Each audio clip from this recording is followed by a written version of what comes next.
Live from Weatherly, VA, it's the 2026 Weatherly Hillclimb.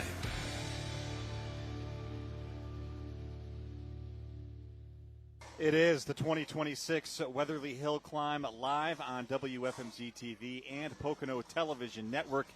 The engines are revving, the food is cooking, the sun is going to be shining, and we are so excited to be back to bring you live coverage here from Weatherly. I'm Dan Moscartola with WFMZ TV, joined by Chris Barrett with PTN and Chris. Just so excited to be back here for a second straight year to do this alongside you. And from what we've heard from everyone here over the last few days, they're excited that we are back as well. And I think everyone's just eager to see some racing here this weekend. I know you can hardly believe that a year just went past so quickly. Right. But I think this is one of the premier events in the Pocono Mountains. It's just so unique. And we're happy that FMZ partnered with PTN to bring this to our audience again, and of course to your audience. So we're just looking forward to a great day. Great races, as you said, great food. Mm-hmm. I mean, that's one of the great things. This is very much a community event, and the community does come out for it. So we're just thrilled to be here. And our stage, of course, is right in front of the main food area. So for the next 5 hours, we'll be dealing with those very enticing smells that are wafting over in this direction. We got a full day of racing here ahead.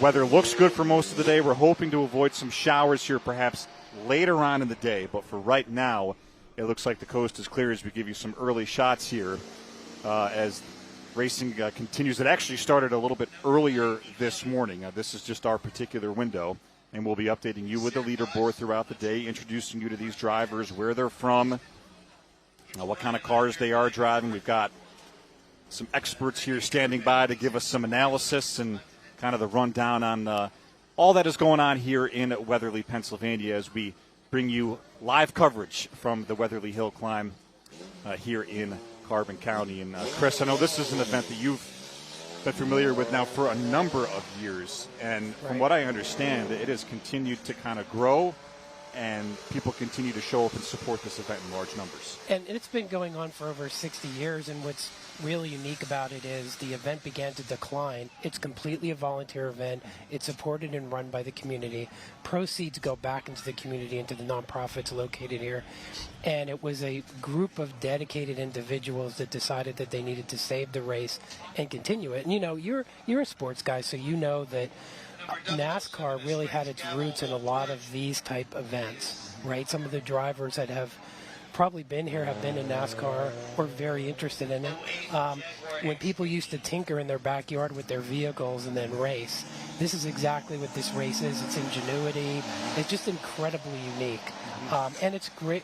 It's very much an all-American community event. It really is. That's the common theme that I got when I was up here yesterday doing some preview stories and caught up with a couple of the drivers, and they unanimously agreed that this is one of the big reasons why they love coming back to this race in particular. It's because of the fan-friendly nature of it, and throughout the day we'll get some shots. We'll be going out into the field too, and we're going to kind of showcase that side of it. And you mentioned NASCAR. This is a great way to tee up NASCAR's visit to Pocono here coming up next weekend. That's right, the 12th through the 14th, with the premier race obviously on Sunday, but we have Friday and Saturday races as well. So really a lot of racing right here in the Pocono Mountains in June, right? The first 2 weeks of June. We're getting June-like weather for sure. It's going to be a hot one out there. So if you are watching at home and perhaps planning to come out here either today or tomorrow, definitely expect deal with some heat, but we do have a nice little breeze right now. Hopefully that keeps up. I hope so too. And I think, Dan, I want to just point this out because this is so important. The shot we're looking at right now, just a beautiful shot. We were just talking before, 10 cameras on the course, right? Between the pit lane, the paddock, and the entire hill course, WFMZ and NBC Productions, we have 10 cameras along this course. So that includes the wall, cars coming out of the jump, and then at the very end as well. We'll have leaderboard kind of refreshing with updates as we go along here this afternoon, various classes. And that jump turn is really the famous one. That is the one where you will see some cars catch a little bit of air. And one thing too, Dan, for folks who are just viewing in, wherever you're from if you're viewing us on PTN or WFMZ, the Weatherly Hillclimb, this is a open roadway. So this is a state roadway. This is where this race is conducted, and the hairpin turns here are quite significant, I guess you could say. And Dan, you had talked about folks getting there. There's one of the turns you could see right there. But this is a regular roadway that folks can drive on every day. And it closed right now, and again, being up here yesterday I was out in the middle of the street there doing some live shots and stand-ups, and there's just regular traffic going up and down, and I was just explaining to people when I got back, like, yep, tomorrow that'll be all walled off, and they'll be flying up that hill, and some folks trying to turn in the fastest time of the day, and a lot of these drivers, the skill that is on display, some of them are driving perhaps at a more competitive pace. Others are here to enjoy and still race, but and for the love of the sport. For the love of the sport as well. Mm-hmm. And a lot of these cars are street legal, so they can be racing today or tomorrow, whatever it happens to be, or in the fall, because we will be back here in the fall for the next race. But they can be driving those vehicles and using them every day, which is so unique, or not, depending upon what class they're in and what they're entered in. 76 entries when racing began today. Drivers representing states all up and down the eastern seaboard and from around the country. 9 different states represented in total. 9280 fries. It looks like we have New York, stoppage here about halfway through this run. They are very thorough whenever there is any kind of delay. You want to make sure that whatever problem it is or whatever issue has been sorted out. And sometimes we will have some delays in racing, but that is, again, at the end of the day, for everyone's safety. Safety absolutely is first here. And again, this is a volunteer effort, but the folks who run this, they're incredibly dedicated to it. They're very, very concerned with safety of spectators, safety of the drivers, and it's enforced very strictly. Yeah. So it's an incredibly safe race. One thing, too, Dan, I don't think we even talked about it, this is a free event, too. It's free admission, free parking. So this is great for the community to actually come out and visit as well. Yeah, you got folks sprawled out all over here, whether it's, grabbing a bite to eat, hanging out here around the finish line. Everyone's got the phones out trying to get that up-close shot. You can walk around in the pit areas. The drive teams and the drivers themselves are always up for a great conversation. That's one of my favorite parts in the lead-up, getting to know some of these drivers and some of their stories. And it's cool that there are some families, this is actually generational, right? And it's very much of a family affair for them. So you have fathers and sons, mothers and daughters, grandfather. It's just been a family tradition for decades and decades because it's been here over 60 years. Mm-hmm. And it's a really, really enjoyable experience. Yes, we will have a couple of drone shots here coming up, which is going to be really, really cool. We could get you some aerial shots and perhaps even give you that bird's eye view of the Weatherly Hillclimb here. And as we kind of continue on here at the Weatherly Hillclimb, we do want to introduce our 2 field reporters who are out today. They will be going around, getting some scoops, finding out some really great stories, and we have representatives from each outlet here on hand. Which is great. So we have Dee Fontanez from the Pocono Television Network, but what's great, and Dan, you just mentioned this, we were able to talk before the race, and you can too as a guest if you came here, to the folks who are actually working on the cars. Find out how did you adjust that carburetor? How did you do this? How did you do that? I mean, they're very happy to be able to talk to you and describe all that to you, and I think Dee is going to be, and one of your folks is going to be talking to them. Yep, we got Tom Rader from WFMZ TV and Dee Fontanez from PTN. Tom and Dee, let's send it to you. Absolutely gorgeous day out here in Weatherly. I drove up from southern Schuylkill County. Shout out to my friends in the Schuylkill. Beautiful drive, folks. If you want to come up, put your favorite artist on, and drive up here to Weatherly, fantastic. Some hairpin turns, too, just like we're going to see here on the course. We've got Diana Fontanez back again for another year. Really excited to be out here. I feel like we can't do Weatherly if we're not here together. That's right.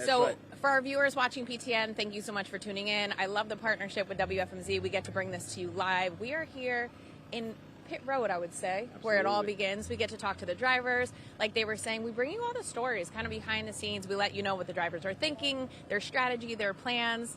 We didn't get to do the hairpin turns, but maybe one year we'll get in one of the cars and get on the road. A little ride along. And it's the 65th year that we're celebrating here of the Weatherly Hillclimb. And you hear all those different stories. We had unique stories for you last year, and I'm sure we're going to have some very unique stories for you this year as well. And what I love is when you walk around, you see so many different cars. Like, I'm fascinated by the amount of cars, the years of the cars, the years of the drivers. You have it's a family event, so it's free. People can come, kind of walk around, enjoy. There's vendors, there's food, our favorite. Yeah, it's just a very exciting time. Like, I love cars. Next weekend's NASCAR weekend at Pocono Raceway, but this is kind of where it all begins. Yeah, I don't know if my 2017 Toyota Corolla that's currently missing its bumper is going to be able to make the trip up. But I did hear there was a regular old car going up the hill. But we shall see. It's going to be a great day. You mentioned the food. We had some great vendors last year. We'll bring you that as well. I mean, what else can we talk about? We're going to walk around in a little bit. Let's bring in Joe. Joe, tell us a little bit about this year's anniversary, 65 years of this event. Tell us about it. Yeah, we this started here 1961, and I'll tell you what, about an '01, I took it over because it was on the brink of, fading out, and we built it back to now where we do between 80 and 100 cars, and we have incredible sponsors, and the biggest thing about our event is it's nice to get people out here, and the atmosphere and everything, but the real nice thing is we have a real big pavilion up there. And the cool part about it is there's a lot of money made there for the nonprofits. That's probably the biggest thing, It really benefits the town because we have no commercial here or anything. But then we get back to the good things, the racing and everything. That's a lot more, that's the fun part, I think the best part about it, it's such a community event. Like just walking around, you're seeing families, you're seeing kids, you're seeing the community come together for this fun event. Yeah, that's nice. You figure for the last couple of weeks we've been working down here, and people walk up to me and hand me checks and say, hey, here, do what you do. Yeah. I mean, it's pretty nice. I mean, everybody's well aware of what's going on. And, the businesses are real thankful. And we got a great borough. Our borough manager works with us really well. And then we deal with you guys and Chris and Barry from FMZ 69.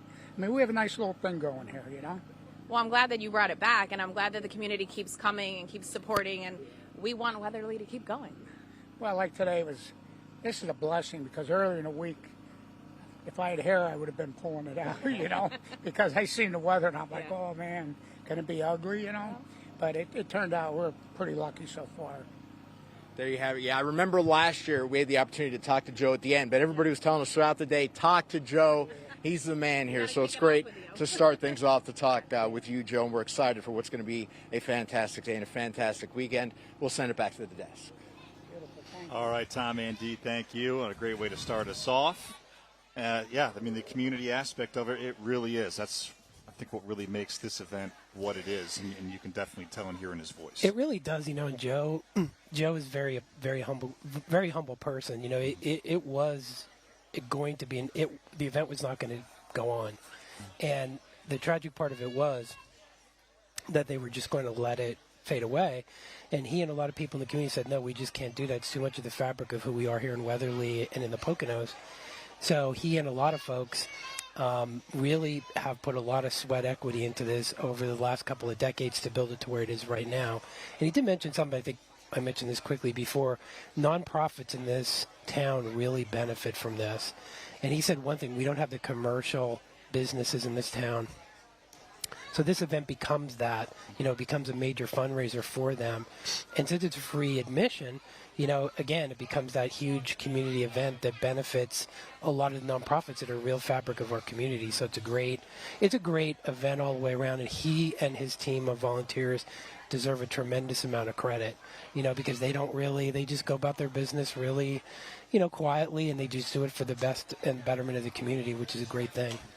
You come driving up here, and everything is orderly. Everything is well marked. You know exactly where to park. You can come and grab a bite.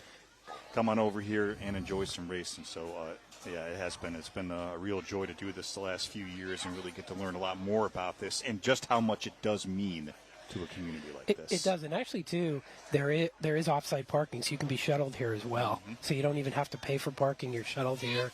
You're delivered pretty much right to the area where you can walk right in. And you saw with Tom and Dee, you see a little bit in the background of, as a guest here, what you could really view when the races aren't going.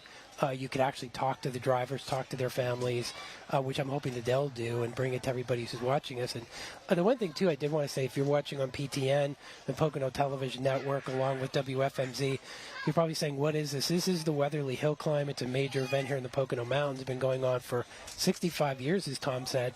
And it's a very unique racing event, so we're hoping that as we bring this now, you're looking at a drone shot, which gorgeous area. We're hoping that you really enjoy this because it is really, really unique. And as Dan said, we have experts coming into it who have been here for a lot of those 60 years to tell us about some of the things that they did, and they won these events here. So we're really, really looking forward to that as well. Yeah, we have Tom Knorr who will be joining us. So the man knows everything. Yeah, everything that you need to know about this race. The man definitely knows it. So he is here standing by. We are certainly excited to have him on here multiple times as our broadcast continues. Our window just getting underway. WFMZ and PTN with you here from the Weatherly Hillclimb from 12 to 5. So please join us for all 5 of those hours for sure. We're going to step aside here before we do that. The 2026 Weatherly Hillclimb broadcast is brought to you by St. Luke's University Health Network. From routine to complex care, St. Luke's Carbon Campus treats and keeps patients close to home. For a full list of local doctors and offices, visit sluhn.org.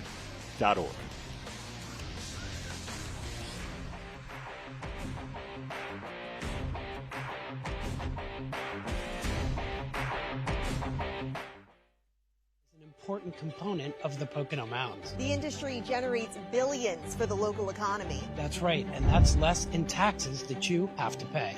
It's an industry that supports over a third of the jobs in the Poconos, including mine. Visitors help me keep my doors open. Hospitality and tourism benefits all of us in the Pocono Mountains. And that's why we're Pocono Proud. Go to PoconoProud.com for the facts.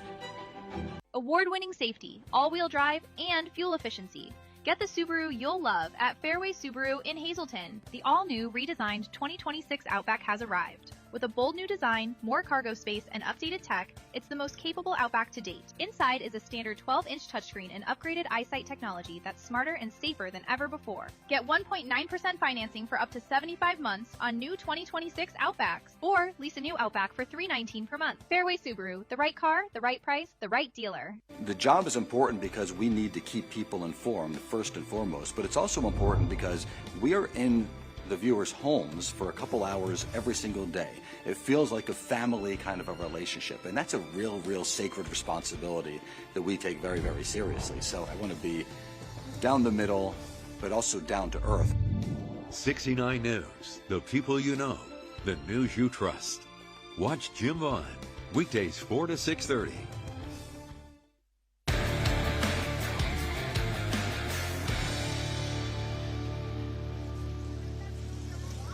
It is the 2026 Weatherly Hillclimb. WFMZ and PTN pleased to bring you live coverage for a second year in a row. Dan Moscartolo joined alongside Chris Barrett this afternoon. Yeah, just a real quick shout out and thanks to Fairway Subaru. You know, the Weatherly Hillclimb that can't happen without sponsors. So the Weatherly Hillclimb broadcast is brought to you by Fairway Subaru, award-winning safety, all-wheel drive, and fuel efficiency. Get the Subaru you love at Fairway Chevrolet in Hazleton. Thanks to those guys. As we pick it up here, and action has certainly intensified since our last break, where we had a little bit of a delay, but we have resumed here on a gorgeous Saturday afternoon. The Weatherly Hillclimb. We want to remind you that there are 2 days of races here this weekend, today and tomorrow. As we take a look at Daniel Rains, who is driving a 95 Ford Mustang in the Sport Unlimited class. Oh. Got that top down, too. Nice acceleration out of that. And doing those tight hairpin turns, we're going to see some folks hit that pretty hard, as we mentioned earlier. Some folks that they take it a little easy who are out here because they love it. A little bit of air right there coming out of the jump. And that'll be kind of one of the money shots all afternoon that we're going to focus on. Our 10 cameras that we have sprinkled all throughout the Weatherly Hillclimb today here in the pit crew and then all up and down the hill. Was that a new shot before this red vehicle? I think that was an additional camera. That was a nice shot. The wall turn there, nice and tight.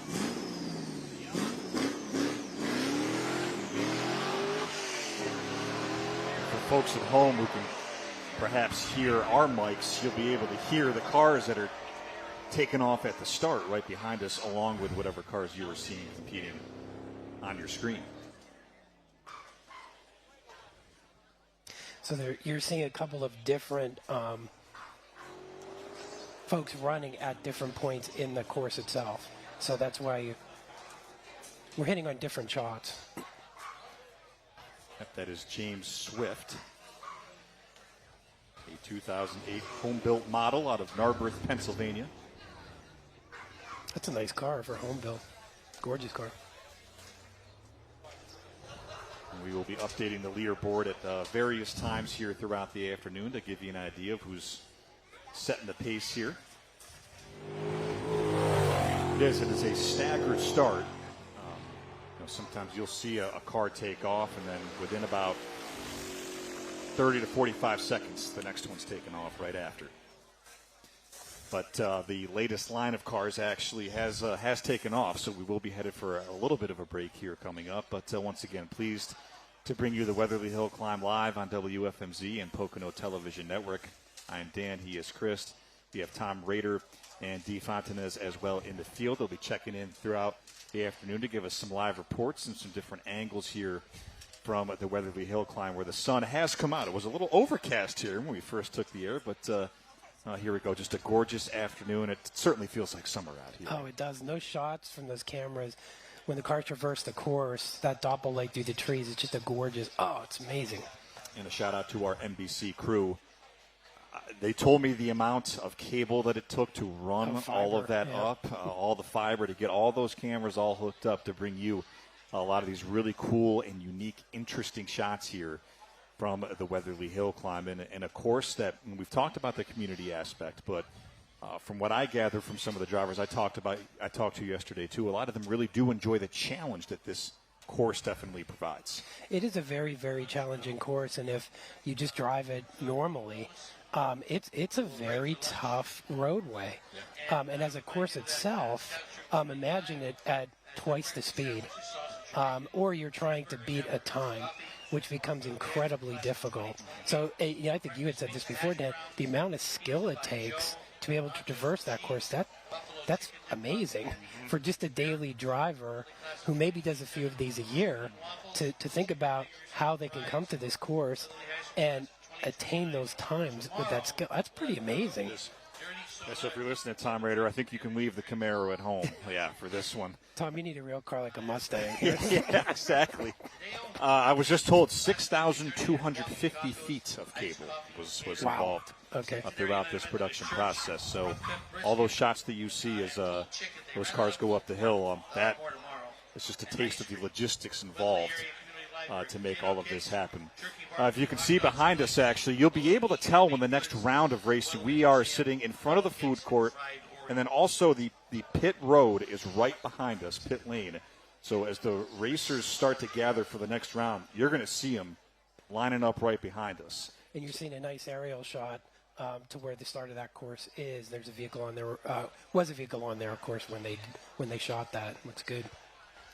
They'll be lining up here when we get set to begin the next round here. And, as we see more and more people here start to file in and enjoy it. It is lunchtime here, so a lot of folks now starting to kind of dive into that aspect of it, and we will certainly resume racing here very soon from the 2026 Weatherly Hillclimb.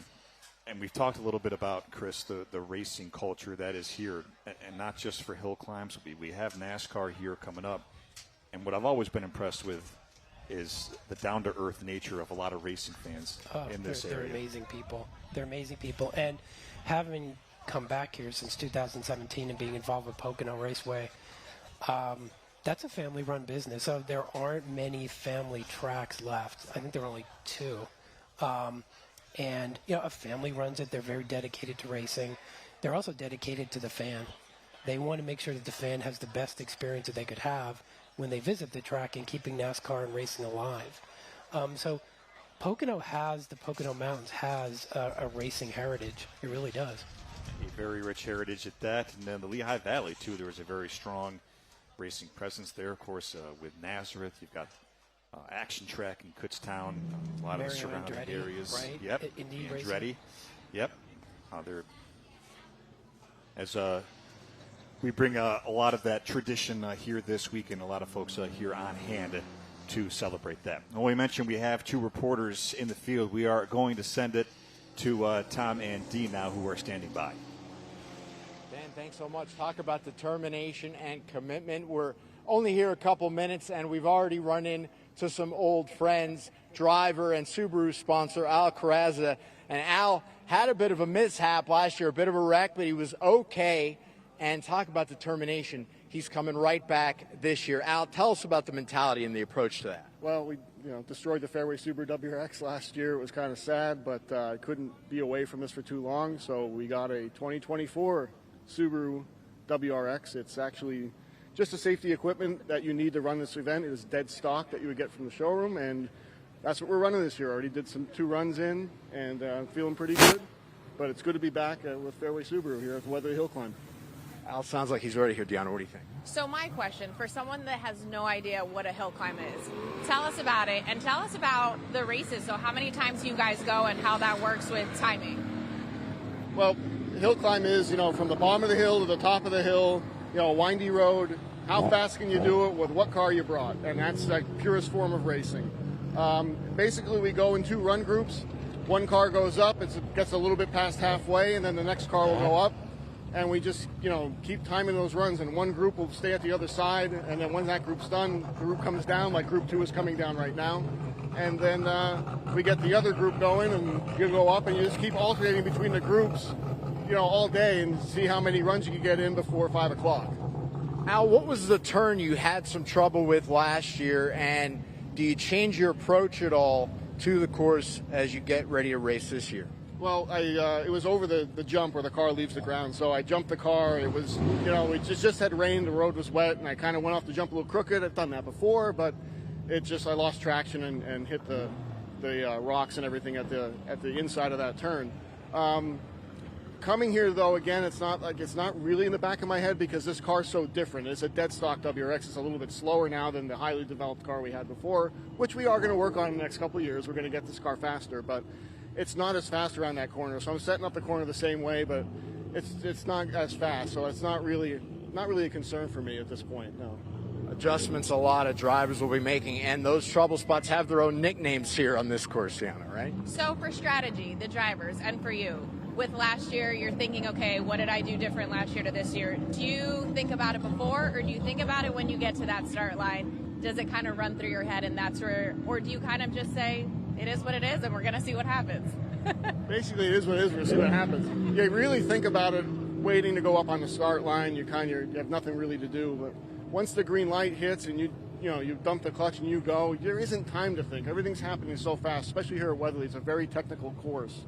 And you're just, it's turn 1. I'm going in, hit the brakes here. I'm looking at the hay bale on the inside, put that right front on that hay bale, bring it in, but you got to set it up for turn 2. And then, you're actually thinking faster than you could even talk when you're going up this hill. So there is no time to think. Yeah, of course, we had some rain last year and that weather delay. What are you thinking of the course now being drier? Oh, we've run the course plenty of times in the dry. Lots of grip in the dry.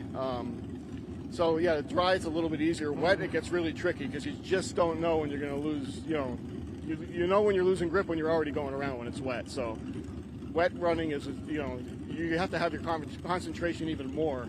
As you go on a wet course. Are drivers friendly at all with talking to each other? Guys that are coming back, do you kind of get in their ear? Oh yeah. Especially if there is it rains sometimes, and then the course is drying. The next run group, I might run over to one of our friends running in the other group and say, hey, it's dry up through turn 1, but the tree cover is making it wet going into turn 2. Just be careful, So yeah, we do. There is a lot of banter back and forth between the drivers when conditions aren't ideal. You mentioned the new car, too. I mean, how much time have you had with this, the feel of it, after the wreck last year? Just comfortable with it? Not much. Before we put the safety equipment in the roll cage, I drove my son to school every day in it.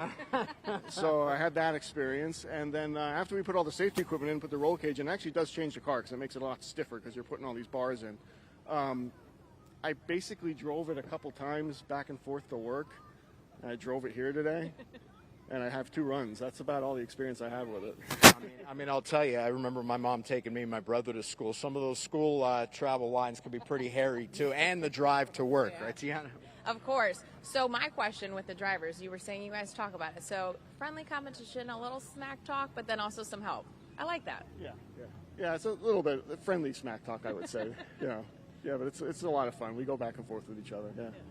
All right, there you have it, Al Carrazzi. He's back and ready to go, folks, determined to take on this hill climb. Of course, Subaru sponsor as well. We're going to send it back to the desk.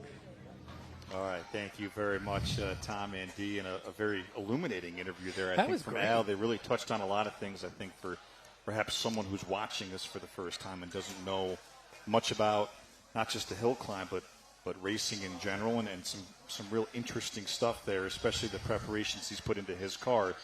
More of a modern model, and we're going to see some older ones too, and I'm sure we're going to hear from some of those drivers of those older cars a bit later in the broadcast.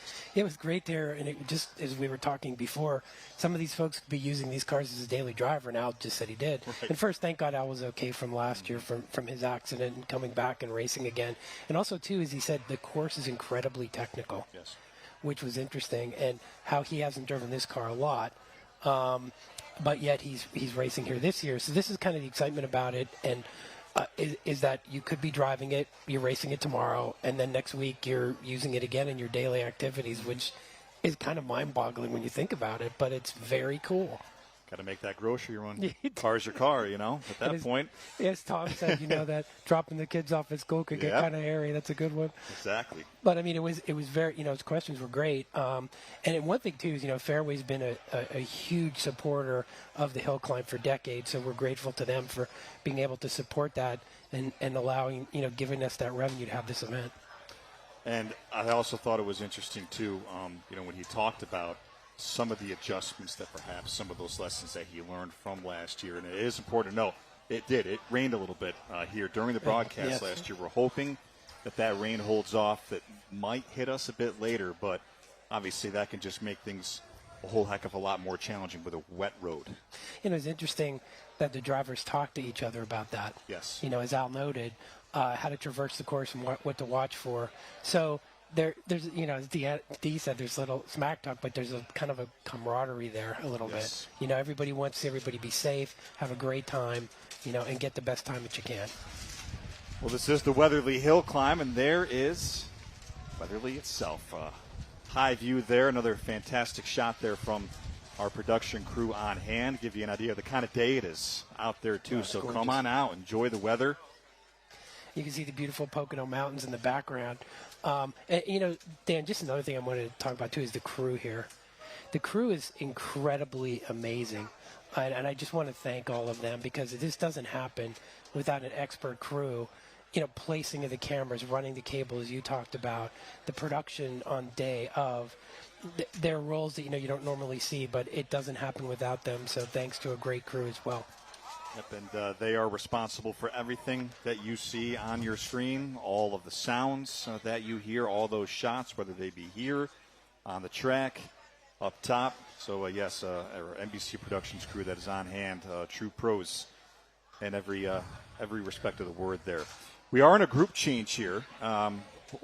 We are expecting the action to resume soon, but as Al was talking about here, this is kind of one of those breaks in the action. They're doing a little bit of just kind of road maintenance, keeping things nice and smooth. They got the blowers out there blowing any potential debris or issue-causing elements here off the track as we kind of reset. But, hey, you know what? It's a gorgeous day out. I think folks are just, enjoying it right now in the shade as we continue here at the 2026 Weatherly Hillclimb. Love that the sun's out. You see so much more, which is great. Mm-hmm. Especially in the course itself when the runs are actually happening. It's amazing, that beautiful light and the way the cameras are set. And that occasional breeze that some of you might be noticing here on the desk that is throwing the papers around every now and then. That has certainly been nice to have that breeze here flying on through. We just showed you, though, there with Tom and Dee's interview, one of the more modern models that'll be racing up the hill. But I'm just reading down the list here, and I was a little bit last night, and just taking a look at some of these older school. You got an 84 Chevrolet Camaro here on hand, an 86 Porsche. Mm-hmm. 87 Mazda RX-7. Yeah, I mean they've been modified, of course, Mm-hmm. but the design is a little older, but they work very. I mean, they run really well and they run very strong. The 61 Jaguar, yes, which I think she has been a staple here for. Did you talk to her yesterday, right? Not her. Nope, not Susan. Nope. But you talked to somebody who had been running for decades, right? Yes, I did. I talked to a couple of individuals yesterday. I talked to Heather Long. She was a relative newcomer here at the track. And then I talked to Brad Lordy as well, Ron Lordy of the 2008 Ford Mustang. He was relatively new. It was Chris King that I talked to, 75 years old, from Bethlehem, New Hampshire. That's right. And he was great. Talking to him, he was a lot of fun, and you could tell he was really, really interesting to talk to. And actually, we're going to hear from the man himself, because while we change over here from group to group, we're going to hear from Chuck King, including some of the other drivers that we talked to yesterday during my visit here to Weatherly. WFMZ has returned to Weatherly for the 2026 Hill Climb. A full day of racing at a challenging course. It could be tough. It's a little scary. My father wrecked in this race.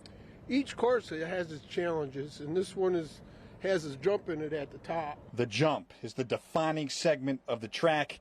It can make or break a run. And the jump is definitely serious. The whole key is entering it. The jump is a plus. This is the only one where you'll get air.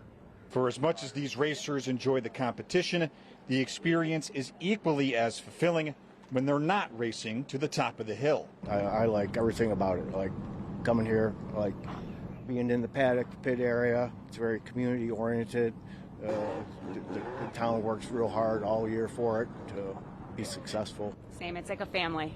Everybody's always helpful, so it's really great. I always look forward to this year to see people. Free for spectators to come on out and enjoy a unique race. I'm not hammered down, just belligerent about it. Like I got to be calculated, slow and steady. And that was Ron Lordy there at the end. I like his, how just, I'm not, hammered down. He's like, but, I still want to do well here. But, just the no accident policy, too, that he talked with us about earlier. And it's really interesting to see the difference in approach with each driver. That was a great package. That was good. You caught those sound bites were amazing. But again, one of the things we do have to do is just recognize our sponsors, One Day Bath. They are sponsoring this broadcast as well. And upgrade your bathroom in just one day with One Day Bath. Beautiful, affordable, and stress-free. Call now or visit odvpro.com. That's odvpro.com. We'll have much more here from the 2026 Weatherly Hill Climb when we come back on WFMZ and Pocono Television Network.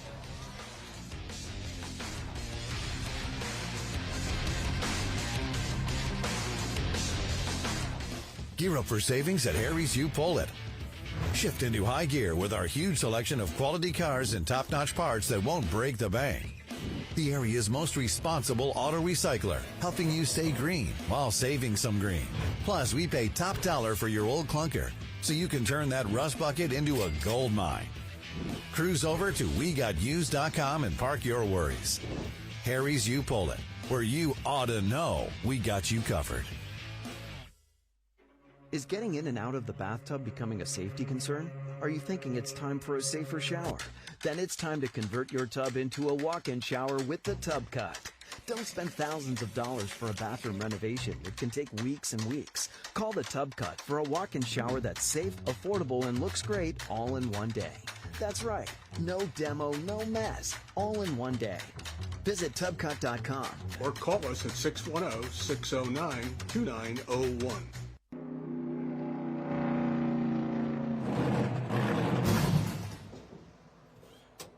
It's running rough.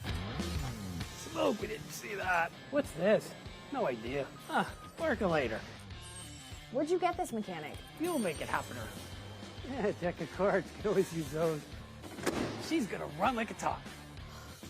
If you want to see the pros do this, come to Pocono Raceway, June 12th through the 14th. Tickets available at PoconoRaceway.com. Let's go! What's up, E.T.? No one brings you closer to Hollywood's biggest stars than E.T. E.T. Secrets out with A-list exclusives. They're spilling. We're spilling. E.T. This is my E.T. E.T. Retrospective. What is going on? That is so inappropriate. Only on E.T. I should not tell this story, but I'm going to anyway. Always on E.T. Cut the camera. Weekdays at 1:30.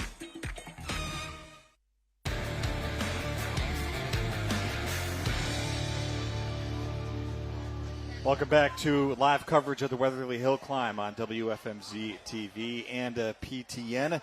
The 2026 Weatherly Hillclimb broadcast is brought to you by Harry's You Pull It. Something big is about to happen this summer. Harry's You Pull Auto Parts is about to celebrate 35 years, helping you keep your car on the road. Stay tuned for big savings and surprises you won't want to miss this anniversary event. Hello, I'm Dan Mascarotola with WFMZ TV, joined alongside Chris Barrett of PTN. And now we will welcome in the third member here of our broadcast team on the desk. It is the great Tom Knorr, who knows so much about this race. Just a wealth and a fountain of knowledge.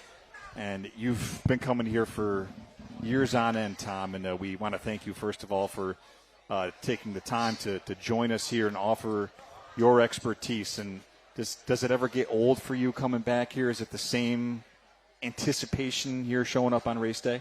Well, it's a pleasure to be here. Actually, I love hill climbing, and it just gives me an opportunity to give back.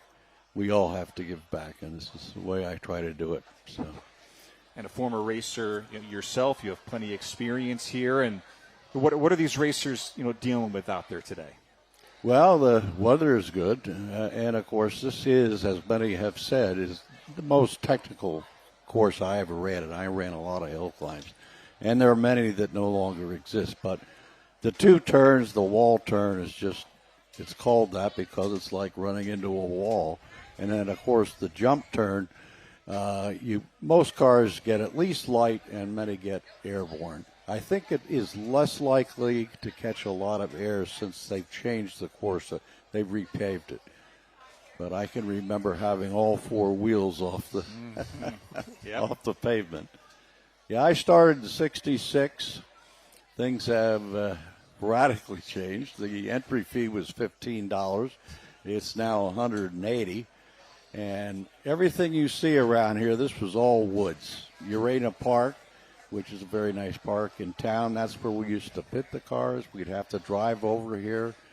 And I found results from 1971. We had 167 cars and only 22 classes. Now we've got 60 to 70 classes, which is obviously too many. But things have certainly changed. My helmet here is, this is what I used when I started out. And I used to wear it backwards because it's better to race when you can't see where you're going. You can go a lot faster.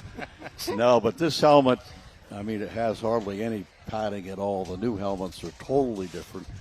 And one of the things that has changed is that all these drivers have to wear one of these. It's a head restraint. This one happens to be called a Hans device.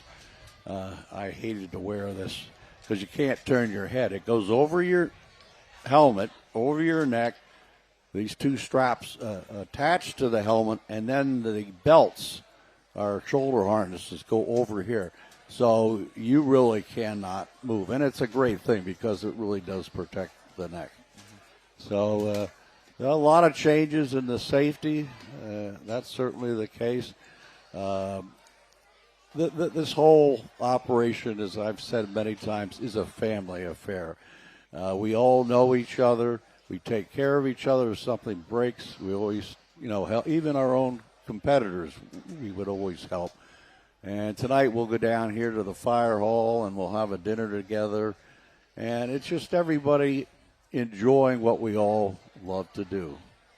So, joined by Tom Nori here. As we do have a break in the action, just everyone kind of grabbing a bite to eat here before we resume. And as I mentioned, you'll know when they're ready to go because you're going to see the cars lining up right behind us.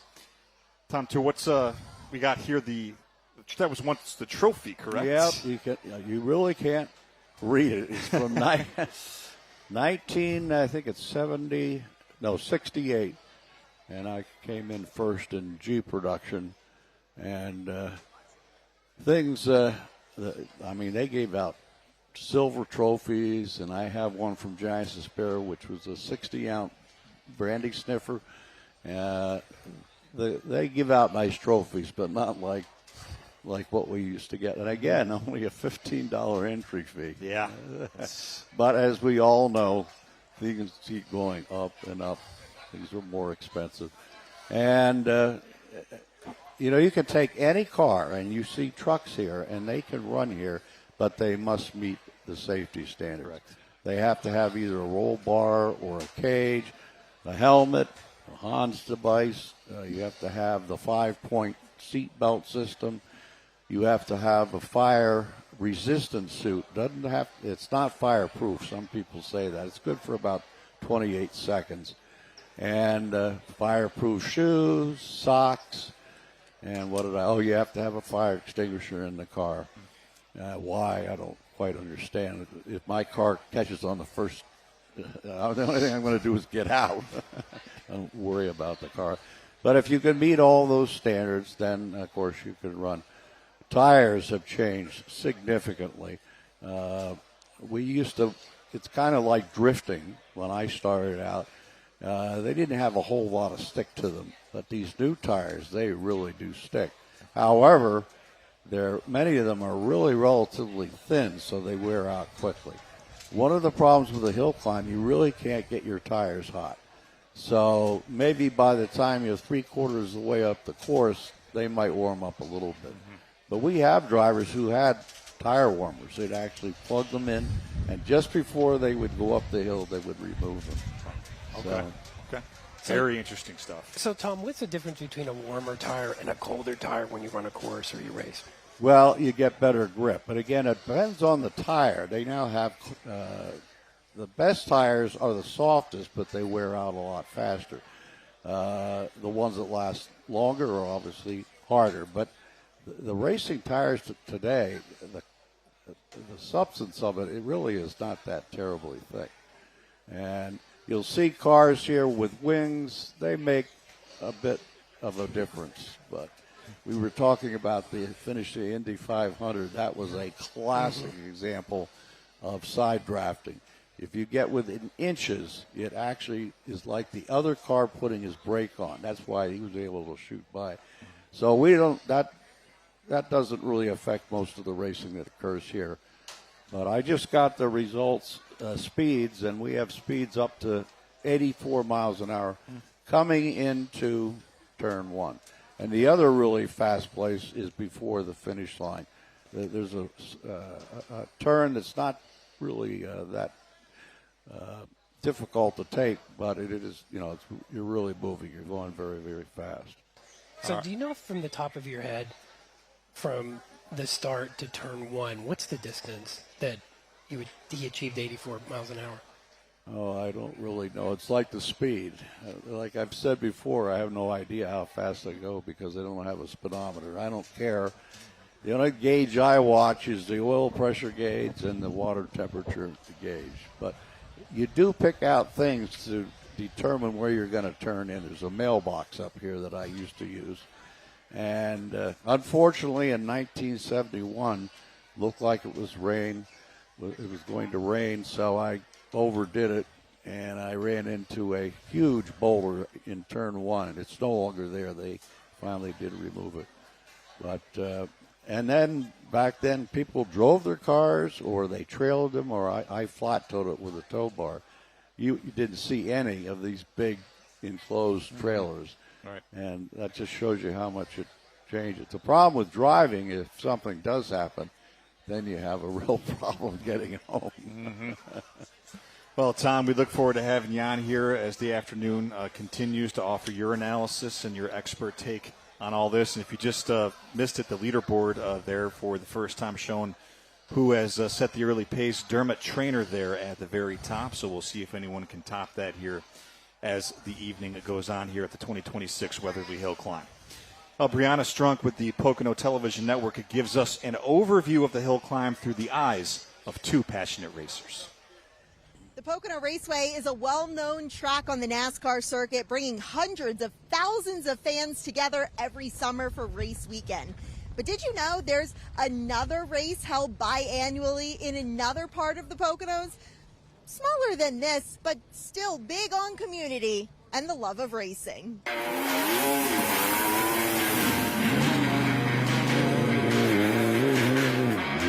Take a seat and buckle in. Once you put the helmet on, nothing else in the world matters. For a road filled with twists and turns. And I just feel the car, I feel the road, and I just go. Like life itself. Meet Crystal, a racer at the Weatherly Hillclimb, a motorsport tradition in the small town of Weatherly since 1960. So I fell in love with it from the get-go, and it's always been my favorite event. It's also where she fell in love with fellow racer Matt. Rivals on the road, but partners in life. The couple even celebrated the start of their marriage on the start line. It was the most logical decision for us to have our wedding here where we met, just because of how much this event plays into our lives. And it was great because then we didn't have to try and fit our wedding around our race schedule, and our friends from our races could be here. Especially since some of them are coming from great distances, down south, out west, up north. Because for us, they are just as important as our actual family is. Every June and September, the Weatherly Hillclimb draws drivers and spectators from all over the country, racing up the mile-long hill street and competing for best time while navigating tricky turns, including a jump known for taking cars airborne, and the wall, which some can barely clear. From when I wrecked it at Pocono and I hit the wall, I still have some of the damage from it. Crystal and Matt proudly show off the battle scars on their vehicles from past races. You can be on a shoestring budget to do this event. We have cars that look like just came out of their backyard, threw in some roll cage, a racing seat, a 5-point harness, and a fire extinguisher and said, yes, let's race. And then you get people who spend thousands of dollars on their cars. You get people who build their own cars from the ground up. Crystal has been climbing the ranks and roads for 2 decades. Her love of the sport developed before she could even get behind the wheel. From a young age, I was here. I was like 4 months when I first started coming to the events with my parents. And as I grew up, it was just something I always wanted to do. It's a similar story for Matt, a Weatherly native. So I would walk, ride my bike over as a kid, probably starting at 5, 7, 8 years old, something like that. And probably used to get yelled at a couple times for doing wheelies through the parking lot and stuff like that, and down through the pits. But I have always had a passion for cars and fell in love with hill climbing. It's been a part of my life. It was always something to look forward to every 2 weekends a year. A bunch of cool, fast cars and nice people came to town, and I didn't have to go far or pay anything to see it. The Weatherly Hillclimb is a family affair for the Hoigs. Crystal's grandfather races. Her late grandmother was involved too. Her mom, dad, daughter, aunt, and uncle also take part. So we can start a whole new generation of people to help with keep it going. An important mission since the Weatherly Hillclimb almost disappeared in the early 2000s due to rising costs. Crystal's family was instrumental in keeping it alive. Soon after, the Weatherly Hillclimb Association was born, maintaining the thriving experience you see today, thanks to a team of dedicated volunteers, including two you've already met, driving the event in more ways than one. I'm a tech inspector. I am the secretary/registration. I can be found working a corner at certain events. Coordinate workers. So, I wear many hats at this event. There's almost nothing I won't volunteer to help with. If somebody needs something, just ask. Part of a large network of hill climb events, all sanctioned by the Sports Car Club of America, participants say this one stands out among the rest. I've been to all those events, and there's not one that has the community, the beauty that Weatherly has. To me, it's almost everything. A winding road that's led to love, friendship, and family. I'm Brianna Strunk with the Pocono Television Network.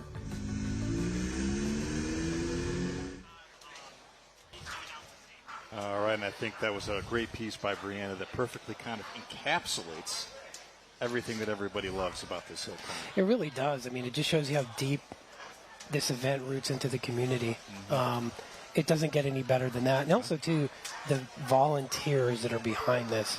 So I'm glad we were able to do that story. It's a great one. That was really, really fantastic. Well done. We'll kind of be featuring different aspects of the race, of Weatherly, of the course, and of the Pocono Mountain region at large here as we continue throughout the afternoon here. And we will, of course, return to racing as well. We are expected to do that here relatively soon. But we will have much more from the Weatherly Hill Climb when we return here on WFMZ and PTN.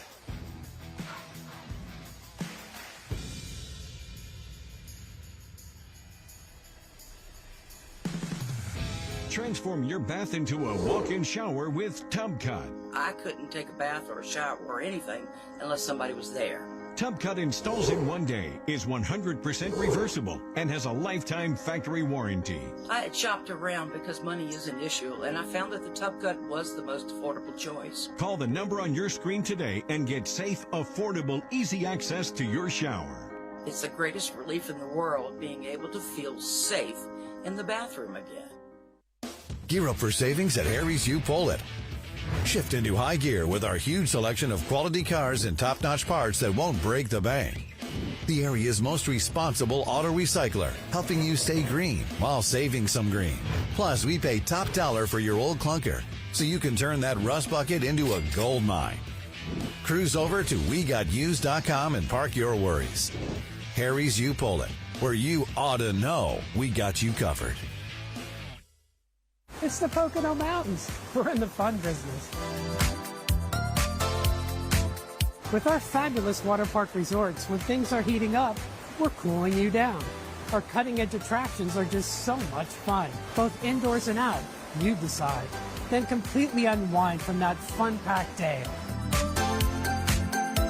3 great water parks, all in one awesome place. The Pocono Mountains. It's in Pennsylvania, the great American getaway.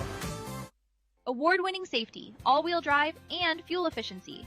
Get the Subaru you'll love at Fairway Subaru in Hazleton. The all-new, redesigned 2026 Outback has arrived. With a bold new design, more cargo space, and updated tech, it's the most capable Outback to date. Inside is a standard 12-inch touchscreen and upgraded eyesight technology that's smarter and safer than ever before. Get 1.9% financing for up to 75 months on new 2026 Outbacks, or lease a new Outback for $319 per month. Fairway Subaru, the right car, the right price, the right dealer.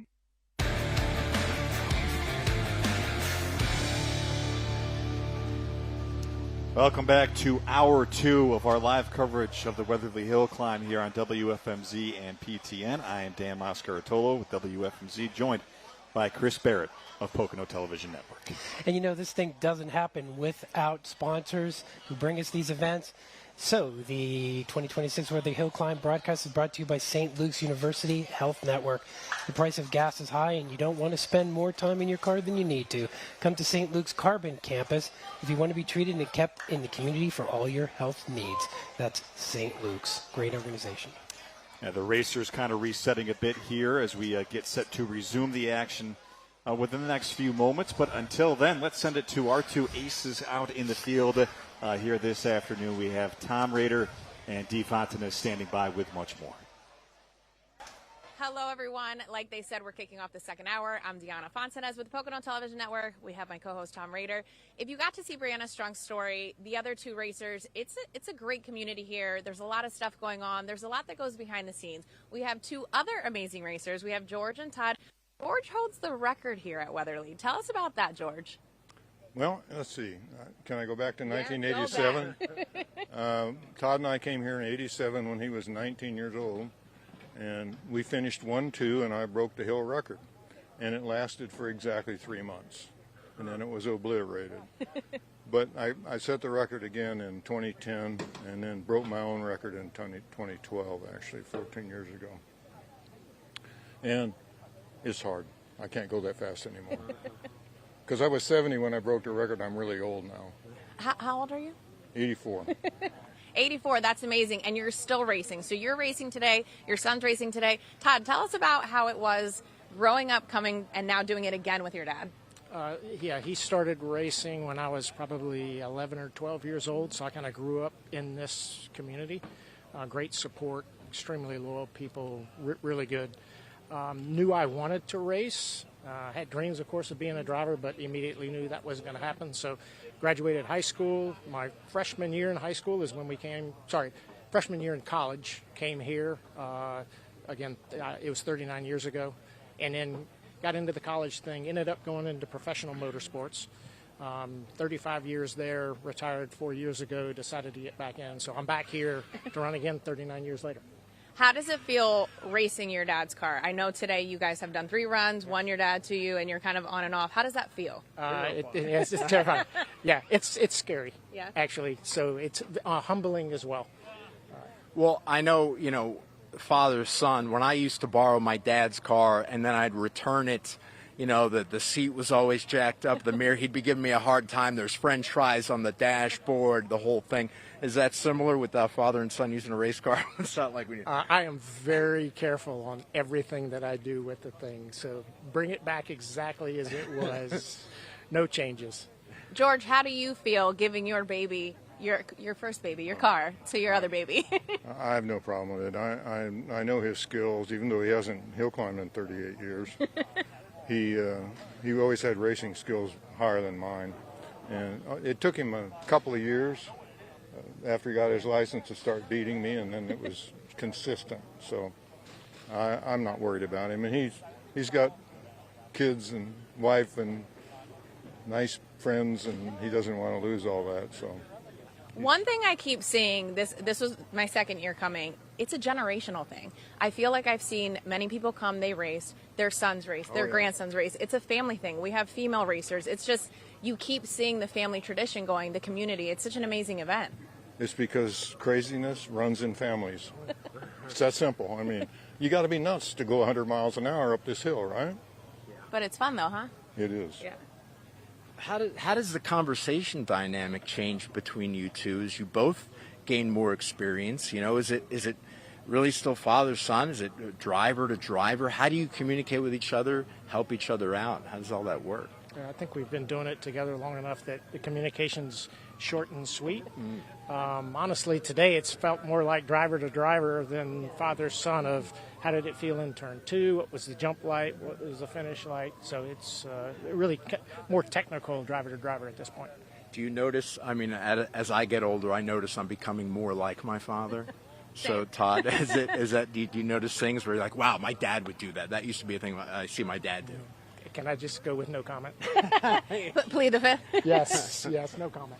So you've done three runs today. Your dad did 1, you did 2. Who's doing the next one? I'll be next. You'll be next? Yes. Any strategy, any plans for the next run since you've already gone twice? There's like 3 sections of the hill that are super technical and way beyond my comfort level, so I'm just going to focus on those 3 sections. Okay. Do you go in with a game plan, or you kind of just get to the start line and just go? Yeah, the game plan is to come back with the car with 4 wheels and 2 wings and no damage. True, I like it. Are you running again today? No, I'm not. You're done for the day. Yeah. You're just going to let him take the wheel. I'm going to be his crew person. Okay. The As pit it crew. should be. Are you done for the weekend then? I haven't decided yet. Okay. Depends. I might wake up and want to do it again. But basically, I can't get to my record. There's no way on earth. And he can't either. But he can make me look awfully bad. So it's better if I just sit it out. So for the viewers that are not here today, there's still a chance to come tomorrow and watch the racers race. So what do you plan on doing different tomorrow than today, do you think? Usually it's just experience up the hill and learning all of the bumps and the undulations and the different corners. You just naturally get faster every time you go up. So the speeds will increase all weekend. Do you feel like you take like kind of mental pictures of each turn and kind of what you did each time, and then the next time you're like, okay, I need to do this differently? I sure try. And I think the really good professional guys, that's what they can do. They can box it all away and bring up all of these memories. I usually think of what happened like 2 days later and I'm like, why did I do that? So, or I wish I would have done this, yes, right? Absolutely. George, with these records, the records you've held and broken your own records, when you see other drivers accomplish great things, or even your son breaking a record or something like that, what's your thought on that whole record thing? How does that stand with your legacy? I know that records are going to be broken. That always happens. I've already had 2 records up here in PHA broken, the running events. I have 11 overall records right now around the country, but most of them are defunct, so nobody will ever beat them. So that's cool. This one is not defunct, so it could fall. Well, I love that we got to speak with you and hear about your records and meet your son, and we're looking forward to see what you guys do this weekend. Thank you so much, and we're going to toss it back to the desk. All right, Dee and Tom, thank you so much. Really an all-encompassing interview there, great. too. That was really cool. They talked about kind of that friendly banter that's back and forth that exists between the drivers, but obviously father and son's a little bit different. But 84 and setting records, and it's incredible. And the first race record at age 70. Right. That's amazing. Mm-hmm. But the father and son dynamic there, and then coming back after 39 years as his son to race again. That's amazing. Mm-hmm. And he always knew that the skill was there, and even kind of acknowledging that he hasn't hill climbed in quite some time. And it was interesting to hear from the son there about how the 3 technical parts of the hill, those are the primary areas that really he is focusing on. And then how the speeds will increase over each individual race that they run, which is kind of interesting too. But I'd love to hear what they talk about, after their runs. That would be interesting. And that's what's so cool. I know we said this once or twice, but being in the paddock area, that's what's so nice about that. Because you could approach that father and son team. And there's Frank driving 007. His son is here too. And I was just speaking to him before we went on air. This is the first year his son has come. And his comment was, I need to really turn this over to the next generation. So there's something happening right there too.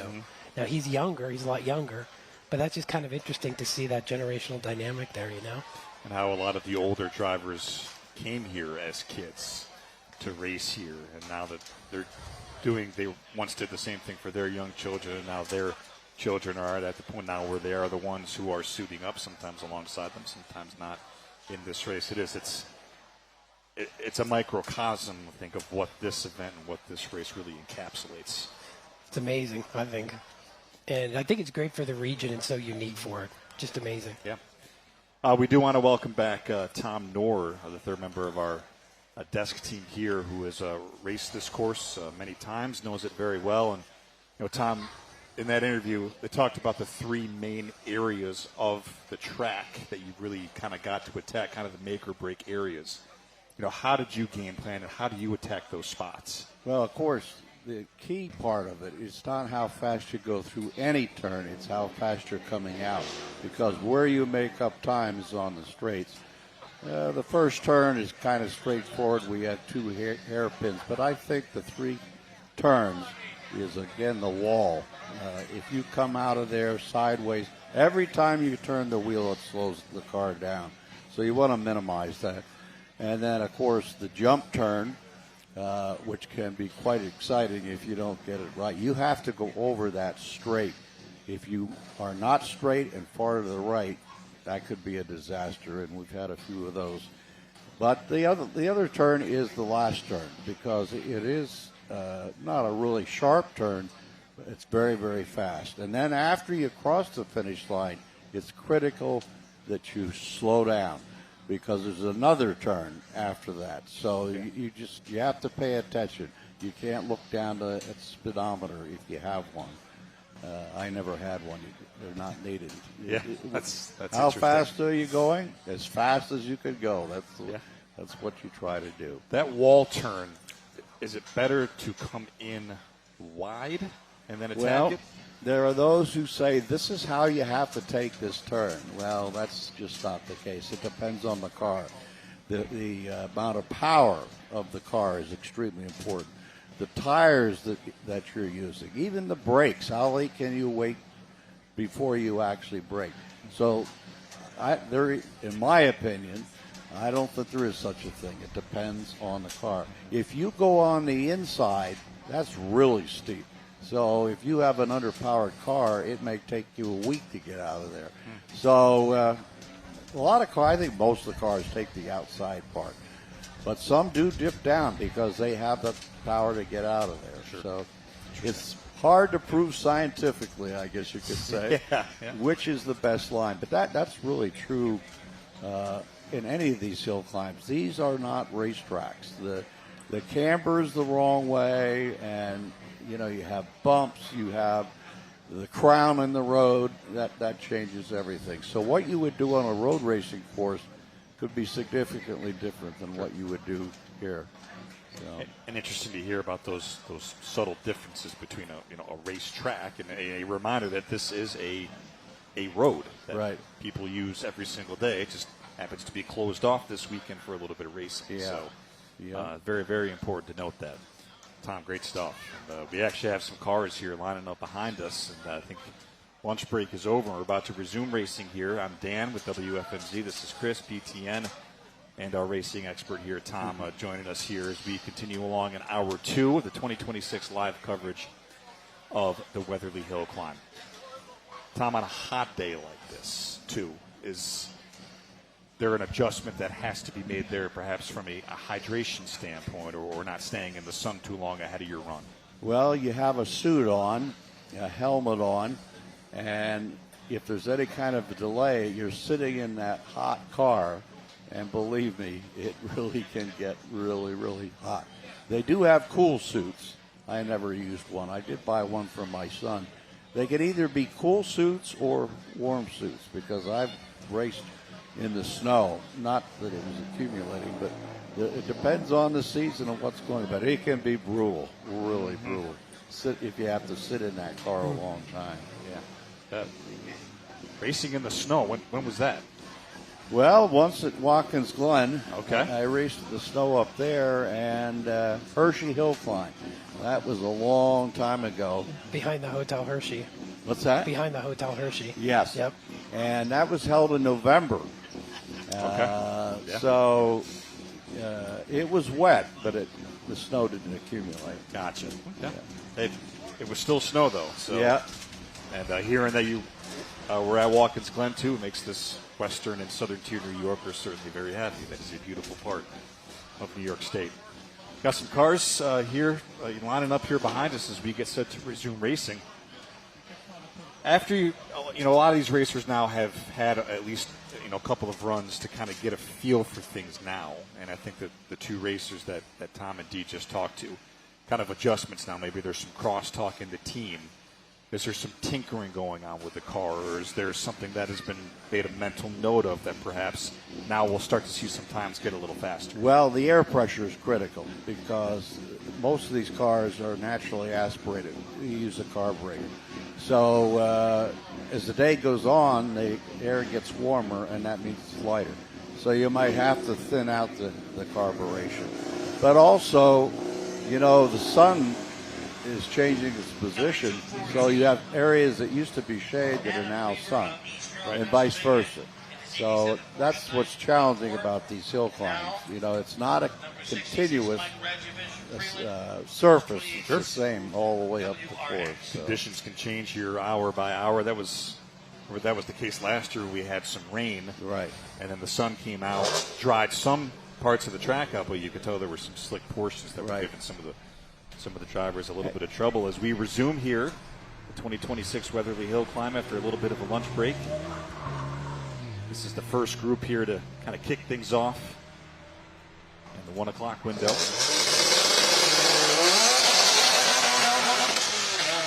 Sometimes we're going to let the sounds of this race tell the story, because some of those starting sounds are going to come right through our microphones. Oh, a little air on that. Viewers at home are going to be able to hear some of the fantastic sounds that these race cars are able to produce. Well, a lot of people wear earplugs. I never did, but that's a smart thing to do, because those cars are loud. They are. Take a look there at Michael Radjevich Jr. 10 cameras all up and down this hill that our crew was able to give you some really interesting angles here. Oh, there we go. The famous jump turn. Certainly a little bit of air right there that was caught by Michael. Oh, wow. Zooming on through right there. So, Tom, the starter, the chalk behind the wheel, what function does that have? Just to keep the car from rolling. To keep it, and the first white line is the start line, but the timing does not start until the second line. That's where the beam goes across the road, and of course we have another beam at the finish line. Yeah, we used to use wire, running wire a mile, or at Duryea 2.5 miles. That's really, but now we use wireless. And with fiber optics, I really think we can get away from even that. And they do have fiber optics here. You can tell there's a little loop every once in a while in the wire. Just another indication of how the technology of racing continues to Wow. evolve at all levels. Whether it's a hill climb, whether it's NASCAR, IndyCar, whatever it would be, Formula One.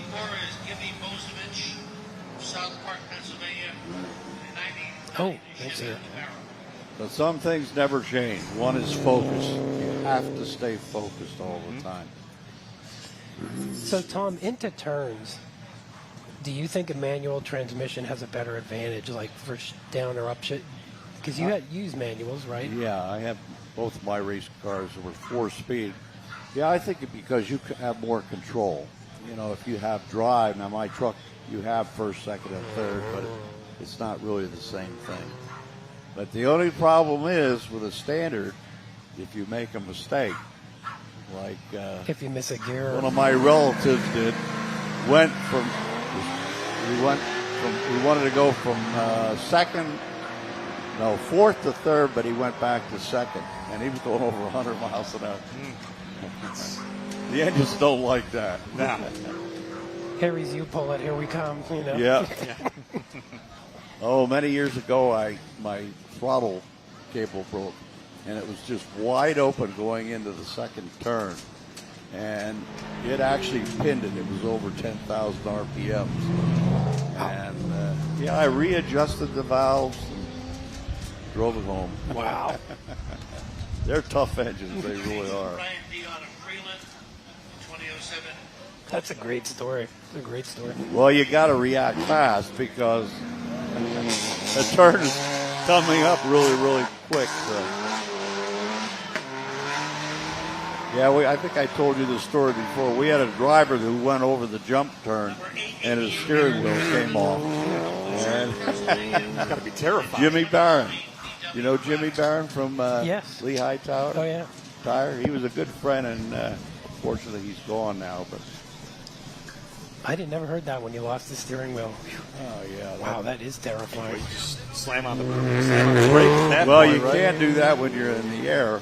But he tried to turn it, which is never going to work. There's just nothing home there, yeah. He was lucky. It was going straight, and he slowed down, gently. If you jam on the brakes, then you're in trouble again.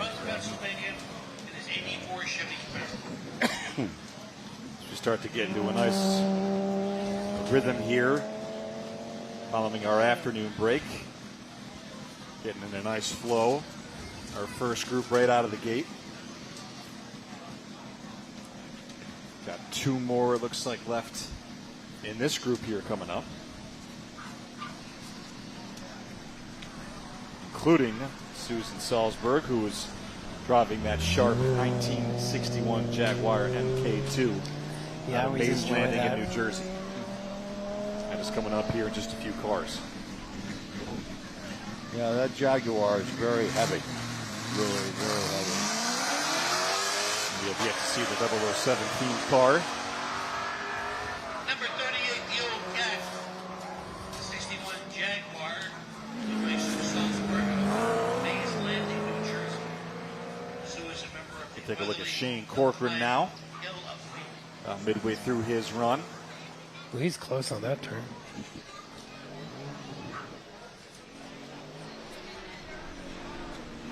And I don't have a whole lot of experience behind a race wheel. I did have the privilege one time of driving a car at Pocono Raceway pretty fast. And that was around that track, which is obviously much, much different than doing a hill climb. So I can only imagine just again, I keep coming back to this, the tight skill that it takes to do something like this. It's experience. There's Susan now. Yep. But it's I drove around that track too. That's a great experience. It really, really is fun. Updated times. There's Brian Dion so far. Just under 57 seconds.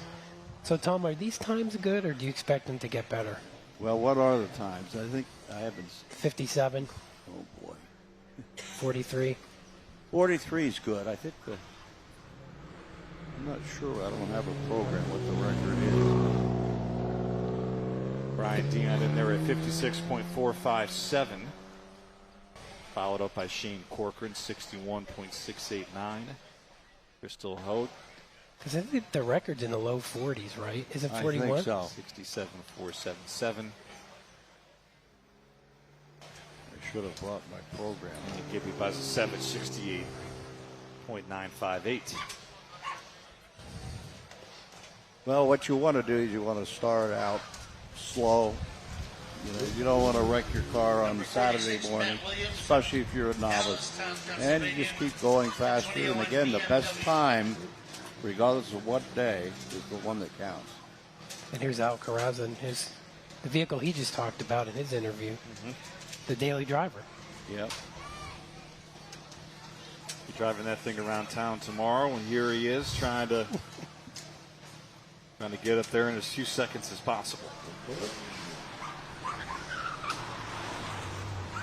There is the wall turn right there for those of you at home who may be watching this for the first time, and you could certainly tell it because, as Tom has said, it is that inside part of that turn is not quite straight up at a 90-degree angle, but it's pretty close. Yeah. Oh, Al got a tiny bit of air on that. Yeah, he's a great driver. He's been doing this a long time. We'll be updating that leaderboard here as the groups continue to open up the second half here. I'm sure you guys noticed we have sound on some of those cameras too. You're picking up sound there.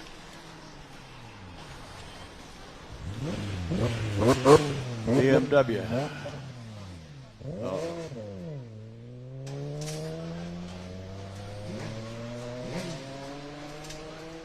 Yeah, when I was in college, I would test drive for BMW, and not just on the street, but on the track. They didn't have any dealership, so every time he came around, he paid me $50 to test drive the car.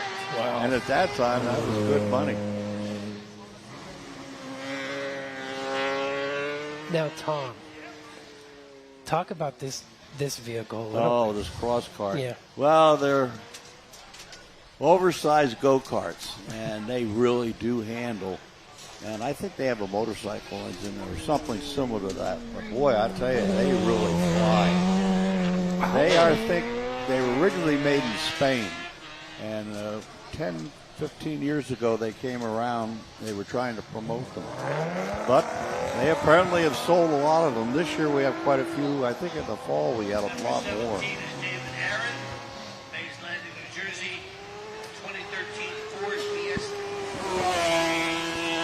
And so that's like a 1600cc engine?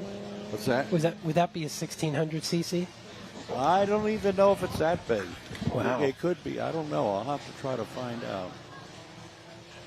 But as you can clearly see, you're surrounded by trees. You know, you've got rocks, guardrails. So a car like that certainly does not provide the protection if you were to hit something.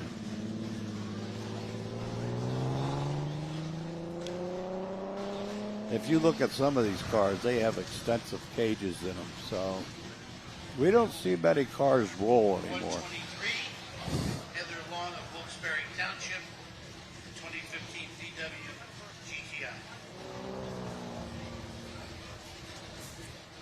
Live coverage of the 2026 Weatherly Hillclimb continues here on WFMZ TV and Pocono Television Network. Now, who is driving that car? Is that McLaughlin? He's the one that has run over 300 hill climbs. He's co-driving with another Dave Aaron. Yes, that is the 17 car of David Aaron, a 2013 Ford Fiesta. E-Spec class. David is here from Mays Landing, New Jersey. A lot of New Jersey folks here. Yes. There are a lot of folks from the Pocono Mountain region, or perhaps just north or south of it. Number 71, Tim Finch. It is. It's. We've mentioned this a few times, but it is interesting to see. You know, a couple cars ago, we saw that car that looked like you could almost take it on a dirt track, and then you've got a Ford Fiesta. You know, you've got just the difference, a 61 Jaguar. And, you know, if you come out here, car lovers can just take a walk and just take a walk down memory lane here if you just enjoy cars here at the Weatherly Hillclimb. And the drivers, both of them will let the little kids sit in the car. They can get their autographs. The kids love it. And it's free admission and free parking. And free program. Fantastic food as well. New Jersey, 2016 Scion. And of course, there will be a run tomorrow too. If you're watching this today and want to visit the Weatherly Hillclimb, the Hillclimb is running tomorrow and also in September. Okay, C10 Finch, number 71. That's a neat car. Porsche. You know, we've had a lot of well-known people race. We have Roger Penske. I don't think he ever ran here, but he did run at Giant Sparrow.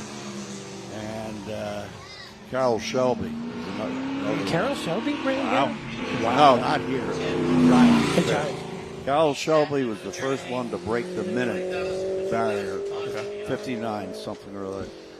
In 1959, I think it was. It was around the same time he won Le Mans in the GT40. Wow. Yep, it was a 4-liter Ferrari.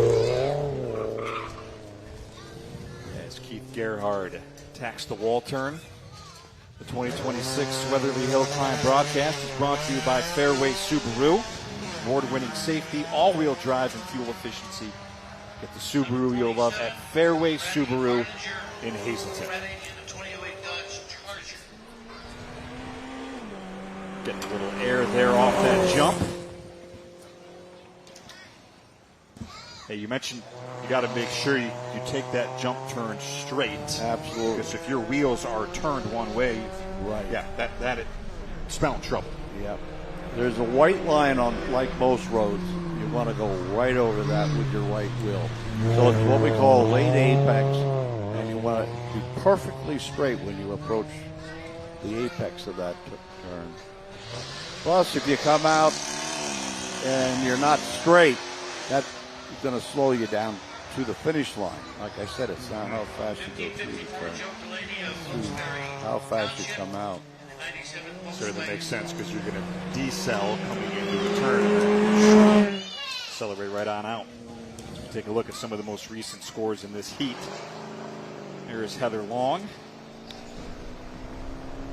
posting the best there out of those recent 5. She was one of the drivers that was featured in my story that aired on WFMZ TV and on this broadcast about an hour ago. She's another generation driver. Her father actually fortunately crashed in the jump turn, and so she's very wary of that turn. And well, that's good. Yes, that is good. As Joseph Delaney takes off. Sharp left. The key almost. There's left wheels there. Might have gotten off the ground for a second or two. Well, there's some drivers who think you should tap the brake so you're not in the air too long, because you can't accelerate when you're in the air. I never tried that.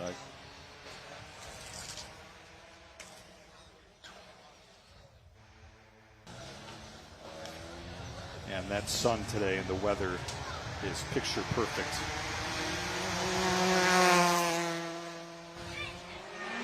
Fully illustrating the beauty of this climb. It's interesting you said that, Dan. I just think to myself, these are such beautiful shots. Oh, my.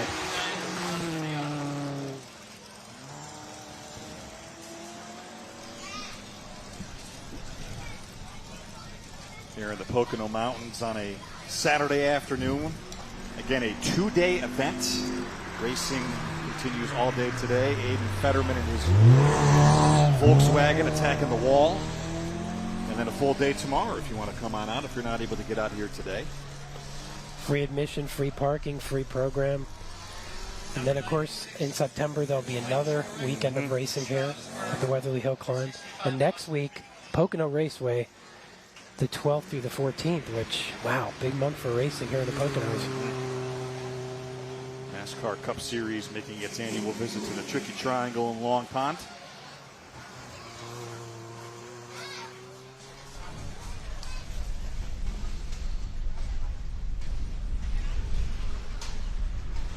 One of the many fantastic features that can be utilized in the Pocono Mountains. Hilly roads like this, and if you drove out here, no matter what direction you drove in, gorgeous day to drive into Weatherly today. Oh my gosh, yes. Topography.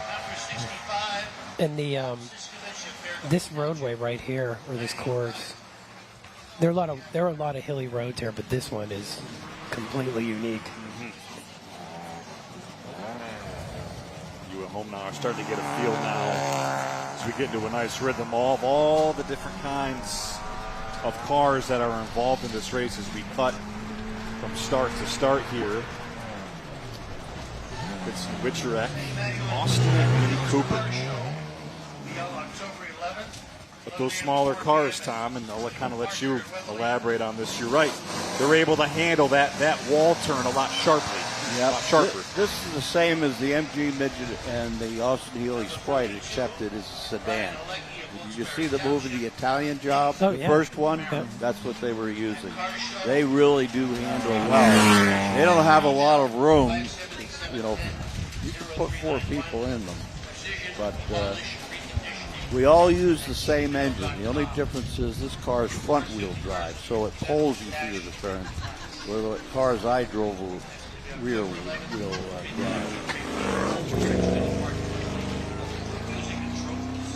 So, Tom, tire-wise, you talked about the tires being very sticky. So on that Austin, suppose you had a set of Pirelli's racing tires. Like, is there a specific tire type that you would favor one over the other if you Well, do it depends on the rules. The vintage and historic cars are not allowed to use slicks. They're the best. They stick, however, they're terrible in the rain. with these tires, you can go really pretty fast, a lot faster than most people think. And so there are so many different tire selections. It depends on the track, what kind of temperatures that you have. Yeah, I ran a race at Lime Rock in Connecticut. They put me in with a big bore Alfa Romeos, and I was next to last, pouring down rain. Before we got to turn one, I think I passed 15 cars. And then they had, you know what the apex is of the turn? The puddle. Just totally, they drove right through that, which is really stupid because Apex will be like a high point of the it's turn. where you cut in. Okay. And it was just filled with water. So I drove around them, and it was a shortened race. I think I ended up fifth. A lot of these people don't know how to race in the rain. You can go a lot faster than.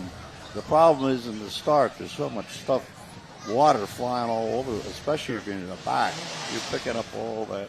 And we don't have windshields. We don't have wipers. Yeah, that's what I was going to ask if you did on the MG. All the water splashed. And of course, after the race is over, you're soaking wet. Yeah. Do they have, or have they ever had hill climbs on dirt roads? Ooh, dirt roads, no. That would be very, very difficult to do. Very dangerous, I would assume. Well, Pikes Peak used to be part dirt, and there's one in Mount Washington, which is New Hampshire, but I think that's all paved now. In fact, I think Pikes Peak is too. And the air is very thin up there, right on Pikes Peak. You'd have to really set the carburetor carefully on that one. Yeah, huge change in air pressure from the bottom to the top. But I'll tell you what, these hill climbs in Pennsylvania are steeper than any one of those. Oh, Pikes really? Peak, Oh, wow. yeah. I mean, they go up a great deal as far as the altitude, but you don't see turns like you got to see here. Yeah. And I think this is Frank in 007, I believe. See how he runs.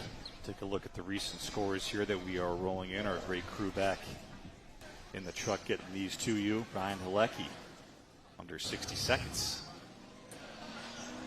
58.587.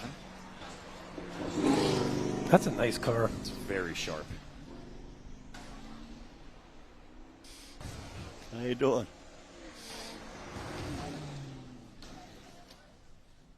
Shout out to WFMZ TV General Manager Barry Fisher, who just stopped by. Give a The little best thumbs general up. manager in Pennsylvania. That's Barry Fisher. Checking out some racing here on Weatherly. As we really hit the ground running here coming out of the break. We have had very few stops now. Nice uninterrupted string of action here. We just had the service truck go up, so I don't know if... As I said, of course, as I say that, sorry. We'll try to get you a look here at what's going on.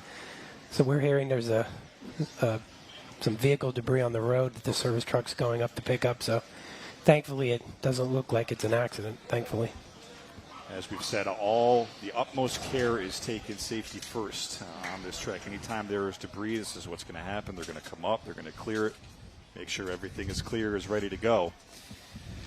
Commercial break is what is ready to go for us here real quick here on WFMZ and PTN. It is the 2026 Weatherly Hillclimb. We'll be back with so much more.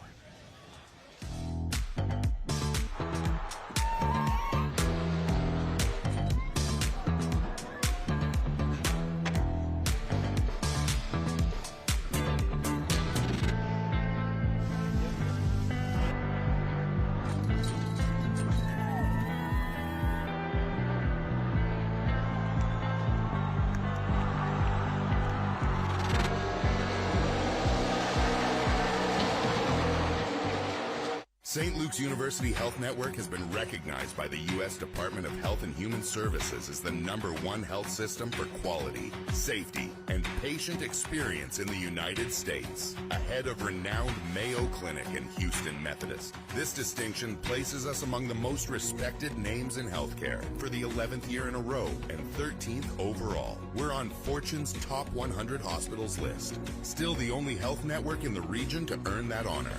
St. Luke's, leading the way. Award-winning safety, all-wheel drive, and fuel efficiency. Get the Subaru you'll love at Fairway Subaru in Hazleton. The all-new redesigned 2026 Outback has arrived. With a bold new design, more cargo space, and updated tech, it's the most capable Outback to date. Inside is a standard 12-inch touchscreen and upgraded eyesight technology that's smarter and safer than ever before. Get 1.9% financing for up to 75 months on new 2026 Outbacks, or lease a new Outback for $319 per month. Fairway Subaru, the right car, the right price, the right dealer. 69 News meteorologist Clayton Stiver. Well, for me, my love for weather started when I was in second grade. Growing up in Lower Nazareth, I did the forecast during the morning announcements in elementary school. And then in high school, I got the nickname AccuStiver, and there were quite a few students and teachers that relied on me for the forecast. Simply put, I love talking to people about the weather, so there's no better job for me than being a TV meteorologist. The people you know, the weather you trust. 69 News Weekend Edition. Saturday and Sunday at 6 and 10 p.m.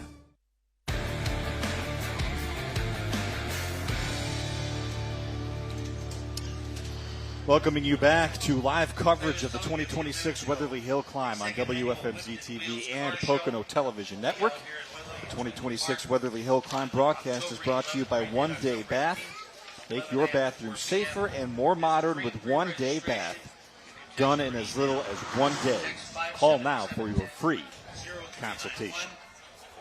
Some good shots there of the paddock or the pit lane area here. One of our many cameras set up all up and down the Weatherly Hill today. I'm Dan Mascarotola with WFMZ TV, joined by Chris Barrett of PTN and our racing expert and guru, Tom Knorr, who's been giving us some great insight here on the racers and the track. Welcoming in as we approach 2 o'clock here and our third hour of coverage here that will be coming up. We've also got Tom Rader of WFMZ and Dee Fontanez of PTN, who are in the field, have been giving us some great insight with some of the drivers.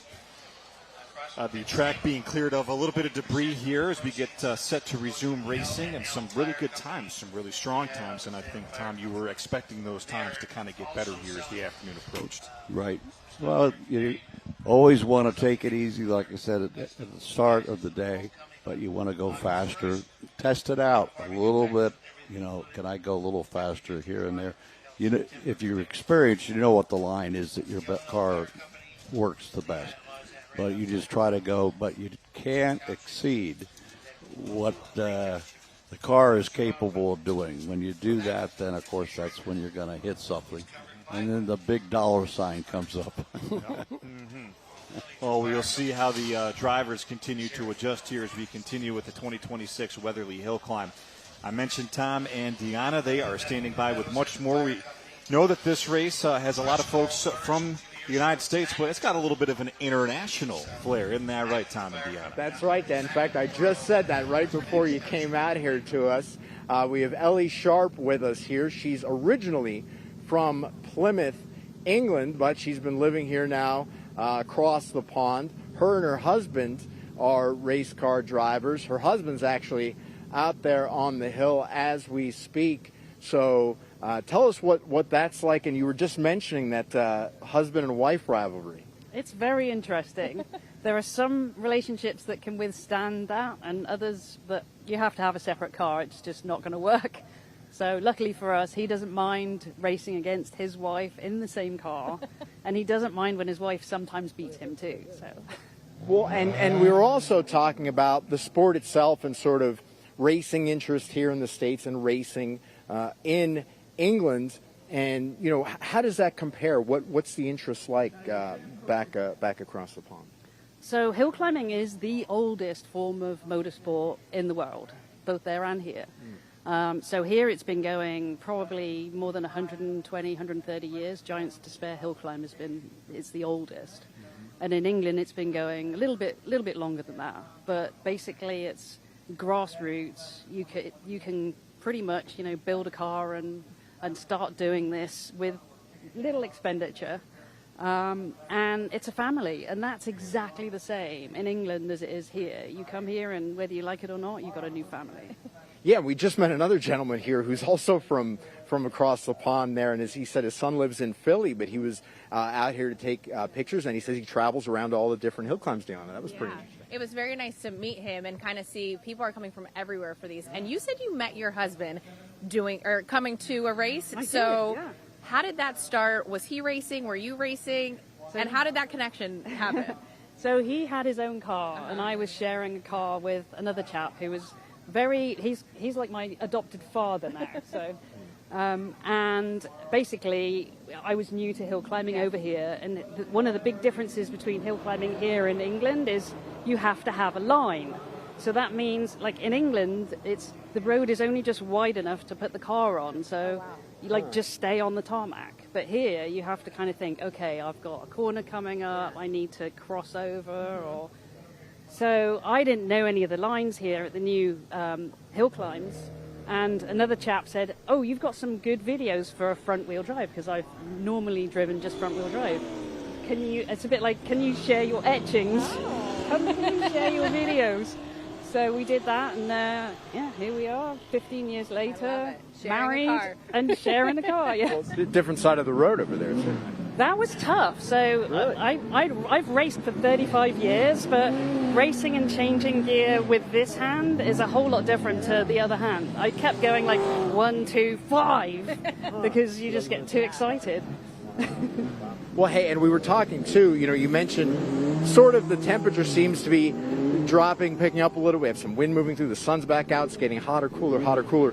What's that like for you? You have the flame, the uniforms on. What's that? How are you dealing with it? Like flame-proof underwear too. It's basically you're going to lose a lot of body weight, and you just have to keep drinking water. So you'll see people walking around with Gatorade and bottles of water, and yeah.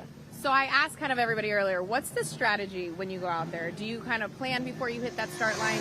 And for you, since it's different from when you did it in England, what's the game plan when you go in compared to your husband? Do you guys share game plans, or you kind of just do your own thing? Well, actually, one of the things that is really good about driving in the same car is that we can trade notes.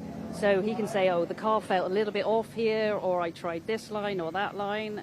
And basically what that does is we both get faster because we both learn, like he does things slightly differently to me.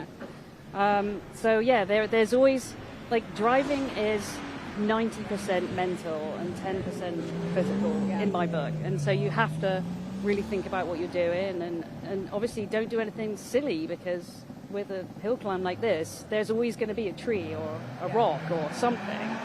So sneak up on it. How long have you been married? Oh, well, we've been together 10 years, but we've been married 2 years in August. Oh, wow. And just, with couples, similar interests like this, do you think having both the shared passion kind of helps your marriage? Oh, my gosh, yeah. So, but it's not just like, okay, we show up to a hill 8 times a year and we do some circuit racing together. It's literally every single weekend we're in the garage working on the cars, because we're both engineers. I'm a recovering engineer, and he's still like pretty much a coffee. So the passion for the racing, the passion for working on the cars, it's kind of just, it's brought you guys together. And then this is such an amazing community that you guys have here with racing. Yeah, and like I took my first engine apart when I was 12, and he did the same when he was like in his teens here. So although we spent much of our lives on different sides of the ocean, it's like we were kind of living parallel lives, and now we get to rub along together. It's fabulous. Fantastic. We just had the father-son team, and now husband and wife. We're waiting on her husband to come back. So just so many great stories out here on the track. We'll send it back to the desk. All right, Tom and Deanna, thank you very much. Really cool to hear that perspective from someone from the UK, and how she took apart her first engine at 12. That's awesome.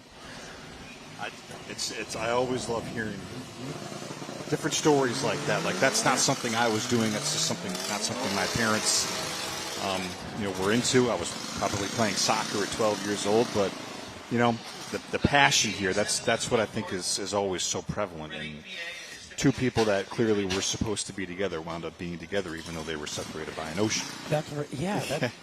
Boy, that Dee and Tom, they know how to tell a story. Yeah. They've been finding some great interview subjects here as racing continues on here. Looks like we are close to the end of this group as Ian Brown in his 2005 Mini Cooper takes a stab at it. And again, once each individual group has wrapped up, there will be a little bit of a break in racing to allow that group to come back down the hill, and then the next group will be lined up and ready to go. A little bit of error there on the jump turn.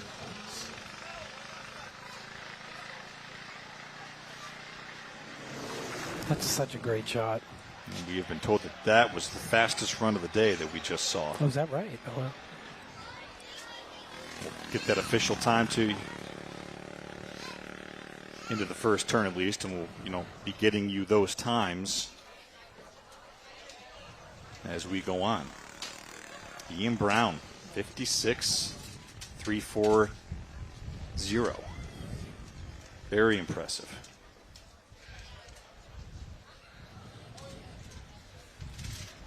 Jack Rowley, not bad either, 57.788. Daniel Hoopus, just under 66 seconds.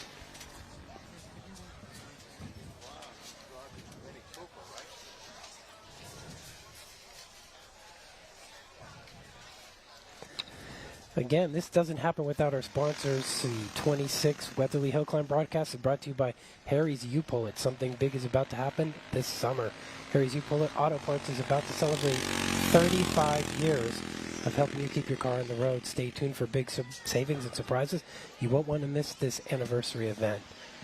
And that's where I got my air cleaner to my 73 Mustang. Okay. I pulled my air cleaner off. Harry's U-Pull-It's awesome. That's all. First-hand endorsement right there. It's tough to beat that.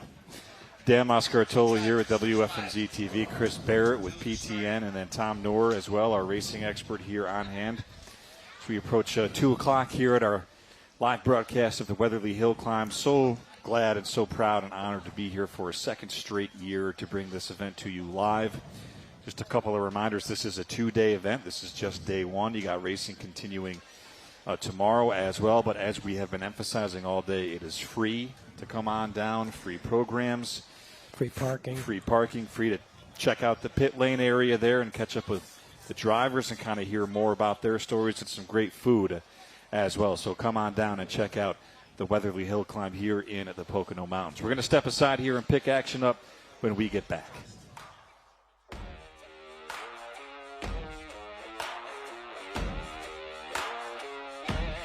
Gear up for savings at Harry's U-Pull-It. Shift into high gear with our huge selection of quality cars and top-notch parts that won't break the bank. The area's most responsible auto recycler, helping you stay green while saving some green. Plus, we pay top dollar for your old clunker, so you can turn that rust bucket into a gold mine. Cruise over to WeGotUsed.com and park your worries. Harry's U-Pull-It, where you ought to know we got you covered. Is getting in and out of the bathtub becoming a safety concern? Are you thinking it's time for a safer shower? Then it's time to convert your tub into a walk-in shower with the Tub Cut. Don't spend thousands of dollars for a bathroom renovation. It can take weeks and weeks. Call the Tub Cut for a walk-in shower that's safe, affordable, and looks great all in one day. That's right. No demo, no mess. All in one day. Visit tubcut.com or call us at 610-609-2901. How would you enjoy your Pocono vacation? Would you rev things up or slow things down? Or maybe just soak it all in. Or enjoy every bite. A Pocono Mountains vacation is your vacation. Whether it's alone time with a loved one or that much-needed family time. Just remember, it's your time. Visit PoconoMountains.com.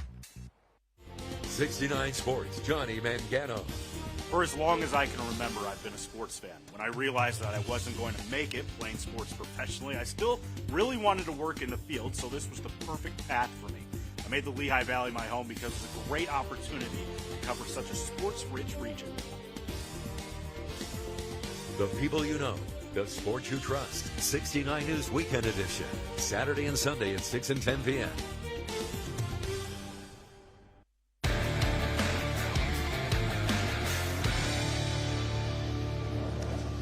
Live coverage of the 2026 Weatherly Hillclimb continues on WFMZ TV and also available on Pocono Television Network. Joined by Chris Barrett from PTN, other ways you can watch it, too, through PTN, correct? Correct. So we're on a number of cable systems, about 17. Mm-hmm. We stream online on every app that you can stream on. And also you can get us in the air at WDPN 2.8, Wilmington, Philadelphia, and a lot of other frequencies we've just added, or at PoconoTelevision.com, so we're everywhere. You can catch it live streaming at WFMZ.com as well as we take a look at the most recent group of competitors making their way back down the mountain. As I mentioned during the last segment, now we will take a little bit of a break here to allow these groups to come back safely into the paddock area, and then we'll restack and get ready for the next heat here as the Weatherly Hillclimb continues. A nice light breeze has started to pick up, which certainly feels good. It's been pretty hot out here most of the day, hoping to avoid some rain that's in the forecast later on. So far, so good. It's been an absolutely perfect day here so far. As we look at the leaderboard in the very top, Dermot Trainer is leading the way at 51.444. John Post is behind him at 52.675. Raymond Cochin coming in at third at 52.989. Tom, what do you make of those times here as we approach hour 3 here of the broadcast? I don't recall the record. Is it 47 seconds? We're going to work on getting that course record. Yeah, it's in the program. I forgot to bring my program over. Yeah, we need to get a that's a really good time. When you think about it, if you can, it's a mile. If you can do it in 60 seconds, that means you're averaging 60 miles an hour, averaging. So you're going significantly faster in some of the turns, especially up to turn 1 and, of course, after the jump turn to the finish line. So it's a nice shot of the paddock, too. Yeah. Which is kind of a neat thing to see. We were concentrating on, obviously, the race itself, but this shows you exactly what that area looks like when they're pulling in, these folks, taking a look at motors, doing the fine-tuning they need to do after their runs, and you could be right there as they come in. And I think Tom and Deanna, one of their interviewees even said it like, some of these pit setups are different. Some of them have full trailers that are able to bring their cars in. Some of them are driving their cars in, parking it, and just leaving. It's all, different backgrounds. And there aren't too many that drive anymore. I guess the new generation got a lot smarter. It's not a good idea to drive your race car. But, Here's a good boy or good boy or girl taking that in there. In the shade, hopefully. Yeah. As we see the latest group here pulling in.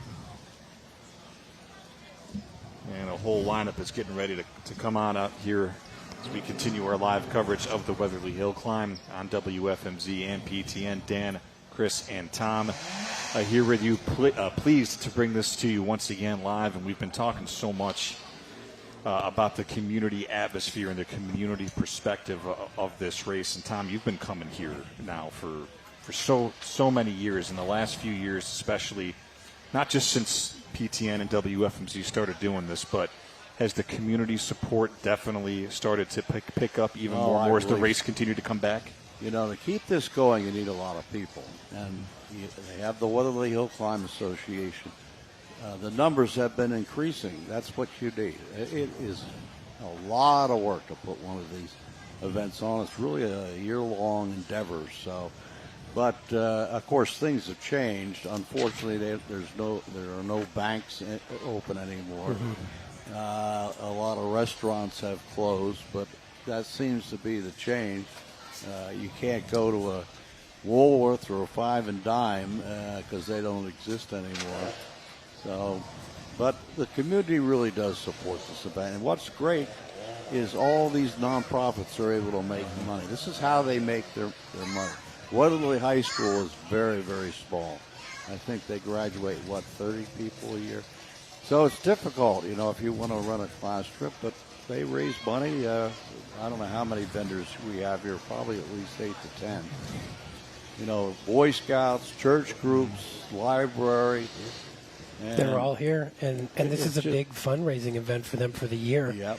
Because as you said, there aren't the industries or other commercial operations in town, So this is the way that they fund. It's a very, very important event for the community. Very important. And the foundry, the Weatherly Foundry, has been here since as long as I can remember. And they've been very supportive, very supportive. So thank you to everyone who has come out and supported, and we welcome you to keep coming out here as the weekend continues. We're going to step aside again and have more from the Weatherly Hillclimb when we come back.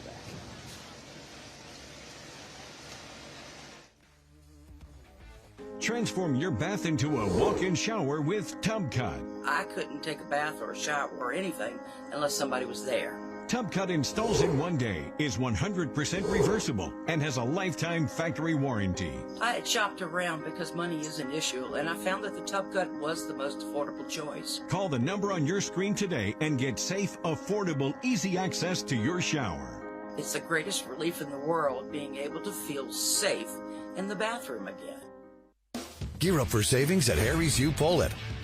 Shift into high gear with our huge selection of quality cars and top-notch parts that won't break the bank. The area's most responsible auto recycler, helping you stay green while saving some green. Plus, we pay top dollar for your old clunker, so you can turn that rust bucket into a gold mine. Cruise over to WeGotUsed.com and park your worries. Harry's U Pullet, where you ought to know we got you covered. You guys know where Chris is? He said he had a great new idea for the Pocono Mountains. Yeah, but he's not here. What's his big idea now? Hey guys, did you plan your travel getaway? Why not try the Pocono Mountains travel guide? There's everything you need. Place, stay. Well, I think I found him. It's a complete guide to everything in the Poconos. We're just not one resort. We're a 2,400 square mile destination. For your free guide, go to PoconoMountains.com. Award-winning safety, all-wheel drive, and fuel efficiency. Get the Subaru you'll love at Fairway Subaru in Hazleton. The all-new redesigned 2026 Outback has arrived. With a bold new design, more cargo space, and updated tech, it's the most capable Outback to date. Inside is a standard 12-inch touchscreen and upgraded eyesight technology that's smarter and safer than ever before. Get 1.9% financing for up to 75 months on new 2026 Outbacks, or lease a new Outback for $319 per month. Fairway Subaru, the right car, the right price, the right dealer.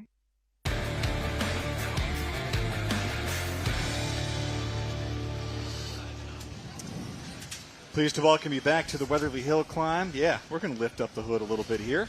Take a look inside.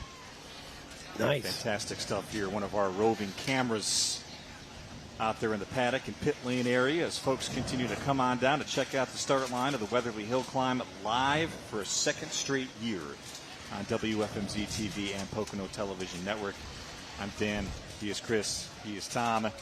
Welcome back as we begin our third hour of coverage here, getting set to kick off the next group. We just had a wave of racers come on down, and now we're kind of resetting, getting ready to go.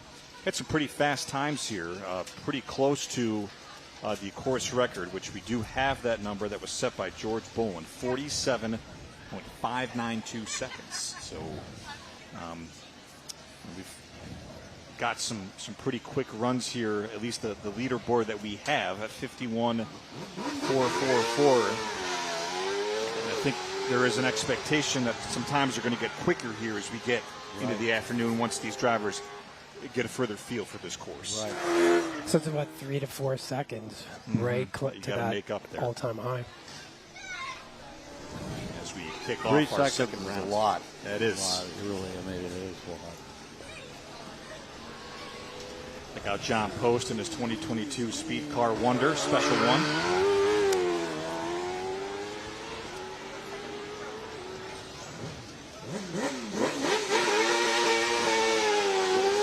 So, Tom, the size of that vehicle and the size of the tires, does that give them an advantage?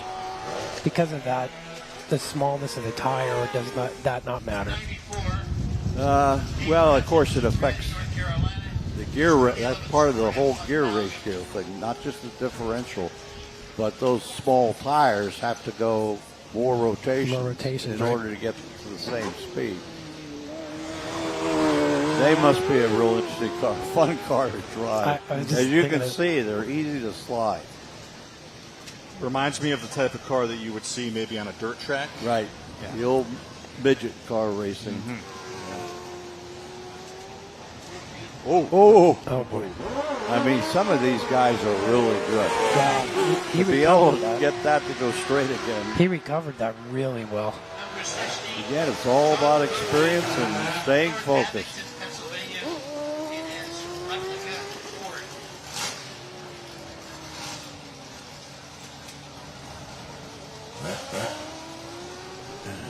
And for perhaps some folks out there at home who are maybe not as familiar with the nuts and bolts of racing as with Dave Hutchins, some of these types, those IndyCar, Formula One looking types of cars with the spoiler on the back, Right. what does that add from a racing Well, perspective? it's the aerodynamics. We have something called Bernoulli's principle. That's how all this works. So what happens, it reduces the drag and increases the downforce on the car. Now, they have an effect here, but not a major effect, not like an Indy car or a Formula One car, because they're really going fast. So, but the downforce is an important element. What's going on there? Oh. Here's Todd Berkey in his 1934 Ford sedan. It comes down to horsepower. You know, if you want to climb a hill, you need a lot of horsepower. And you see these cars start at the start line. The ones that look fast are really the slowest. You don't want to spin the tires. You don't want to create a lot of smoke. You got to get the power to the tires as quickly as possible. But yeah, a lot of these cars that look like they're going the slowest are actually going the fastest because they're so smooth. And there is, unfortunately, a little bit of a spin out there around turn 2.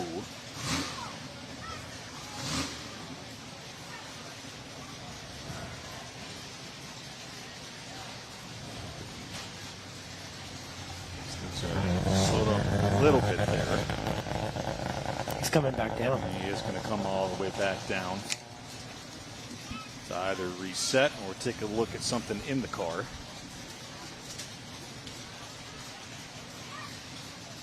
No, if you spin, you're done for that run. Of course, you get more runs.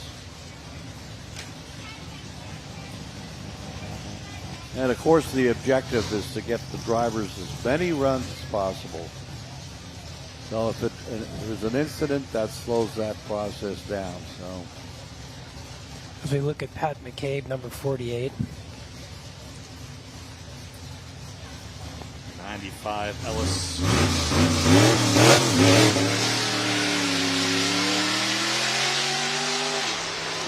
And then Tom goes, for those that saw that start there, that yellow starting block that got kicked out. Yeah. Is that there to keep them in place? keep them from rolling back.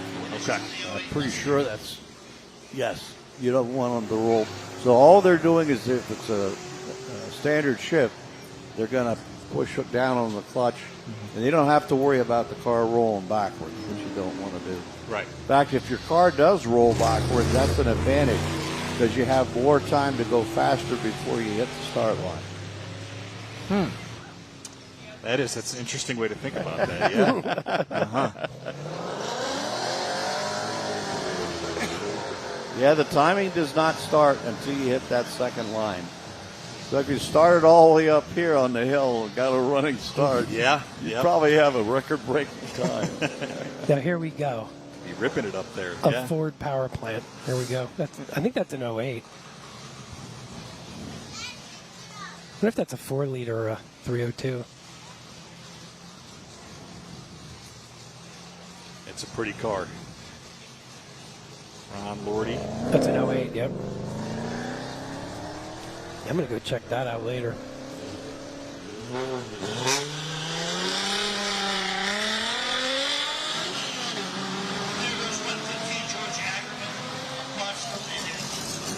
Just heard George Ackerman rip out of the start line in a 1996 Volkswagen Golf.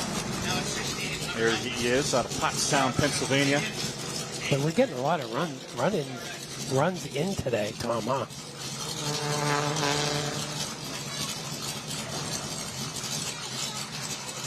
Hunter Huffman is next up. He's in the 1989 Honda CRX out of Sarver, Pennsylvania.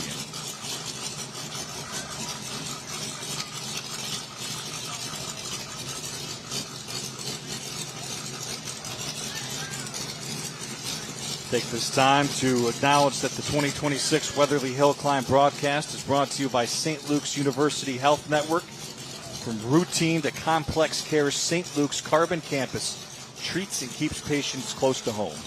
For a full list of local doctors and offices, visit sluhn.org. Some really pretty drone shots. That's a great shot. Israel Alejandro operating that for us today. There is Hunter getting out of the gate.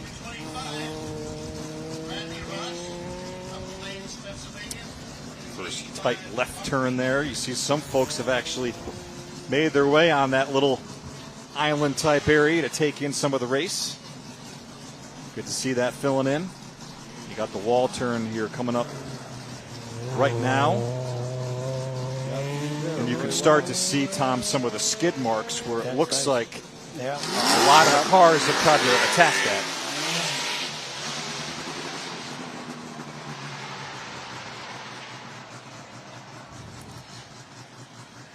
Oh, nice.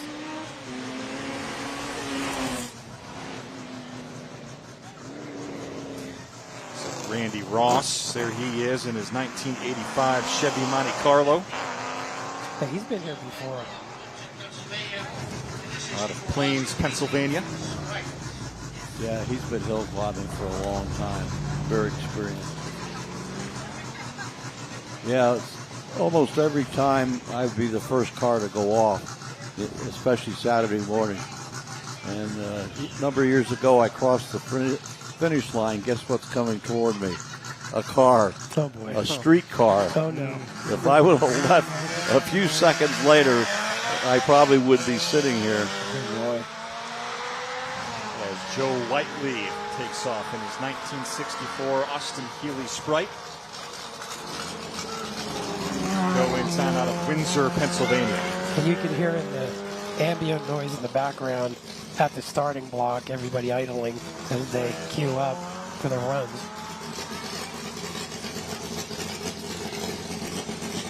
You're right, we are kind of going at a nice pace here today so far. Is this our British driver? No. 60.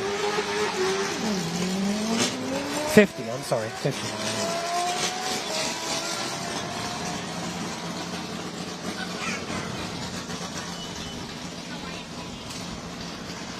Wow, this is a good run.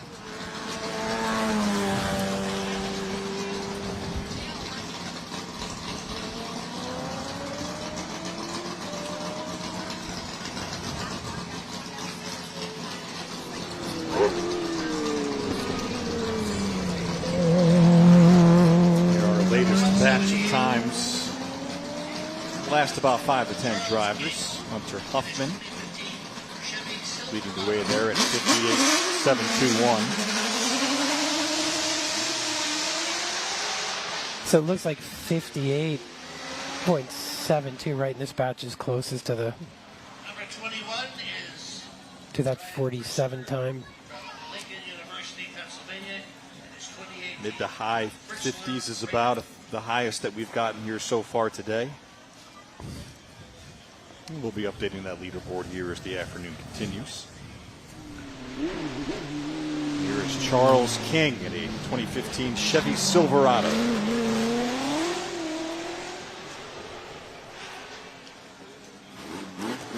High time today is 51.444. So, as Tom mentioned, though, that is still a difference of about 4 seconds from the record. So that is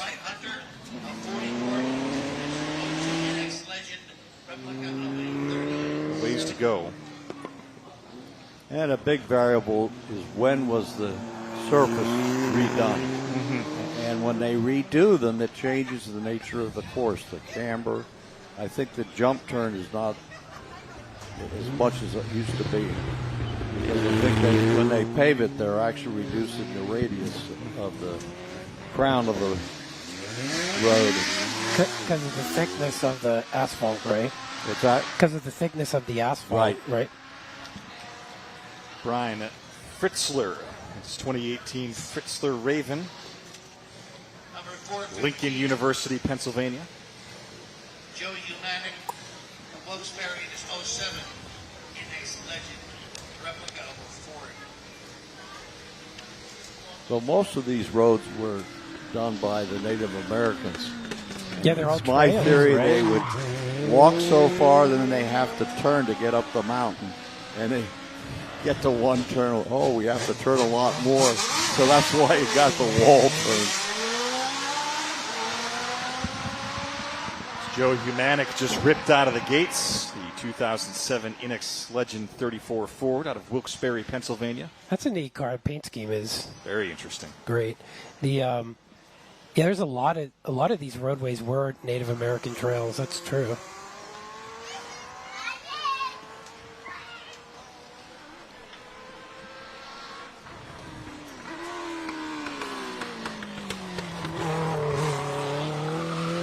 The design of it is very It's neat. It's really neat. old school design. It kind of reminds you of something you would have seen in like the 1920s. Yeah, it's based on the 37 Chevy. Yes. Number 117, Don McLaughlin of Cannon, Pennsylvania. Ooh, nice air on that. Very good. Last year he almost wrecked because he was so sideways. So he's learned. Talked about a lot about how a lot of drivers here, whether they've gone earlier today as their first time here or they've been here before, a lot of them be able to make adjustments to see how it's running. And as Tom has mentioned, all the variables that go into shaving or adding a few seconds from year to year, track to track, adjustment to adjustment. It really is fascinating to hear that as Timothy Cahill attacks the wall. That's an interesting design.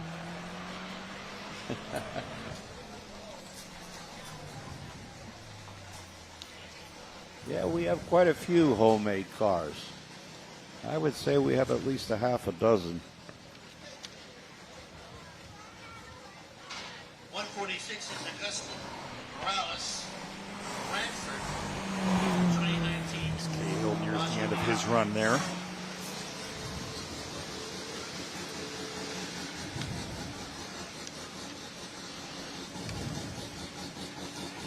Donald McLaughlin, D-Spec, Ford Fiesta, Duncannon, Pennsylvania, out near the Harrisburg area, right on the Susquehanna. Yep, he's run more than 300 of these hill climbs. He's the leader. Wow. He normally races a Renault, but I think a recent race he blew up the engine. And it's not easy to get parts because they haven't made the Renault for quite a long time. Yeah. They're made in France. Tom, curious to get your reaction to that interview earlier from the driver from England, as someone who's been doing a lot of these yourself, to hear that other people from other countries also want to come here and compete. You know, how does that make you feel as a long-time driver? Oh, I think it would be great. I would love to go to England and run some of their hill climbs, and they call it Goodwood. They are vintage races, and they have a ton of cars. Yeah. Old Galaxy 500s, the Jaguar that you see here, and it's just those little minis. They actually compete against the 500 Galaxy Ford, which had much larger engines. But it's so much fun. But I think I'm getting too old to go do that. But I'd love to see that, and also see a hill climb. Because their roads over there are really narrow. She mentioned that, how narrow Yeah, they are very It's narrow. a whole different dimension to it, for sure. Yep, I believe it. Really, really nice drone shot there of the starting line. Wow, really nice. Now, speaking of England, we do have a 007 car that is actually lining up to take off here very soon. In fact, it's next in line.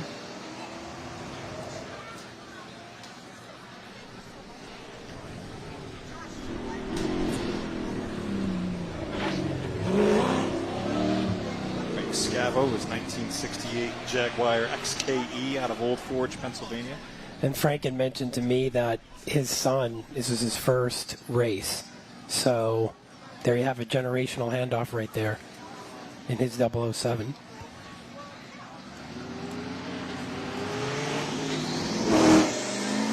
The thing about vintage racing, some of those cars are worth a fortune. Millions of dollars, and yet they're out there racing. That's a gorgeous car. It really is. Fantastic. You could just imagine the soundtrack to the James Bond movie kind of playing here throughout this whole run, you know. If you could just throw a little music bed there underneath the iconic film score. That's not a Jaguar engine, though. I think it's either a Ford or maybe a Corvette engine. You can tell when you're near it.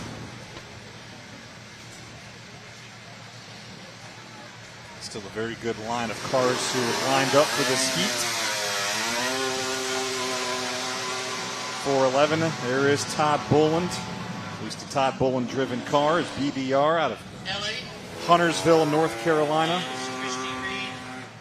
And this is the driver right now, or at least the car, George Boland, that has the course record here of 4.7592.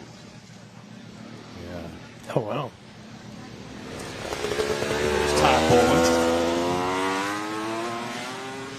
the father-son duo that we talked about earlier. Yeah. So he hasn't been here in 39 years, right? Correct. It is his son now, the record holder's son, who is driving now. Yeah, that's a lot of fun to be able to do that. I bet. Wow.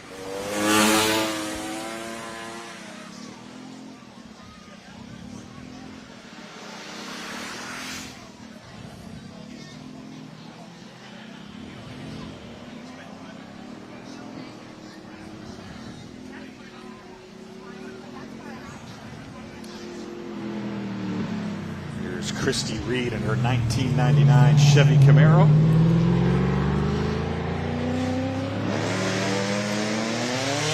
Her and her husband are involved in the Special Olympics. They're really engaged, and I think which is a great thing for kids. Absolutely. They live near the Pittsburgh area. Grace Hunsinger just took off as well, 1986 Volkswagen Morocco 16V out of Mullica Hill, New Jersey. New batch of times here rolling in, 55.968 from Mr. Boland.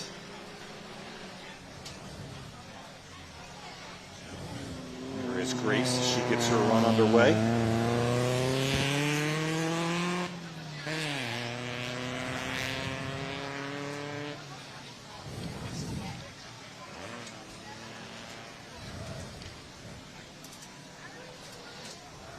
Car number 40 is lining up next. Jim Cosner Jr. out of New Hope, Pennsylvania. 1976 model car.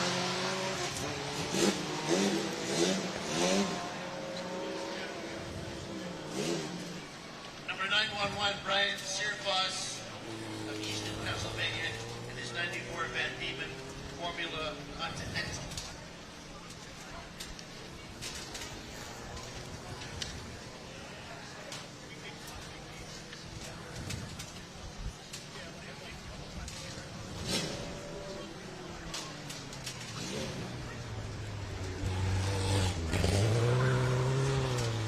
In the middle of hour 3 of the Weatherly Hillclimb here on WFMZ TV, also available on Pocono Television Network. We want to welcome in anyone who may be watching through either medium. Thank you. Thank you to anyone who has come down. A 2-day event here that is going on in fantastic Weatherly, Pennsylvania here over the entire weekend. Full day of racing underway now. You got a full day coming up tomorrow as well. Free parking, free program, free entry. Good stuff. Can't beat it. Fantastic food, all nonprofit, and some really good high-quality racing here going on. We've had perfect weather here so far. We are certainly hoping that that holds up.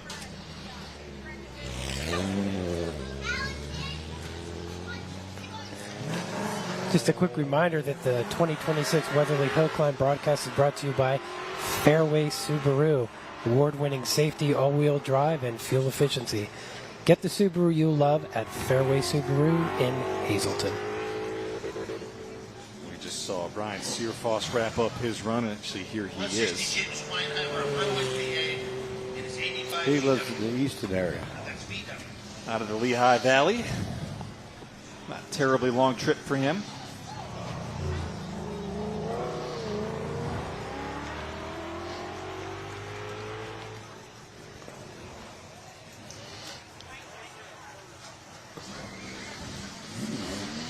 Continue on here. Got a really nice flow here going as we continue our runs. A little bit of a different race this year versus last. A nice recovery on that run after he got air. It's good to see all these runs getting in. Very good. With very minimal stoppages due to wipeouts or accidents, getting these run in fast and getting them in safely too, which is highest priority.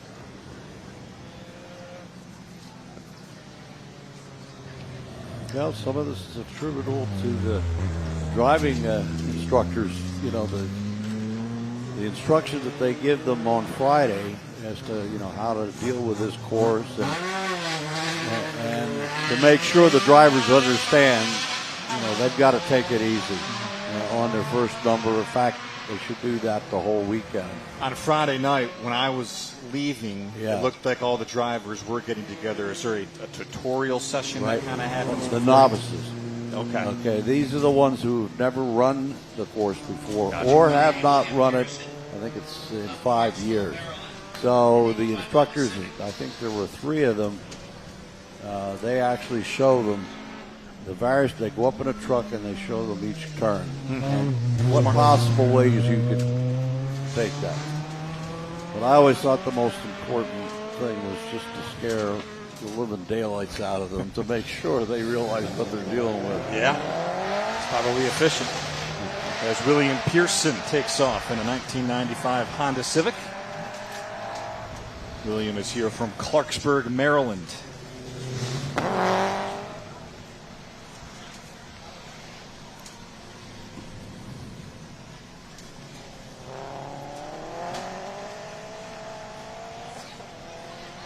And Tom, you mentioned novices, and that kind of can get one thinking. How does one even get started in this business? Very simple. You join SCCA. Now, I don't know how much it is a year. It's probably about $100, maybe a little bit more. And what does that stand for? It's what? You join, what is that called? SCCA, Sports Car Club of America. Gotcha. They're the ones that sanction these events, and they also provide the insurance, which is really quite significant. Sure, I bet. So you can show up here. You have to have a driver's license. You can show up here, apply for a novice license, get it right here. I don't know what they cost now. They used to be $15. And you can run. Now, you eventually have to get a full competition license. And, of course, whether you get that or not depends on how well you do. If you show up here and you're constantly going off course, go home. This is not the sport for you. Sure. So it really is. It's probably the easiest of all racing licenses. Because a lot of, like with road racing, you have to go to driver's school. I was going to say there's no trial or school that you have to go through. No, Okay. but we do have mentors. Okay. That I think that's extremely important, that somebody who can review and they have a chance to ask questions and get answers.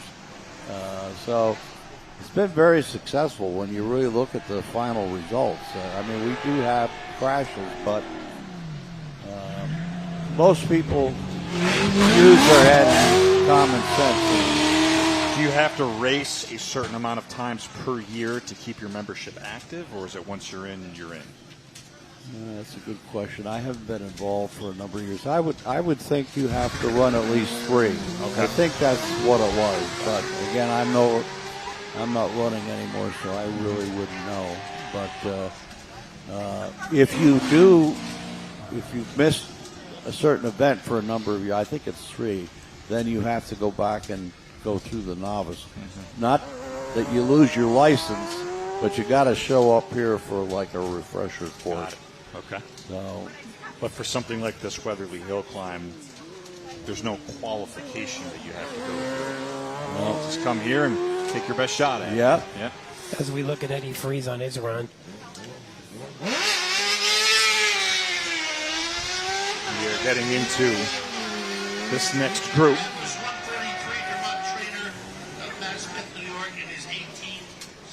See how close he was to that white line? He That's really where you want to be. He handled that really well. Speed car models. Wow.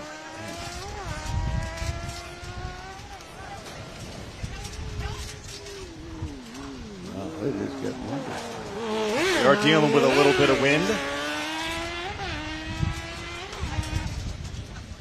And Tom, how can that certainly, if the wind hasn't really been a factor all day, but you start getting some gusts like this, that can certainly play around some of those lighter cars. Oh, right? absolutely. Well, it affects all cars, but a car like this,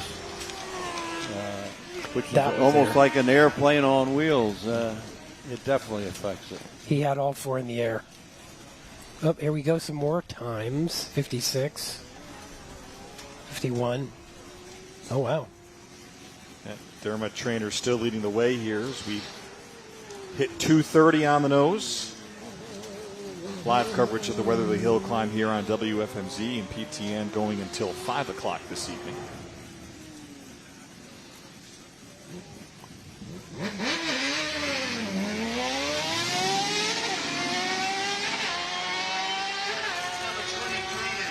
Whoa.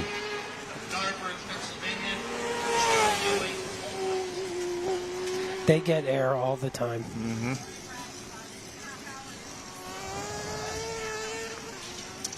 So turn one is that right turn. Turn two is that sharp left. And then the wall turn is another sharp right turn the wall, right here.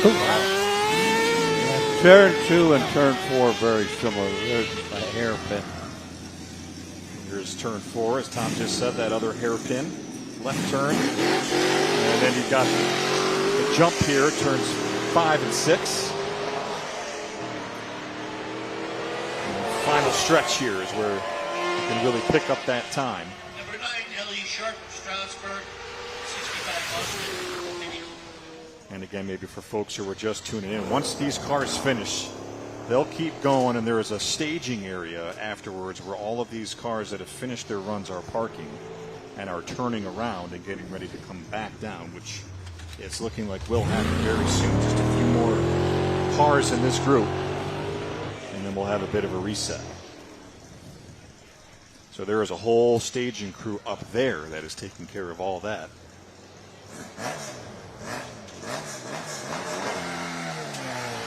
Yeah, they call that turnaround. It's extremely important that they stop any car that is going down the hill. Mm-hmm. That's, people just ignore things like barriers. They just think they can do whatever they want to do, I guess. It's Jeff Craig. It's turn 2, that sharp hairpin left.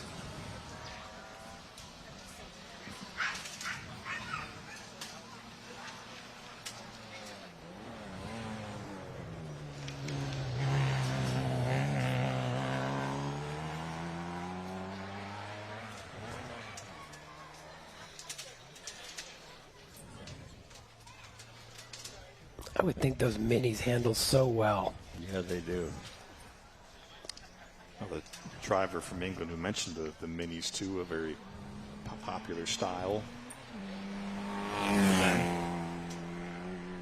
Yeah, she's a really good driver, really very experienced. She also is a good mechanic. She knows how to, build the engines.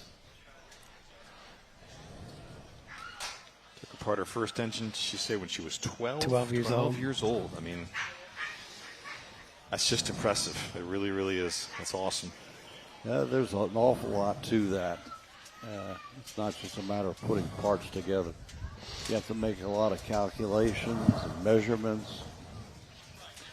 As Crystal Hay gets set to take off from 1998 Plymouth Neon. She's right here out of Weatherly, PA. Of course, one of the feature subjects of Brianna Strunk's piece earlier, Pocono Television Network.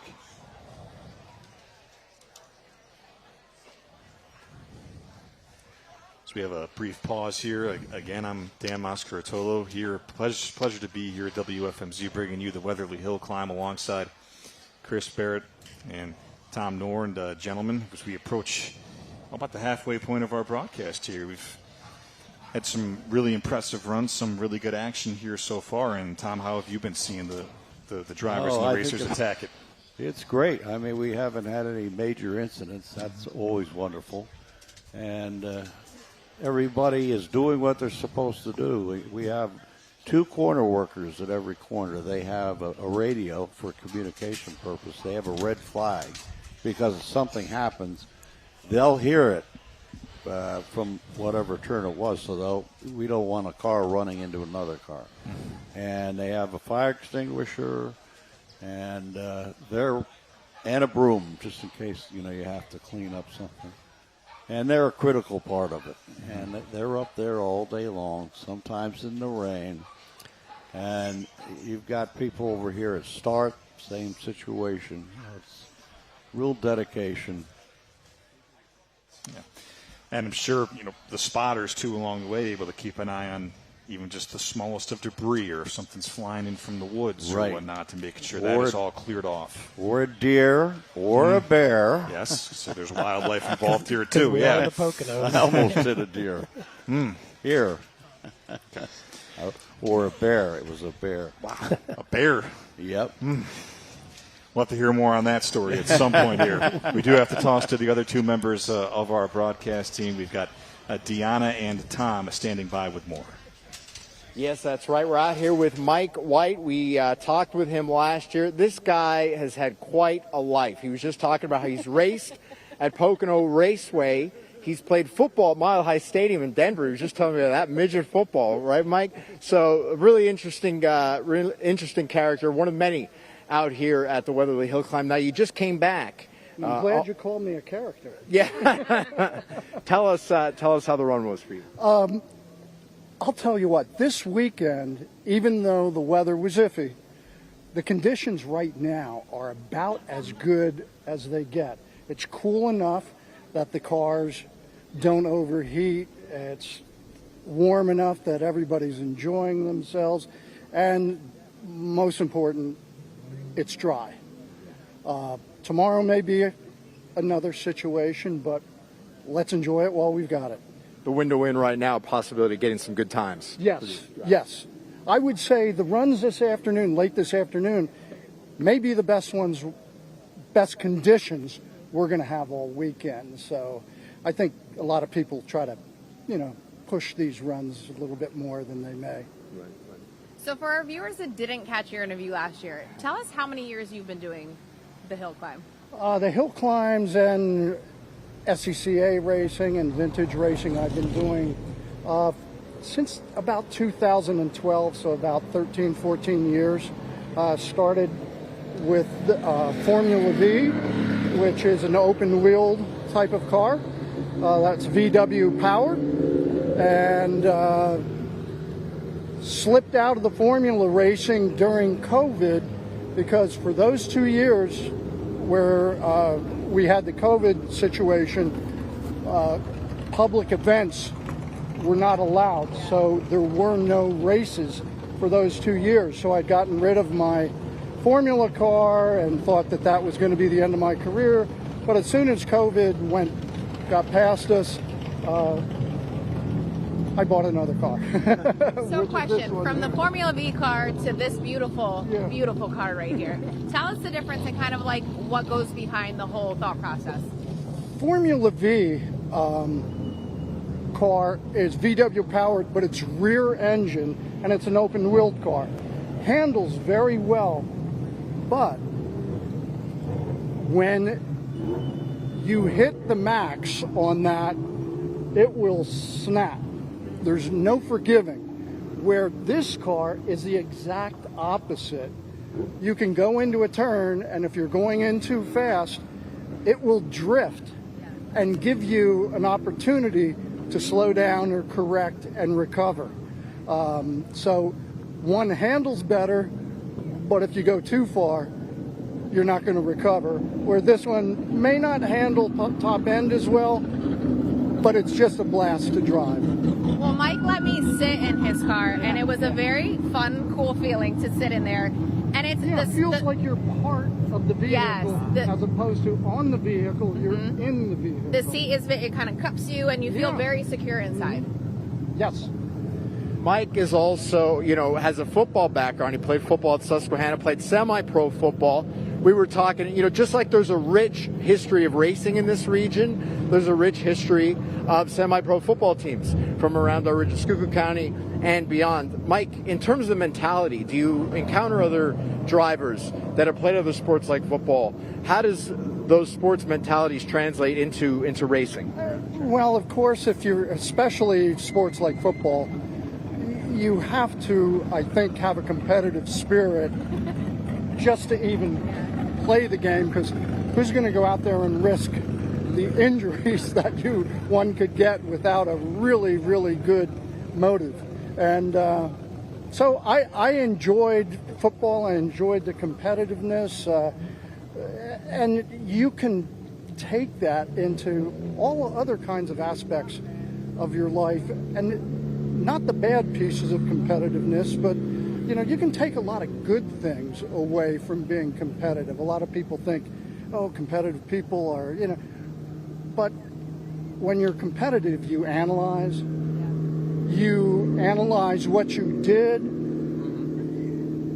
You are your own worst critic when you're competitive. I think that's my opinion. You would know. You're a competitive type of guy, huh? Absolutely. Well, there you have it. Just one of the many great stories out here at the Weatherly Hillclimb. Mike White, thanks for joining us. We're going to send it back to the desk. All right, Tom and Deanna, thank you very much. Another great interview there. We're going to have much more here live from the 2026 Weatherly Hillclimb when we come back.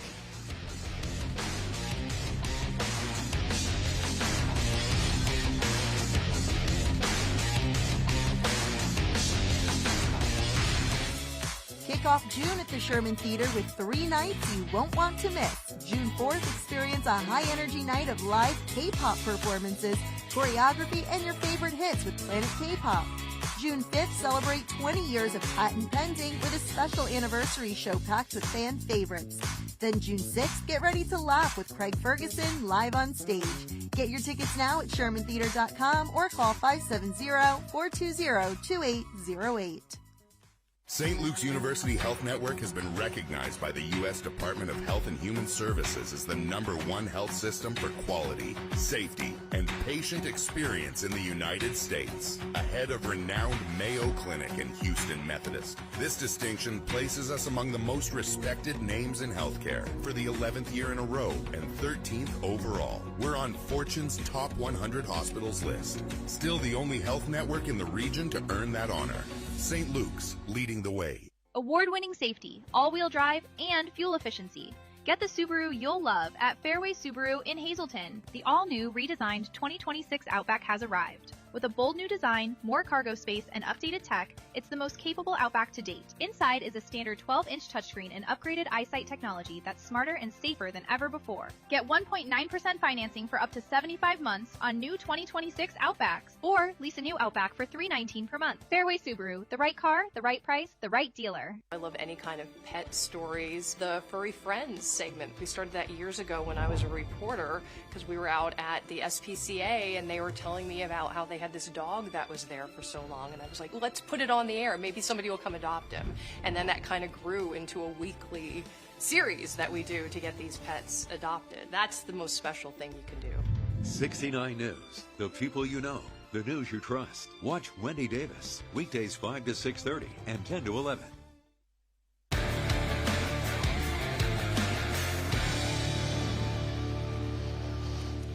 Welcome back to the 2026 Weatherly Hillclimb live on WFMZ TV and Pocono Television Network.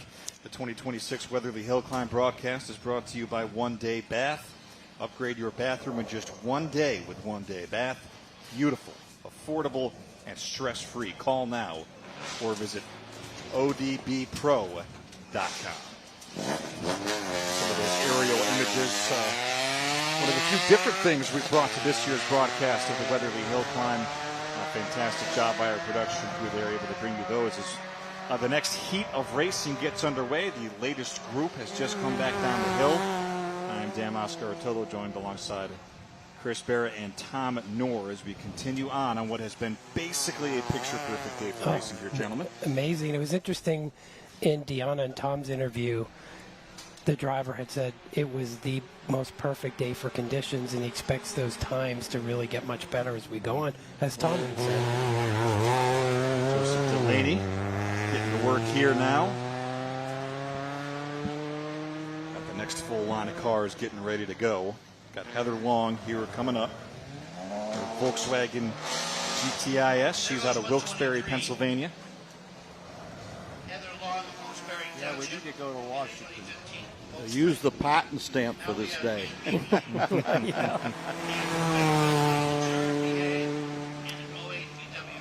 Aiden Fennerman is on deck. He's in an 08 Volkswagen Rabbit. He is from Luzerne, Pennsylvania.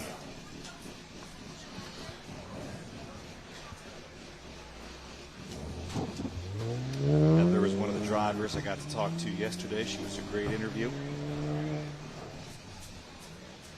Wearing her Eagles t-shirt. Was this her first time racing? Or no? This was, she's relatively not her first time, but she's not done it very often. Not yet.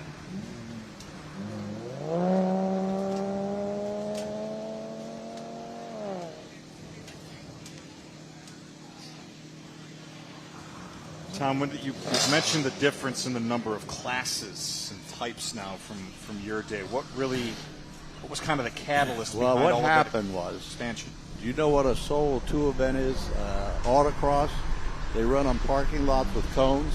Interesting. Okay. Yeah, they do it in Wilkes-Barre. I'm sure they do it where you live. Well, all those classes were added to what we already had. So they just kept adding and not taking anything away. So if you look through here, you'll see a whole bunch of classes. 1 car, 2 cars. And it certainly can be changed. You know, some people don't want to change because they like, I'll be very honest with you, to take a trophy home. I was first in my class. How many people were in your class? Just me.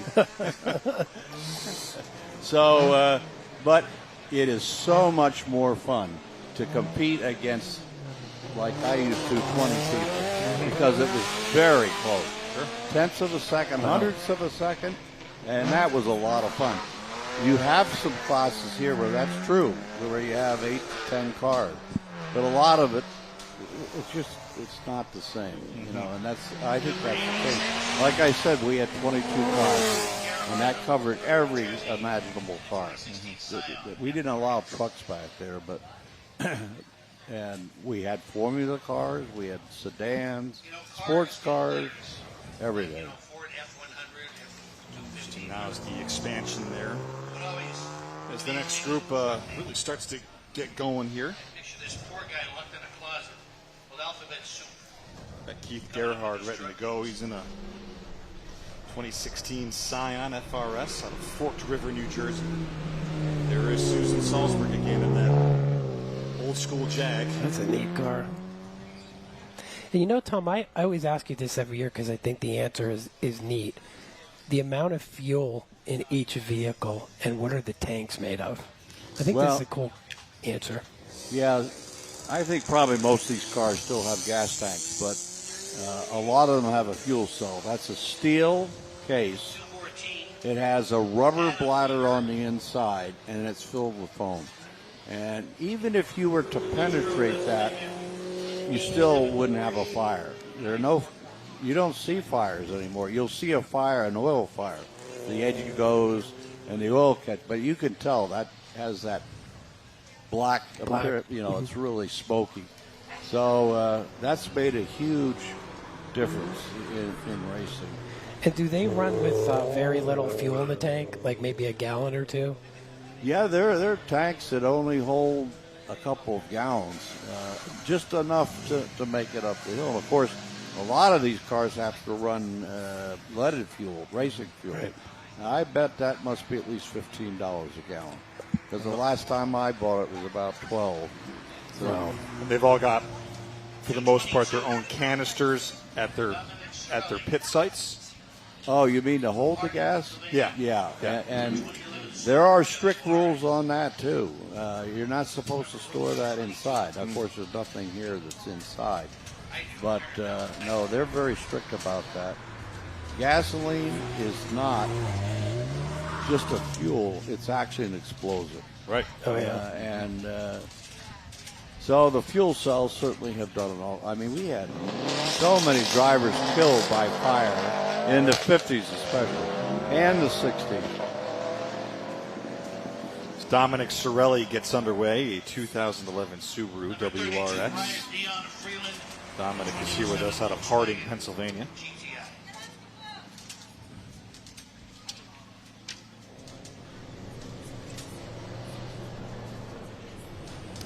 Brian Dion is getting ready up next. He's in a 2007 Volkswagen GTI out of Freeland, PA. And here is Dominic.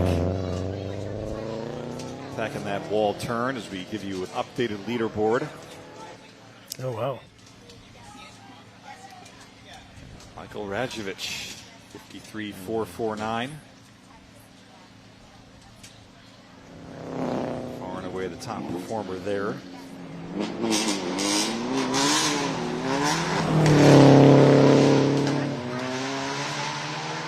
36, Matt Williams, Dallas, Pennsylvania, in the 2011.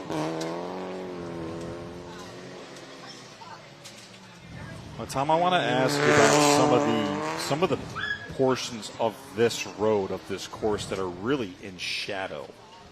Yep. I mean, I feel like it's sometimes, especially later in the day, I mean, that canopy has got to start. Well, it changes the grip. Yeah. You're going from macadam, which has a lot of tar in it, that melts, slippery, not as much grip, and then you're going to head into a shaded area, and that could be in the middle of a turn or just about anywhere.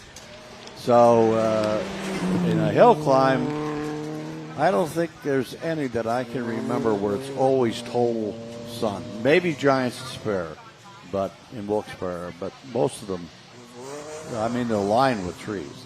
We had a professional driver show up at Hershey, and he made one run, and he says, "I'm going home. This is like racing a car through a wooden tunnel."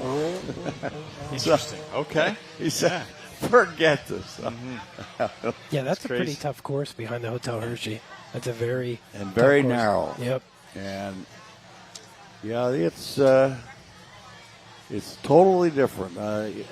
We don't have any tracks in the United States that are that narrow.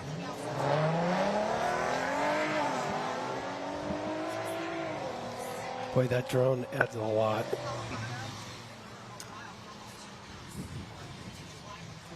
Aerial views here of Weatherly, the Borough, bottom of the hill finish line. Sure. As more and more groups continue to attack their late afternoon heats. 2026 Weatherly Hillclimb is once again a 2-day event. Got action continuing all day today, wrapping up around 5 o'clock, and then continuing all day tomorrow. And going to keep on telling you, it's free to come down, free to park. Some fantastic food here for an affordable price. It all goes to help local organizations, local groups, high school classes and whatnot. It's a fantastic way to spend an afternoon. It is, and it's a great thing to see. And again, we have to recognize our sponsors. 26 Weatherly Hillclimb broadcast is brought to you by Harry's U-Pullet. Something big is about to happen this summer. Harry's U-Pullet Auto Parts is about to celebrate 35 years of helping you keep your car on the road. Stay tuned for big savings and surprises. You don't want to miss this anniversary event. That's Harry's U-Pullet.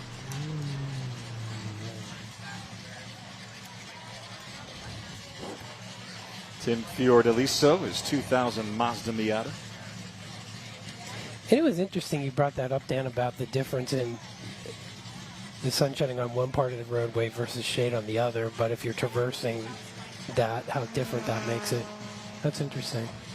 Ooh, nice air there. Yeah, you're constantly going. You can see sun, shade, sun, shade. And there has to be a couple degree difference, right? Oh, yeah. Number 71.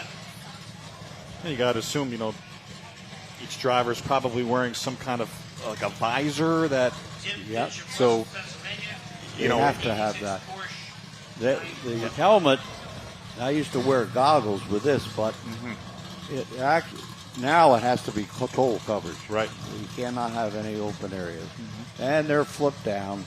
And you can buy shaded ones if you have a situation where you have to run where it's sunny.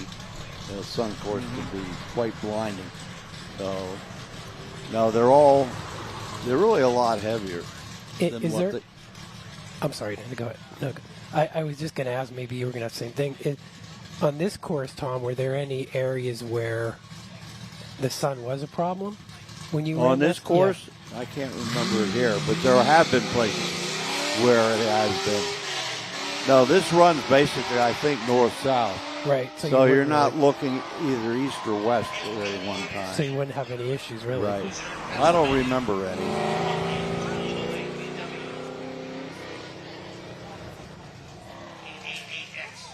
This group continues.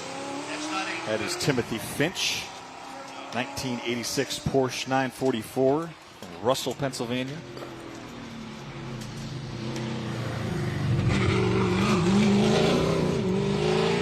Sharp-looking car. Some neon green hubcaps.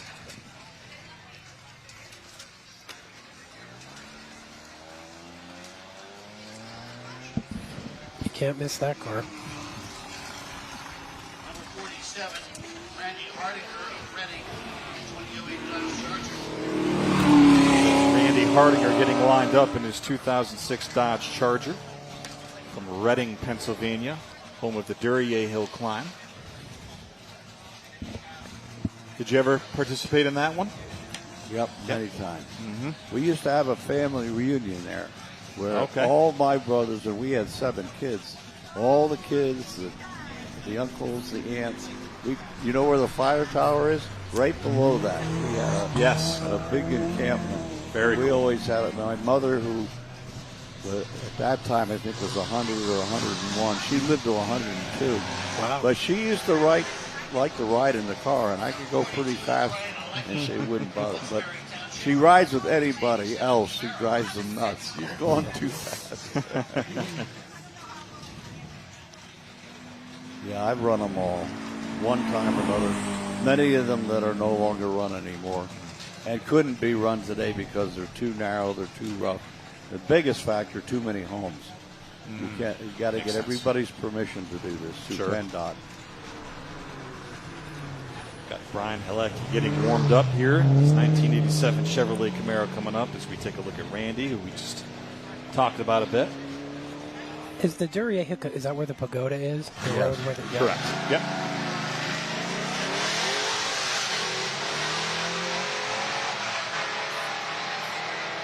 And back in the day, they didn't have to turn the cars around and bring them down.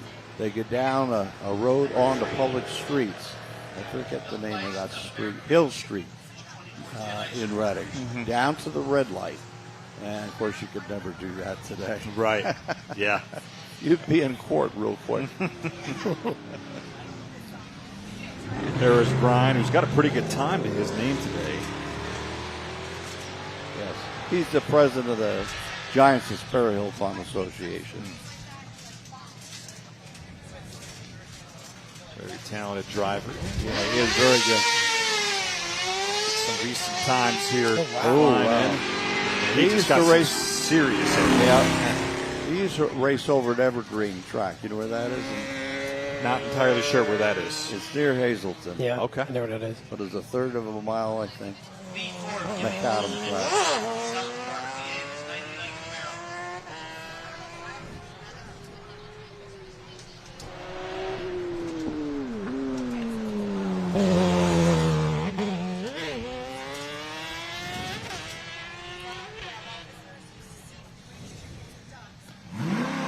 Back into speed car here, at least for that particular run. The sun has started to fade a little bit, so we've got a little bit of overcast rolling in here to Weatherly, PA.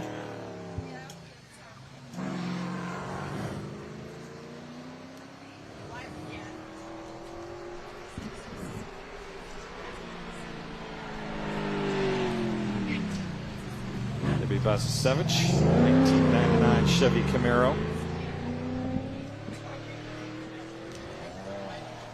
Got Jonas Searfoss about to tee off from down here. He's in a 2002 Mazda Miata. He is from Easton, Pennsylvania.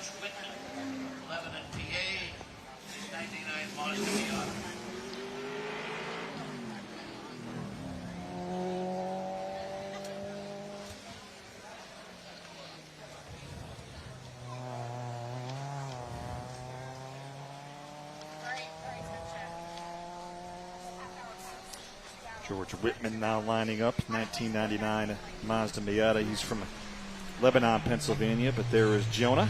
These Miatas handle well. They're I think they're 2.5 liters, I believe.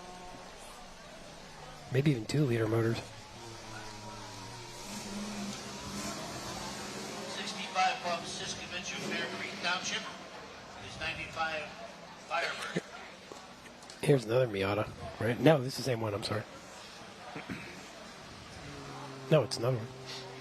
Is that Whitman? I think so, yeah. Yeah, he's one of our tech inspectors. Very good.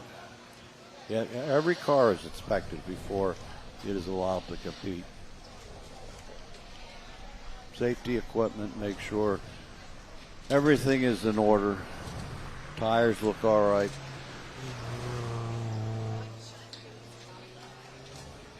That's the way to be going today, top down. Tell you what, it's fantastic. Perfect day. Now, once you put a roll bar, a roll cage in a convertible, you usually can't use the top anymore. Unfortunately. Yeah.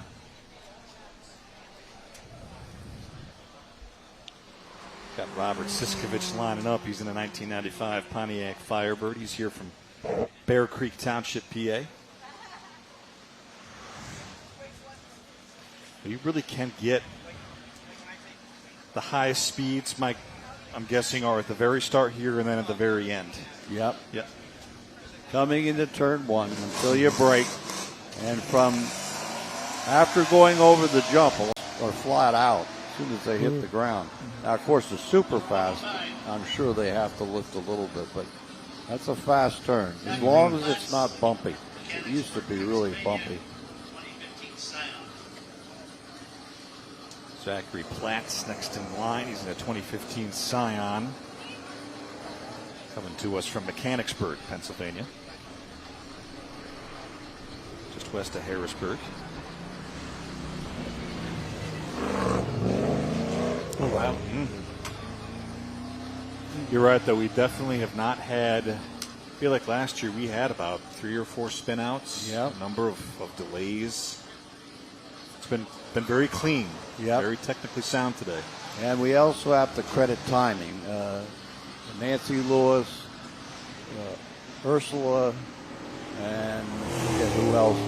That's great the way it's operating. We used to have frequent problems where we would have to stop because it wasn't working. Yeah, everything's very tight today. Frank Scavo the fourth. Another look at Frank Scavo here coming up in his 68 Jaguar. He is next in line. He'll be followed by Jeff Craig in a 1990 Ford Mustang. He's from Elizabethtown, PA. He must have had like 4 runs today already, I would think. Getting after it.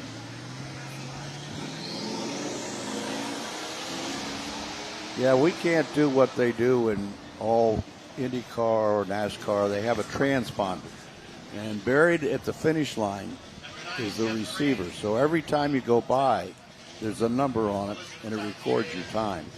Wow. So that's how they keep track. But you can't do that here because I didn't know the that. start and finish are in 2 different places. Mm-hmm. So. Wow. And they're not cheap. They're about, so when I bought mine, about $900 to $1,000.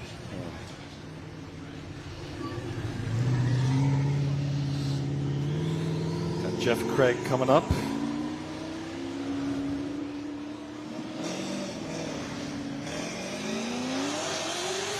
He'll be followed by Daniel Hoopus, who's in an 08 BMW from Coatesville, Pennsylvania. Number 325, As Chris has mentioned, this is quite a week for racing fans in this area as a whole. You've got the hill climb here today and tomorrow, and then you've got NASCAR making its annual visit to the Tricky Triangle next week. All three of their national series will be raced. You got, of course, got the big Cup Series next Sunday. And the Friday's ARCA, right? Or what? Have to double check. I always forget the the schedule.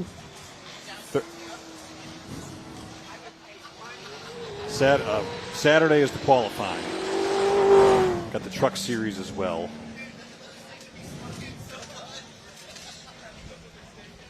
number 15, Ian Brown. Here's Nathaniel Hoopus. It's 2008 BMW from Coatesville. Ian Brown's in the on-deck circle. He's in a 2005 Mini Coupe. He's out of Richfield, New Jersey. So the 13th is the O'Reilly Auto Parts Series. That's the Miller Tech Battery 250. And of course, NASCAR is on Sunday. The Great American Getaway 400.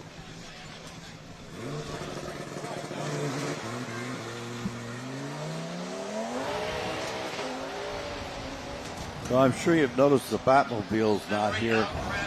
None of those cars are running because they just bottom out too much. They're too low. Too low. Yeah. Makes sense. So. Albert Carrazza pulling up in a 2024 Subaru, Sugarloaf, Pennsylvania.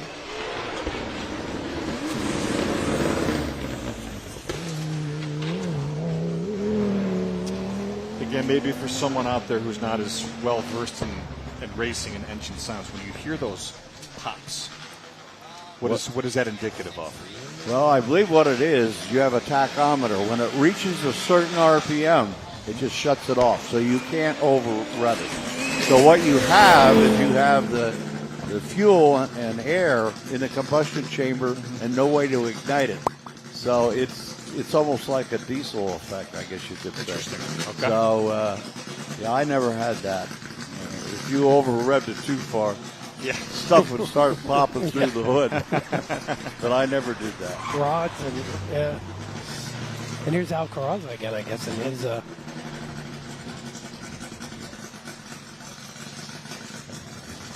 Yeah, if you run along enough, you know when to shift. Your ear is tuned into that. And a lot of the tachometers have a light on it. Looks like a scope. It turns blue, so you know when to shift. Ian Brown with a really nice run. 55.593. That's going to be one of the top ones of the day in all likelihood. Fantastic run.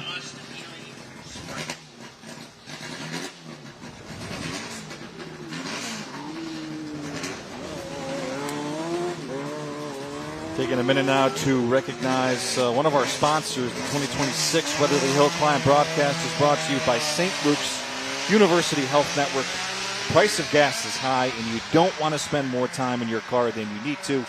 Come to St. Luke's Carbon Campus if you want to be treated and kept in your community for all of your health care needs. Number 5. Yeah, I can't thank St. Luke's system. I mean, their doctors and nurses are just unbelievable. Great Care, not system. just them, but the food process people that serve the food and clean the rooms. It's just unbelievable. It's a great health system. Couldn't get any better care. Yeah, we're lucky to have really great health systems up here. We are. Take a look at Michael White in a 1959 Austin Healey Bug-Eye Sprite. Out of Leesport, Pennsylvania. That is Berks County, Pennsylvania. Yep, the East Berlin car. Do you remember that story? This is true. Guy had one of those cars in East Germany, in East Berlin. He took the windshield off, lowered the air pressure, put his mother in the trunk, which is not easy. His wife on the passenger side got going real fast and went under the barrier, separate East from West. To West Germany. Oh, okay. It went from, autocratic system to freedom in that car. That's a true story. Not many cars could do that.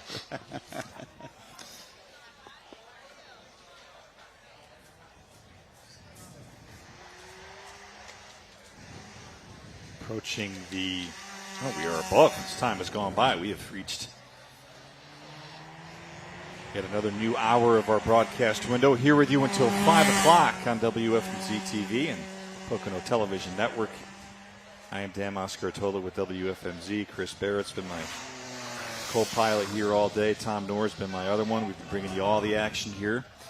And then we've got Tom Rader from WFMZ and Deanna Fontanez from PTN, who have been out in the field giving us some great interviews here. We want to thank everyone who's joined in. We are so happy to have been here now all day for a second straight year, and I can't thank these two guys and our entire team enough for helping us make this possible. We will step aside and come back and bring you much more here from the Weatherly Hillclimb.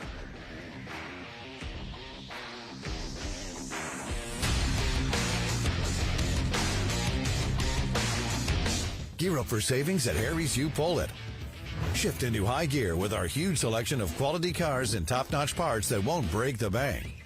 The area's most responsible auto recycler, helping you stay green while saving some green. Plus, we pay top dollar for your old clunker, so you can turn that rust bucket into a gold mine. Cruise over to WeGotUsed.com and park your worries. Harry's U-Pull-It, where you ought to know we got you covered. Is getting in and out of the bathtub becoming a safety concern? Are you thinking it's time for a safer shower? Then it's time to convert your tub into a walk-in shower with the Tub Cut. Don't spend thousands of dollars for a bathroom renovation. It can take weeks and weeks. Call the Tub Cut for a walk-in shower that's safe, affordable, and looks great all in one day.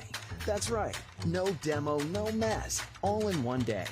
Visit tubcut.com or call us at 610-609-2901. Hospitality and tourism is an important component of the Pocono Mountains. The industry generates billions for the local economy. That's right, and that's less in taxes that you have to pay. It's an industry that supports over a third of the jobs in the Poconos, including mine.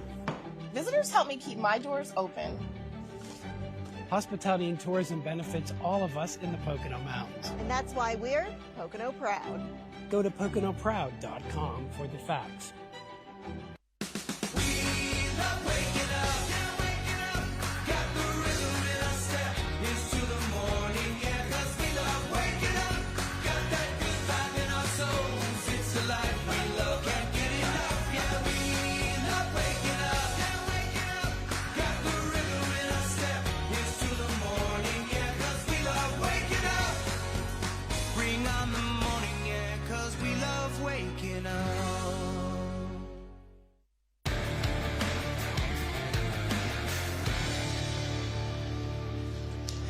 Hi, everybody, and we're back. Welcome to the Weatherly Hillclimb on WFMZ and PTN, the Pocono Television Network. If you're with us, we thank you for being with us from this great event here in Weatherly, Pennsylvania.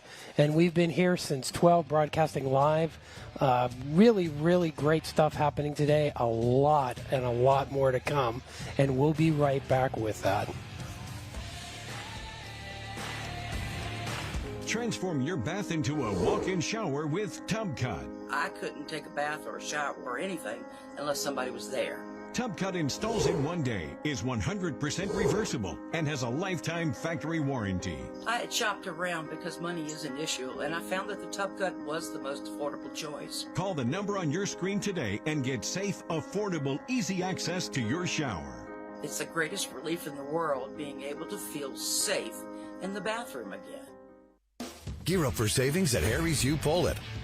Shift into high gear with our huge selection of quality cars and top-notch parts that won't break the bank. The area's most responsible auto recycler, helping you stay green while saving some green. Plus, we pay top dollar for your old clunker, so you can turn that rust bucket into a gold mine. Cruise over to WeGotUsed.com and park your worries. Harry's You Pull It, where you ought to know we got you covered.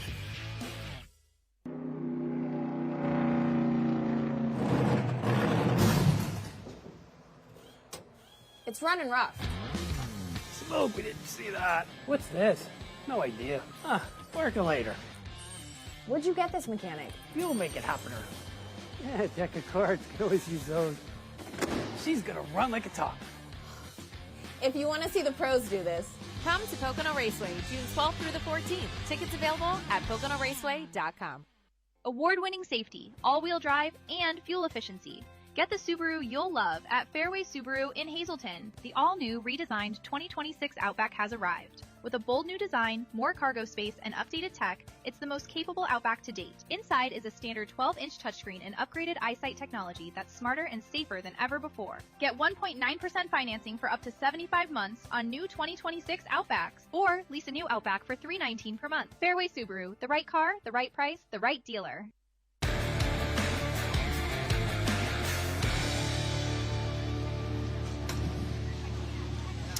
Hello and welcome back to the 2026 Weatherly Hillclimb on WFMZ and Pocono Television Network. Proud to bring this event to you for a second straight year. Dan Mascaratolo joined by Chris Barrett and Tom Knorr as we kind of have a reset here. The latest heat has completed, so the entire group needs to come on back down and they'll get all lined up to run it again here. We've got a lot of different classes here on hand. We'll show you some of the top times here on the leaderboard here coming up. With you here until 5 o'clock from the Weatherly Hillclimb. This is just the first day of racing. You got a full day here coming up tomorrow, and come on down. It is free parking, and got some great food. It's all for a great cause as well. We have seen some great racing today. We've had some great weather, and so far we've been able to avoid the storms. But guys, just been a fantastic afternoon so far. Oh my gosh! And I think Tom, you've been in this seat before. This has got to be a day that you're just getting so many races in, right? Yep. So how do you feel if you're a driver and this is your day? Well, grateful that they're getting a lot of runs. I don't know how many runs they've had, but it's been continuous, and we haven't had any real incidents. So they have to only be grateful, and they've had ample opportunity to show what they can do. So, and hopefully, I think that will be the way it will be tomorrow too. I think there might be a chance of something later tonight, but I think the weather will be okay tomorrow. So come down and enjoy the great weather. Yeah, that's right. And remember, this is an event where it's free admission, free parking, free program. There's a shuttle that you could park in an area. The shuttle will deliver you here. It's just a great event. So please come down and visit us. And again, there will be another one in September. And we wanted just to remind you of all the different kinds of vehicles and cars you're going to see. We're just going to run through some of the classes that we have. We have American Sedan, Street Modified Rear-Wheel Drive, Sport Light, Sport, Super Sport, Sport Max, Sport Unlimited, Modified, Super Modified, Outlaw, Improved Touring B, Vintage 2, Vintage 3, Historic 4, A Sport Racer, Special 1, Special 3, Formula Continental, Formula V, Formula S, Club Ford, Grand Touring 1 and 2, Grand Touring Light, F Production, B Spec, and NX Spec. And I know, Tom, we spent a lot of time on this. A lot more categories since your day, correct? Yes, there certainly is. And again, as I said before, it's unfortunate because you have some classes where you have a lot of cars. It's a lot of fun to compete. The cars are somewhat similar, but there are many classes where you only have one or two cars. And the fun of the whole competition thing is to compete again. And they were separated by tenths of a second. And we are seeing some racers from some classes race in the middle of other classes too. Yeah. There just kind of seems to be whenever you are ready, Yeah. you just turn it and burn it. Yep. They used to make the cars run by class, so if you were in G production, all of them had to show up. If you missed that, you didn't run. Now, as long as you're in Group 1, you can come there whenever you want. which sounds a lot more reasonable. Because you may have problems getting your gear on and starting the car. As we get this next round here started.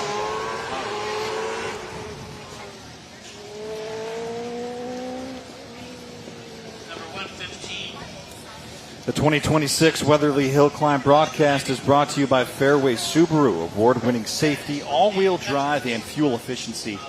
Get the Subaru you'll love at Fairway Subaru in Hazleton. There is Todd Berkey in 1934 Ford sedan. That is fantastic. Really, really sharp car. I love that car.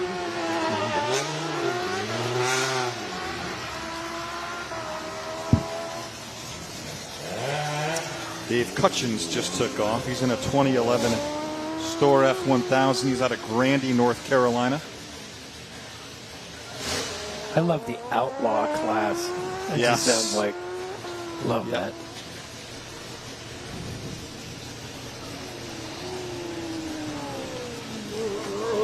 .336, we were just been told, has been run by John Post.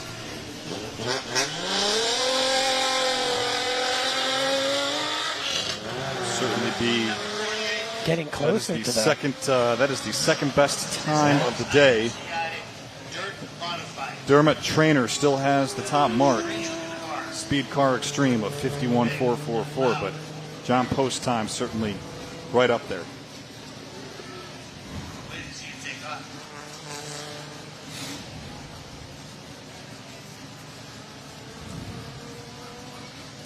Sun continues to peek through there on turns 2 and 4. You can tell it's just picture perfect as George Ackerman starts his run.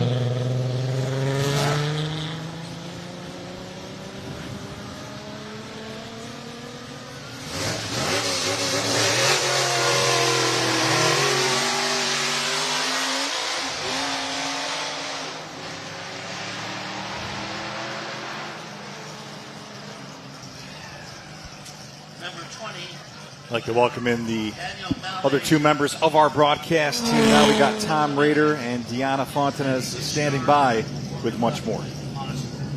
We are down here in the action. I know you guys are having fun up there watching, but we're having fun down here with the racers. This is Joe. Funny enough, I go up along the side at the start line and I record some of the drivers. I actually recorded his entire run and we just watched it back, and he said it was one of his best runs yet today. Tell us about it. I'll tell you what, it's a beautiful day out here right now. It's just, it's fun to be here with all friends and family. I mean, that run that I just had, that had been the best one. I spun out last year, had trouble with the car. This year, I tweaked it a little bit. I ended up fixing it, and I solved a little bit of issues. Talked to a lot of friends and co-drivers here, and they helped me out. They really did. So every year you kind of go, you walk back, you think about what you did, you tweak a little thing. Do you watch the videos back and stuff? Occasionally, like when I'm sitting on the couch, I'll just watch a couple videos and see what I did wrong, see if I know what I did wrong, or if I can fix it. It helps. I saw in the video I showed you, you caught a little bit of air on that turn. Yeah, that scared me a little bit. Coming down, it's not pleasant. It hurts. Oh, when you hit the ground. Yeah, there's really no suspension on the seat. Oh, okay. Joe, you talked about that sort of sweet spot temperature-wise in terms of how your car's running. It's getting a little warmer out again now. Tell us about that, how the heat can impact your vehicle. Getting too hot. So our cars are not water cooled. Our cars are oil cooled and air cooled. Getting too hot, it helps, but it doesn't. Tire wise, if it gets too hot, it gets too slippery, and we actually start sliding around. Speaking of sliding around, last year we had a little bit of rain. This year so far, thank goodness, nothing. So how did that affect your driving last year? So I didn't even run in the rain. If it rains, I won't run. It scares me. Yeah. Like, I will literally not stay on the road. So this year you're good. It's dry. Yeah. So how many more runs do you think you got in you today? I'm hoping for 2 more. As long as the time frame goes through and they allow us to do it, I'm just going to keep going. So since the last one was your third, from the first one to your third to now the next one coming up, what will you change? What's your strategy? What's the game plan? I'm holding the throttle a lot faster into the turns for a lot longer time. Okay. We just got to take a look at your car here. You got Humanic Construction LLC on the front. You were talking about, hey, you know, a lot of you guys have day jobs. Your company, especially construction, how does that help you modifying the car in that background? It takes me forever to do it. I barely have time to work on it, so I try to do it at nights and weekends. It's basically a good hobby. I mean, it's an expensive hobby, but it's a hobby. What would you say community-wise? I feel like the community here in like the racing environment is so like tight-knit. I mean, yes, there's that competition and you guys, you know, like I said earlier, a little smack talk here and there, but I feel like you guys have like a really good camaraderie. Absolutely. Like my buddy, he has this car right here. I mean, we're friends. We'll sit down and have a beer. We'll talk. We go over to the garage. We both work on both cars at the same exact time. When it comes to racing, I mean, yeah, we have fun, but we're competitive against each other. But at the end of the day, we're still friends. So your goal on that hill is to beat your friend? Absolutely. I'm hopefully trying to beat him at least this time. Okay. What is it about the design of this car that you like? I think Dan had mentioned earlier in the broadcast, too, almost like that 1920s mobster-style car, if you will. Yeah. But what is it specifically about this design? They're fun, they're fast, they're lightweight, very maneuverable around. But I just like the look of the older cars. Yeah. I always did. Yeah. It's a little nostalgia. Yeah, definitely nostalgic. So if someone's never raced before, kind of what would you tell them? Honestly, just try it. Yeah. I went in blind. Yeah. About a year and a half ago, I went in blind on it. I had no clue of what I was doing, bought the car, and I just did it. So was a year and a half ago your first time here at the hill climb? Yeah, 2024 Fall Weatherly was my first time ever. And now there's no turning back, huh? No, not at all. Hoping to get 2 more runs in today. Anything you want to do differently? What's your approach going to be? Were you happy with the times you already got? What are we looking ahead to here? I'm happy with my times, but I'm really pushing to get into the 60s. Just 60 flat, like 60 point something. Get out of 61. All right, so you're going to go fast the next time, huh? Yes, I'm definitely going to try for it. All right, well, we're going to be on the lookout for you. We're going to take it back to the desk, and we'll see who else we get to talk to later. All right, Deanna and Tom, thank you very much. Yeah, great stuff there. Like you said, it's interesting, too. We want to let the viewers know that it's however many runs they can get in. There's no set limit. It's just, however many the weather allows and the time allows. Again, we are here until 5 o'clock. We're going to step aside here at Weatherly. We'll be right back on the other side.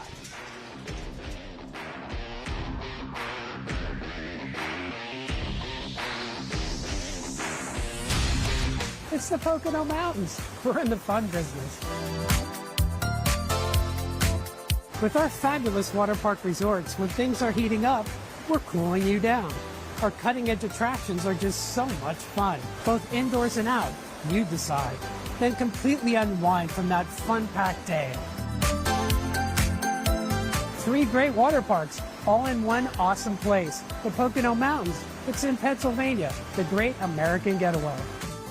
St. Luke's University Health Network has been recognized by the U.S. Department of Health and Human Services as the #1 health system for quality, safety, and patient experience in the United States, ahead of renowned Mayo Clinic and Houston Methodist. This distinction places us among the most respected names in healthcare for the 11th year in a row and 13th overall. We're on Fortune's Top 100 Hospitals list. Still the only health network in the region to earn that honor. St. Luke's, leading the way. Award-winning safety, all-wheel drive, and fuel efficiency. Get the Subaru you'll love at Fairway Subaru in Hazleton. The all-new, redesigned 2026 Outback has arrived. With a bold new design, more cargo space, and updated tech, it's the most capable Outback to date. Inside is a standard 12-inch touchscreen and upgraded eyesight technology that's smarter and safer than ever before. Get 1.9% financing for up to 75 months on new 2026 Outbacks, or lease a new Outback for $319 per month. Fairway Subaru, the right car, the right price, the right dealer. 69 News anchor Perla Lopez Barai. Growing up in Mexico, I used to interview my friends and family with my grandfather's camcorder. His influence as an amateur photographer helped me discover my passion. Being a journalist has been a great opportunity for me to serve as a voice to inform, educate, empower, and inspire people from all walks of life. The people you know, the news you trust. 69 News Spanish edition.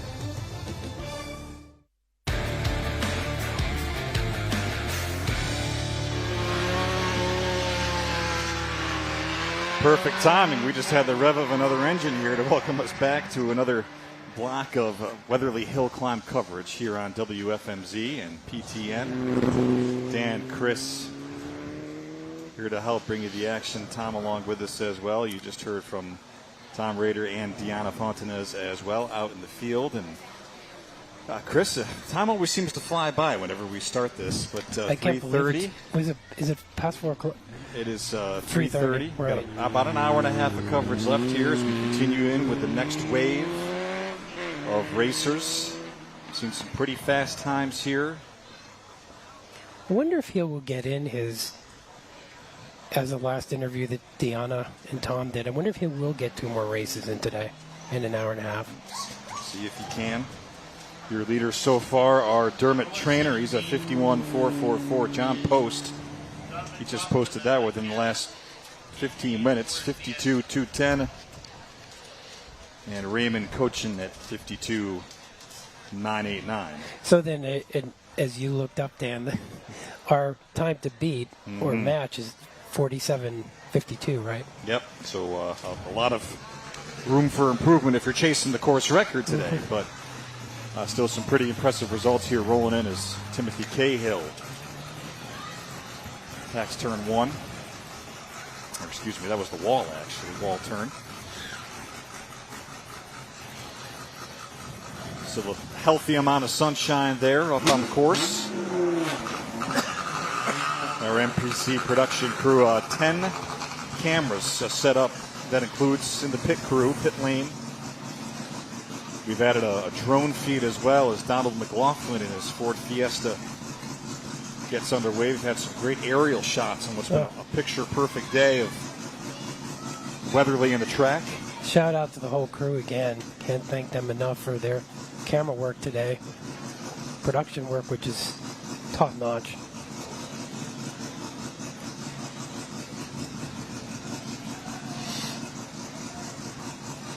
Oh, I love that shot. And if we ever do come back on cam here in the desk shop, people will be able to tell where we are as far as the logistics are concerned. You've got the cars lining up right behind us when the next round is about to start, and then the finish line is no more than 10 to 15 yards away. Yeah, and there's that shot from the air.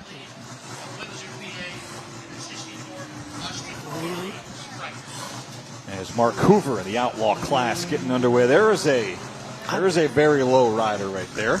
I love that. Tom, what do you think of that? I mean, the low rider. What do you think? It's a 55 Chevy truck, I think. Pretty sure. But he's so low. Well, I think it would be a problem because it's so low. Look at the thing bouncing up, hitting the ground. Yep. Yeah. The back end just hit, too. Yeah. I mean, obviously, air resistance is a big variable, but if you get down that low,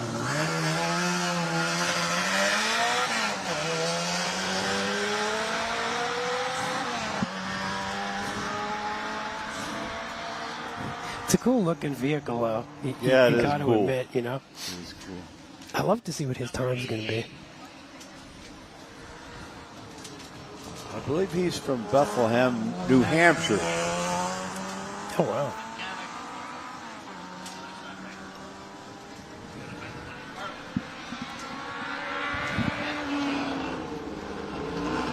Look at John Whiteley now in the Austin Healy. Boy, he got through there fast. Off the wall. The 11Z, the 65 Chevy, was Mark Hoover out of Shippensburg, Pennsylvania. Cool vehicle. Yeah, but when we were kids, we always knew what the cars were. Now you can't tell one from the other. Yeah, they all look so European. Designed so European.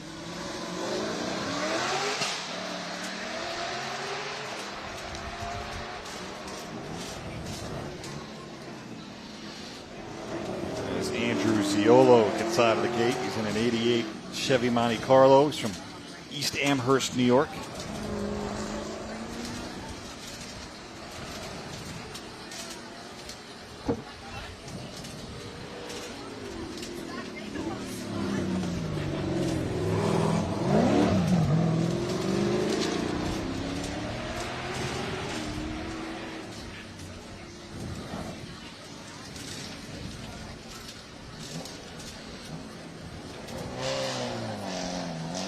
Yeah, Tom, in your mind, how does that work? Like if you, however many runs a day, if you turn in a time that you don't think you're going to beat even later in the day, do you just lay out for the rest of the day and say, I'm good? Yeah, there are people who do that. I never did that. I enjoyed running, whether what place you are.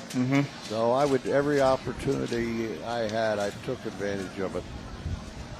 But, there are people, again, some of these cars, they got a lot of money. One of the most incredible runs was last July at Giants and Spare, where Ron Morick broke the record. I've never seen anything like that. I don't know how many pro drivers could have done it. He comes up, the front end lifts up. Did you see the video of that? And then he smokes the tires, which wrecks the tires because they're flat spots. He goes through the elbow, and, I didn't see the rest of it, but he broke the record. I think it's like 37.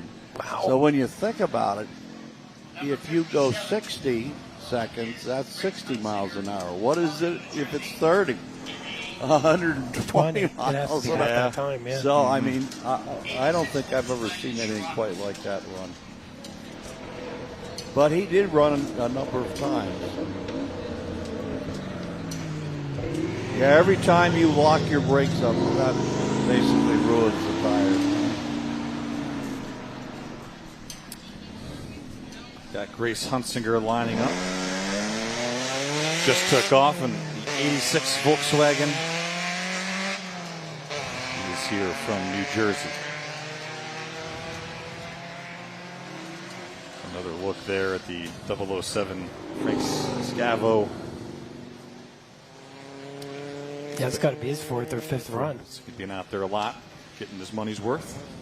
Well, hey, you put a lot of money into your car. That's right. You may as well run it. It's a beautiful day. Why not? 143 Dermont Trainer.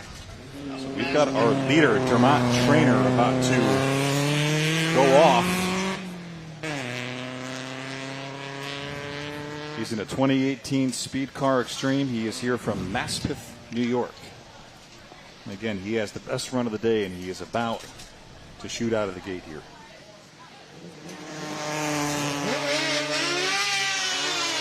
Oh, wow. Next time we get down to turn 1 or 2, you're going to see our leader. Here he is. Dermont Trainer. Special 1 classification, 2018 Speed Car Extreme. See how tight he is able to take that inside turn. Curious to see how much air he's going to get on the jump.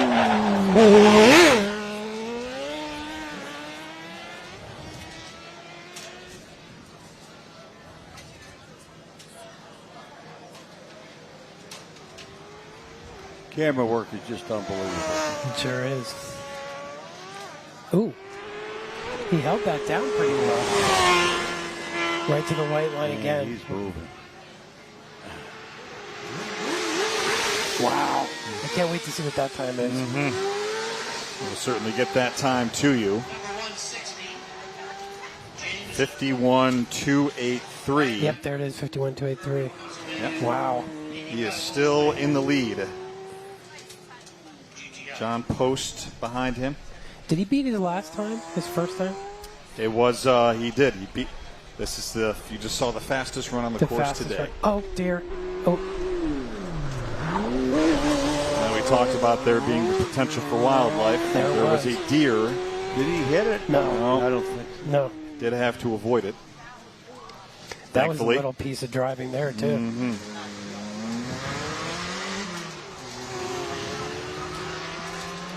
Whoa. Wow.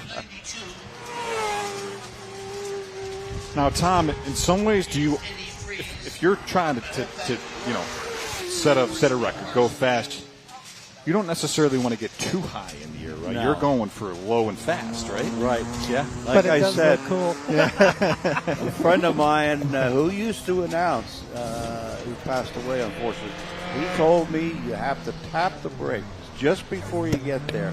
So he said you can't accelerate when you're in the air. And he never beat me, but I never tried it either. I should have. Wow. In a small bore engine, you just don't want to lift. Yeah. You know, it's just. So, but that makes sense.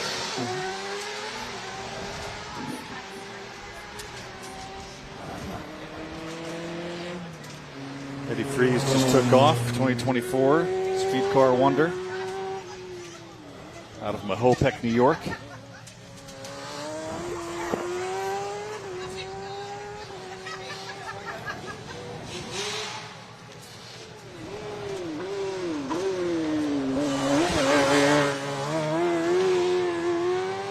Seeing a lot of these Special One classifications of cars here recently.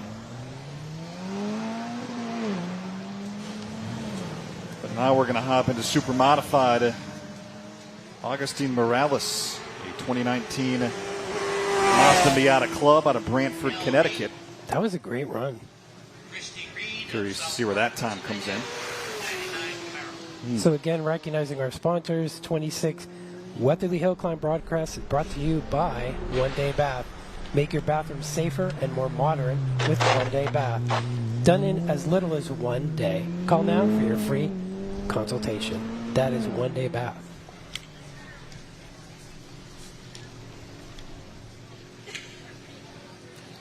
Got Christy Reed heading up to the starter's block. She too is in a 1999 Chevy Camaro. She's from South Park, Pennsylvania.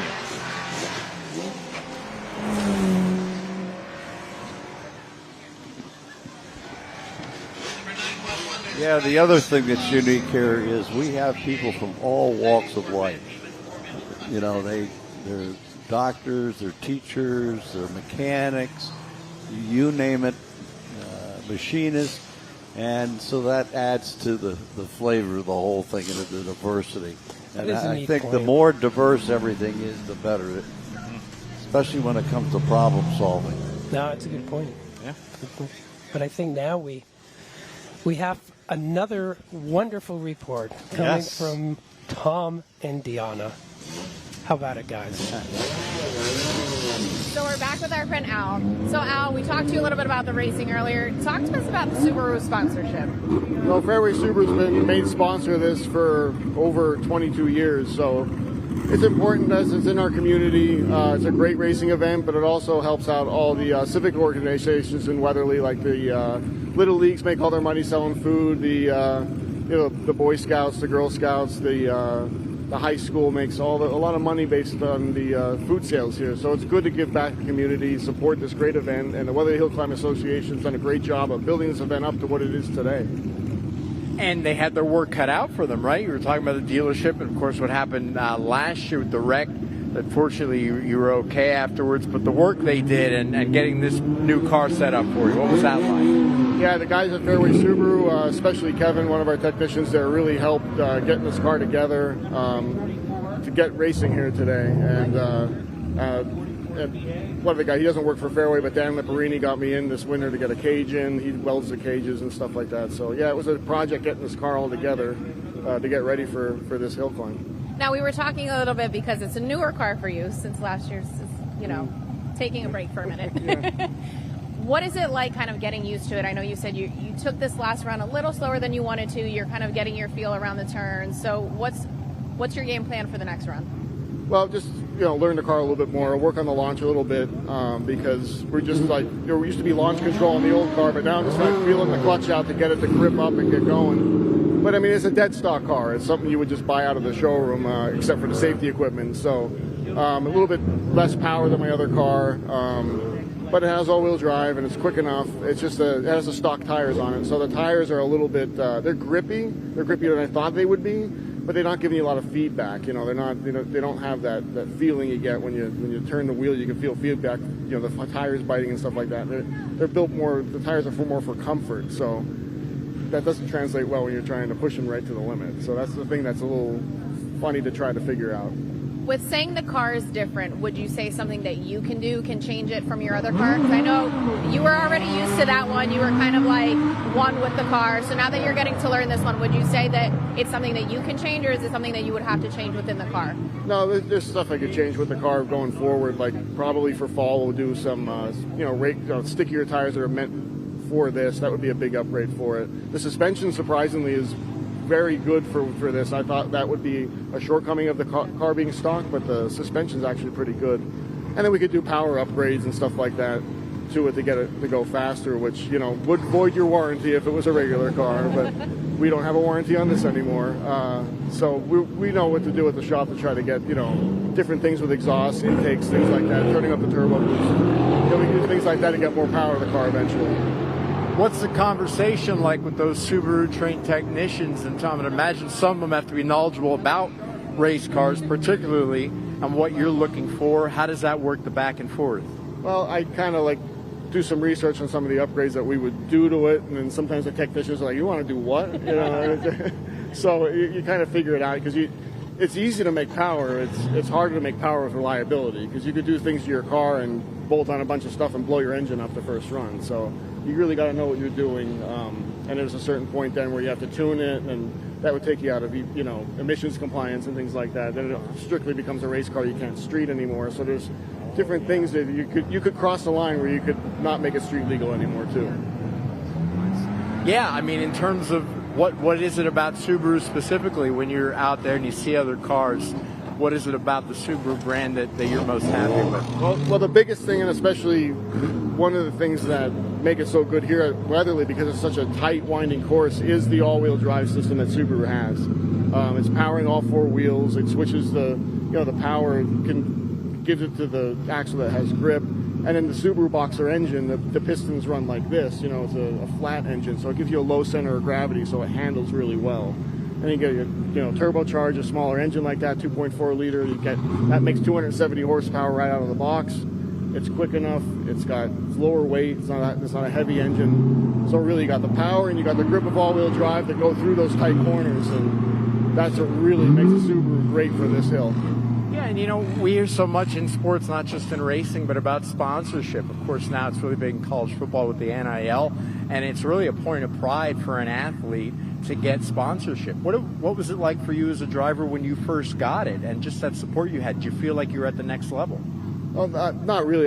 Fairway Subaru is a family-owned business. My grandfather started Fairway Motors in 1960, so this is just my company car that I get to play around with a little bit. And we promote the business with that. We promote Subaru with it. But I'm very fortunate enough I don't have to go around, you know, asking for sponsorship. You know, when I was younger and first started doing it in my 20s, it was begging my dad because I was I loved racing so much. I wanted to do something, and this is something that tied in with the community and with a product that we sell that can perform well with this race. So it all worked that, yes, we spend money on this, but it really does promote the brand and Fairway Subaru. I feel like maybe I should ask Mr. Chris Barrett if I could have a sponsored work car, PTN, so I can run it up the hill. What do you think about that? Yeah, it's not a bad idea. How about you? Yo, yeah, I'll take one. I need a new car, actually. Maybe I should swing by Subaru. Yeah. So I think we're asking for work cars so that then we can run it up next year. So we're going to kick it back to the desk. Thank you so much to you and to Subaru. Boy, that Deanna Fontanez, she's always thinking. Yeah, I was going to say so. Barry Fisher, if you're listening too. Hey, no. You know, that was great to hear Al's analysis there of his vehicle, of the size of the motor, the turbo, how the motor sat in the vehicle, and how that was really interesting, and how it's developed from a race vehicle back to a street vehicle and back and forth, which is really interesting. That's cool. Some of the work that has to go in order to do that, and it's text saying, "What do you mean I have to do?" But it's interesting that a stock motor could get to that. That's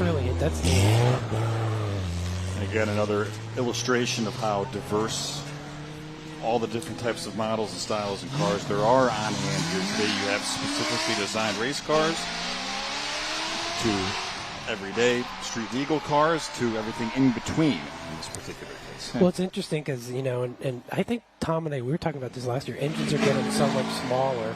They're all turbocharged, and now you have 6 to 9 speed transmissions everywhere. So and he was talking about the amount of horsepower just on a stock engine, a 2.5 liter turbo. So I had a 73 Mustang that was a 5 liter 302, and it only did 140 horsepower in 1973. So that's how motors have really changed. And transmissions.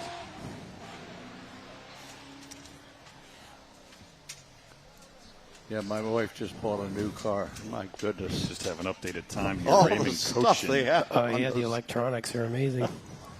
It's great until they don't work. They have to reboot a lot. We'll get you an updated leaderboard, but Raymond Cochin has just moved into third. Is that in a cross court? He's in a Speed Car Extreme. Yeah, that's a new car for him. Oh, here we go. The 52.815. John Post still in second, 52.210. And you saw the Dermot Trainer Saturday best so far, the Saturday best run of 52.283. We'll see if anyone can break those marks here. We are approaching the final hour of our broadcast window here from the 2026 Weatherly Hillclimb on WFMZ TV and PTN. We'll have much more here coming up after the break.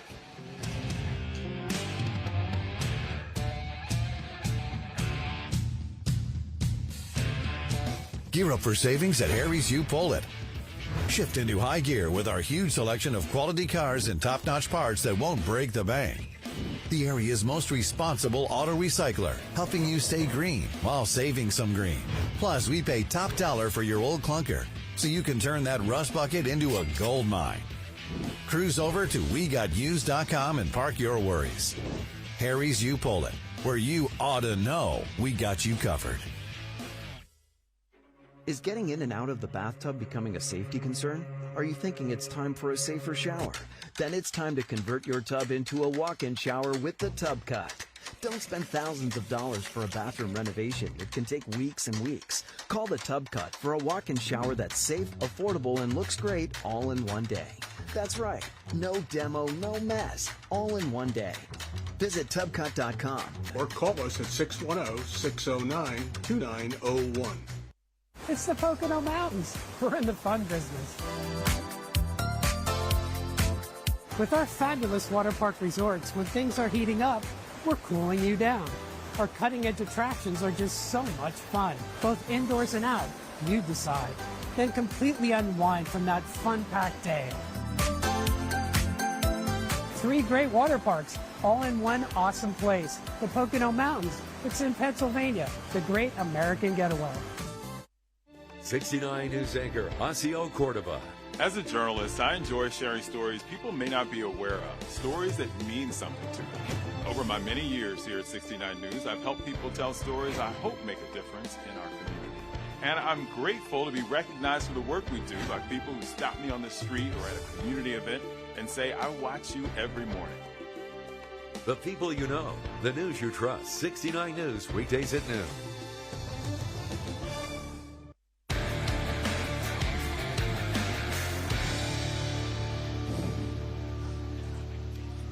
Now, welcome back to Weatherly. It's the 2026 Weatherly Hillclimb live on WFMZ TV and available on Pocono Television Network. I'm Dan Moscaratolo. He is Chris Barrett. He is Tom Knorr. They have been flying along with us every step of the way, gentlemen. But here we go. We are approaching the final hour, and do want to acknowledge some of the nonprofits that are here that have done such a great job here today. Just looking around, we got the Weatherly classes of 2028 and 2029.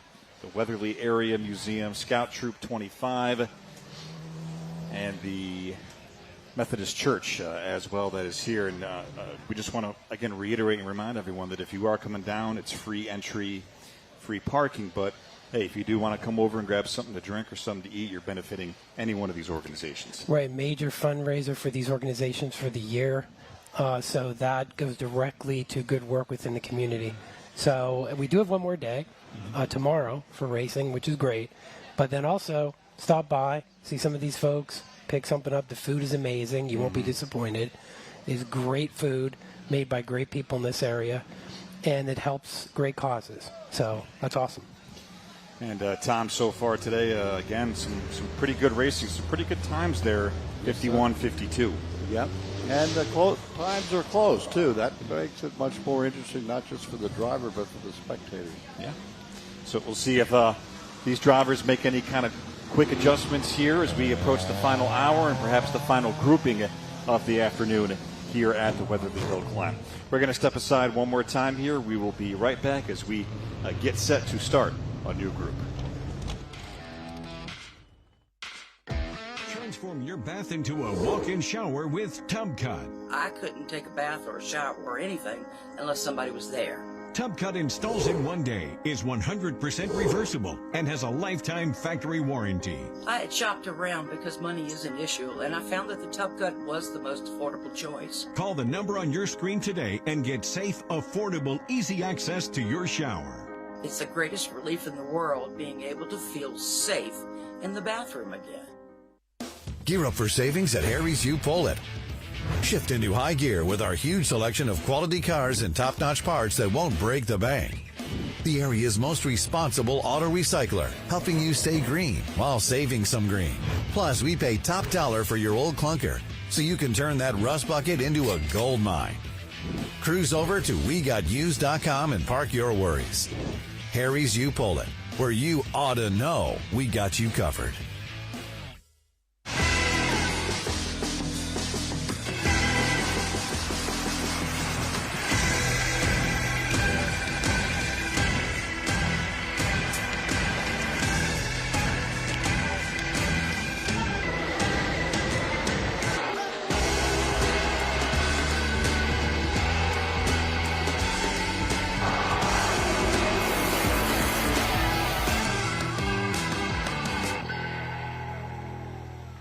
Award-winning safety, all-wheel drive, and fuel efficiency. Get the Subaru you'll love at Fairway Subaru in Hazleton. The all-new, redesigned 2026 Outback has arrived. With a bold new design, more cargo space, and updated tech, it's the most capable Outback to date. Inside is a standard 12-inch touchscreen and upgraded eyesight technology that's smarter and safer than ever before. Get 1.9% financing for up to 75 months on new 2026 Outbacks, or lease a new Outback for $319 per month. Fairway Subaru, the right car, the right price, the right dealer.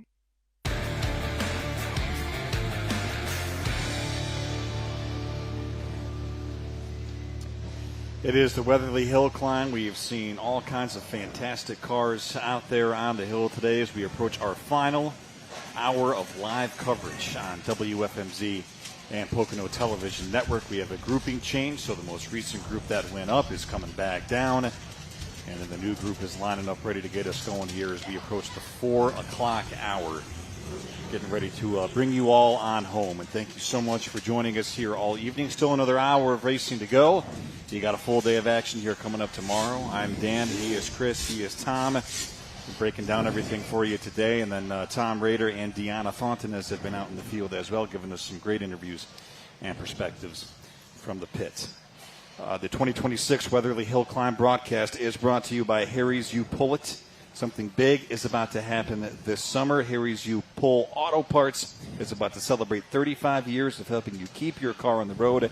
Stay tuned for big savings and surprises you won't want to miss this anniversary event. One of our drone shots there. That is high above the starting line where we are. Great shot. So you have somebody controlling that drone?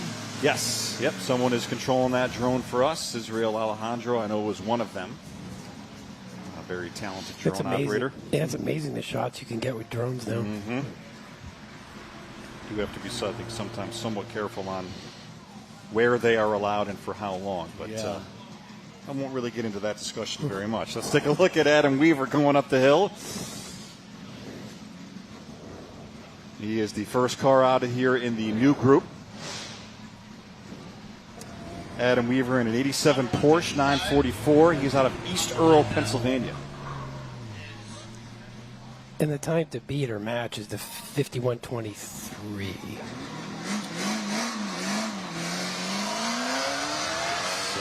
Dermot Trainer, 51.283, time to beat today. John Post is second. He's got a 52.210, so nearly a second behind. And then Raymond Cochin, the 52.815. He is third. Those are your top three drivers as of now. It's a pretty tight grouping there. Yes, it is. Still pretty far off the course record, which was 47 seconds and change. Shane Corcoran in the Camaro. Went into that hill turn.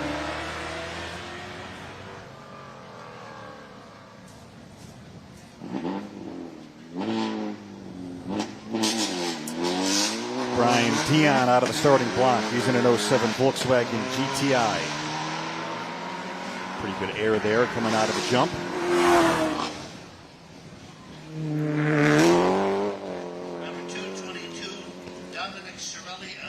Yeah, I don't know if maybe my memory's faulty here, but it seems to me that last year we didn't get near the air that we're getting this year. No. It does seem like there's a lot more aggressiveness heading into the jump this year.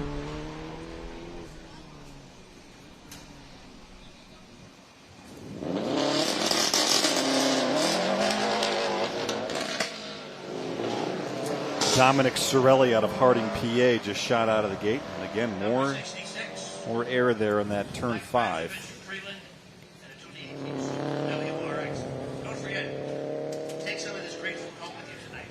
Michael Ratchovich Jr. is on deck. He's in an 18 Subaru.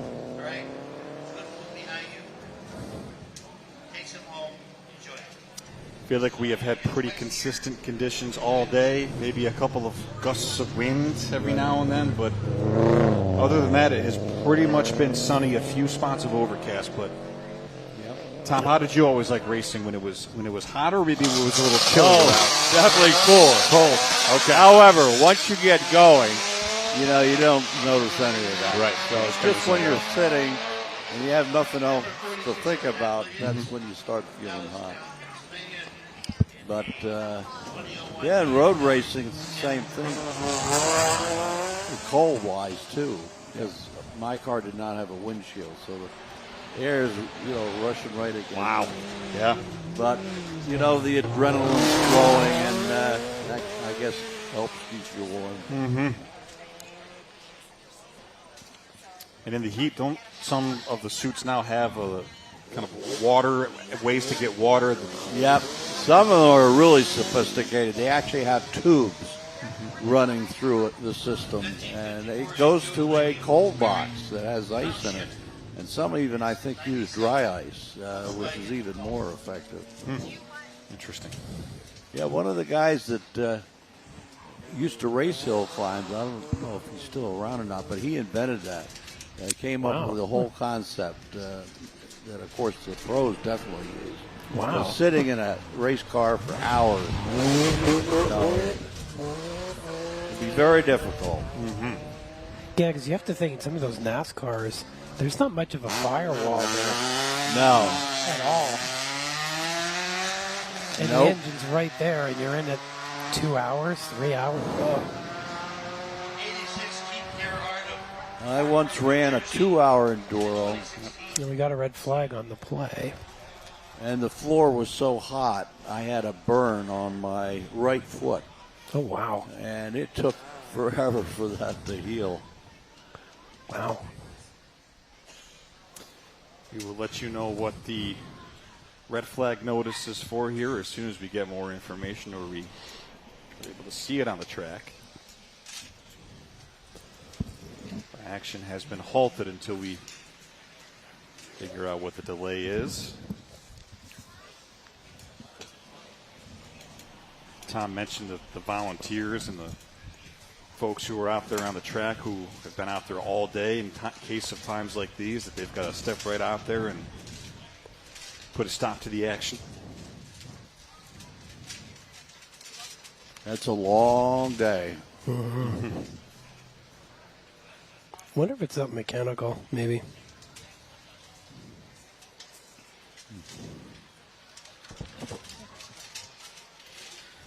Well, we'll try to sift through this a bit.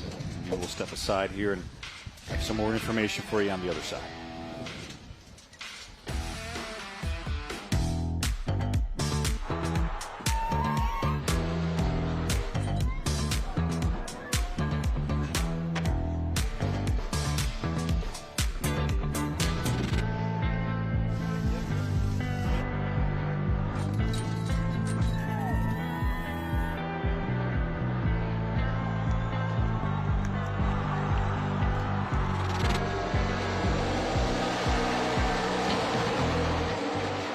St. Luke's University Health Network has been recognized by the U.S. Department of Health and Human Services as the #1 health system for quality, safety, and patient experience in the United States, ahead of renowned Mayo Clinic and Houston Methodist. This distinction places us among the most respected names in healthcare for the 11th year in a row and 13th overall. We're on Fortune's Top 100 Hospitals list. Still the only health network in the region to earn that honor. St. Luke's, leading the way. Award-winning safety, all-wheel drive, and fuel efficiency. Get the Subaru you'll love at Fairway Subaru in Hazleton. The all-new redesigned 2026 Outback has arrived. With a bold new design, more cargo space, and updated tech, it's the most capable Outback to date. Inside is a standard 12-inch touchscreen and upgraded eyesight technology that's smarter and safer than ever before. Get 1.9% financing for up to 75 months on new 2026 Outbacks, or lease a new Outback for $319 per month. Fairway Subaru, the right car, the right price, the right dealer. 69 News anchor Eve Russo. I grew up here, and my mom says I used my hairbrush as a microphone and never stopped talking as a kid, so I guess that's how I got my start. I'm proud I've traded in the hairbrush for the real thing now, and I love telling the stories that matter to our community, and I love being a part of it and sharing it with my husband and daughter. When people tell us they trust us and feel like family, to me, that's everything. The people you know, the news you trust. 69 News at Sunrise. Weekdays 5 to 9 a.m.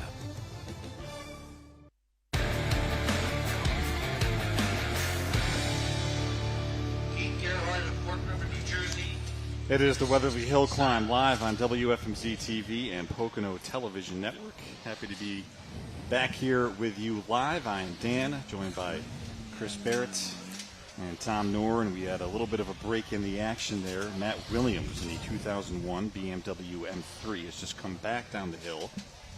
He is out of Dallastown, PA. Our drone shot here above the starting line, which is right next to our broadcast center here at the base of the hill.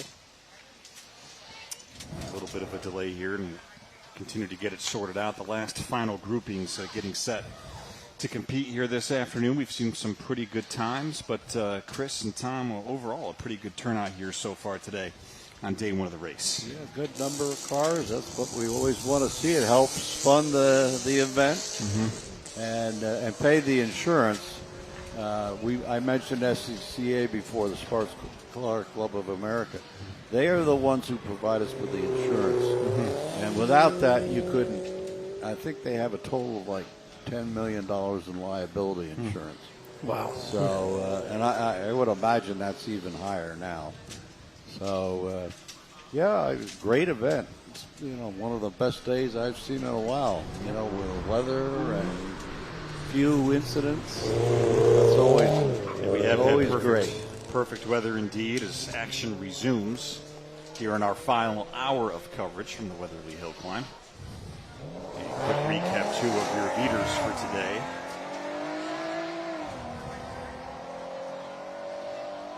Bernard Trainer continues to lead a 51.283. John Post second, 52.210. And Raymond Cochin, 52.815 are your top three times here today.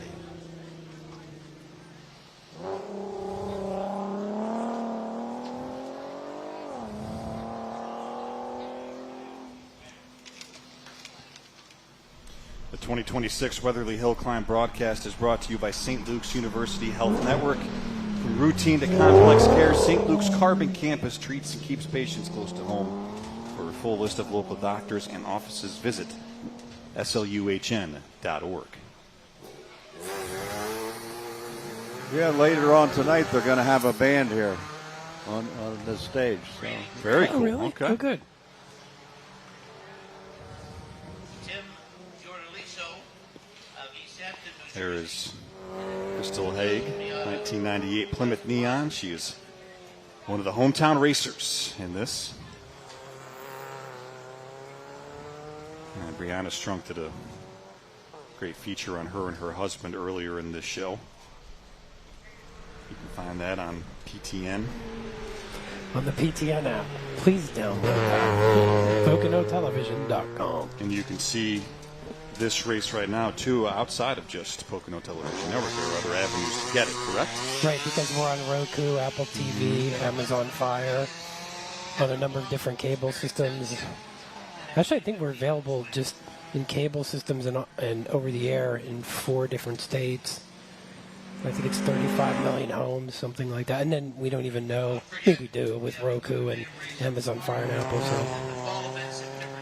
WFMZ available with the WFMZ Plus app. If you decide to give that a download, I highly encourage you to do so. As we continue racing here, the Weatherly Hillclimb. Just download both. That's right. Tim Fiordaliso, the 2000 Mazda Miata, East Hampton, New Jersey.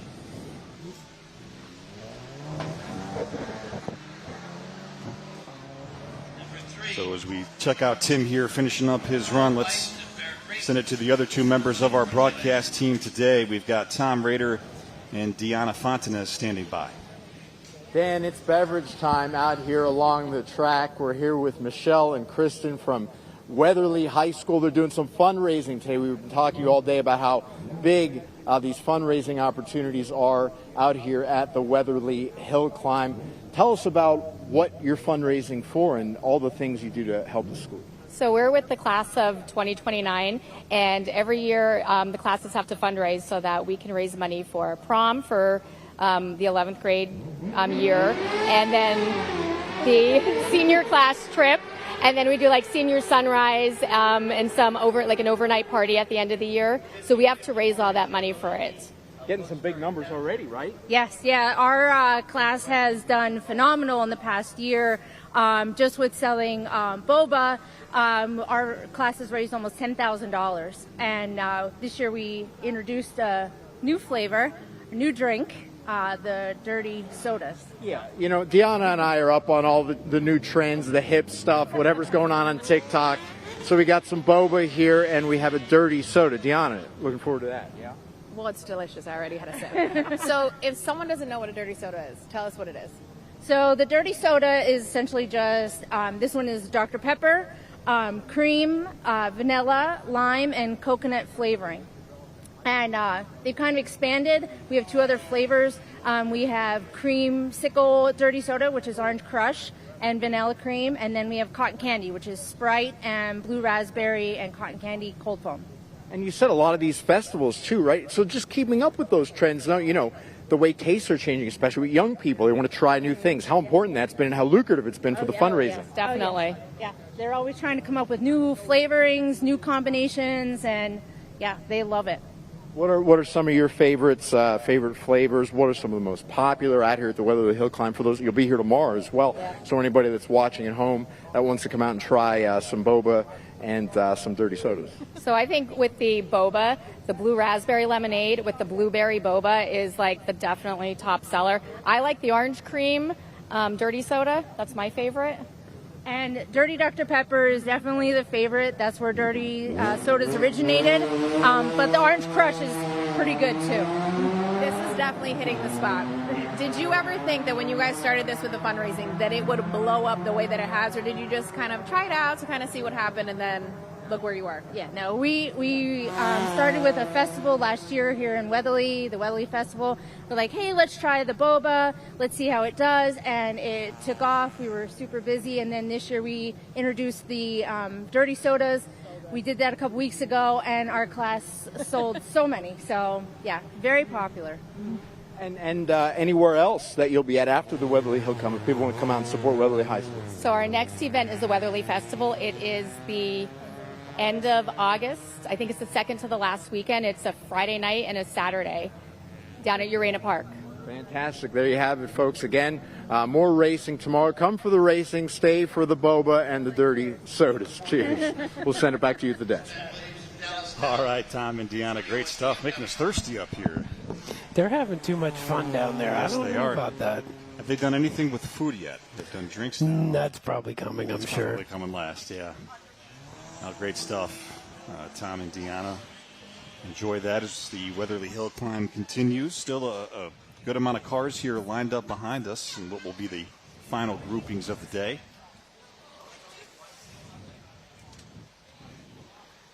Taking a look here at now some racers that we haven't seen a whole lot of today.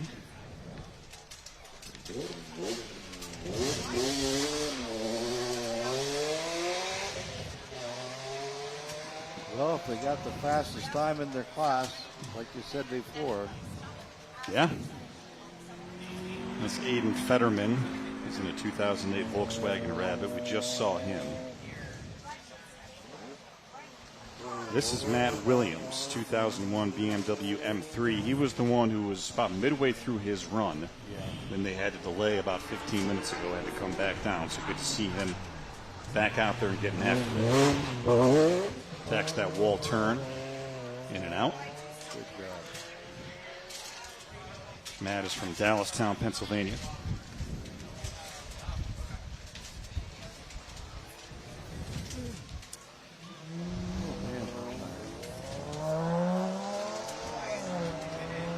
Chris, to your point, we have. I think this year the air there coming out of the jump turn has been a lot more consistent and a lot bigger than certainly it was last year. It would seem. Here is Aiden Featherman in that 2008 Volkswagen. He out of Luzerne, PA.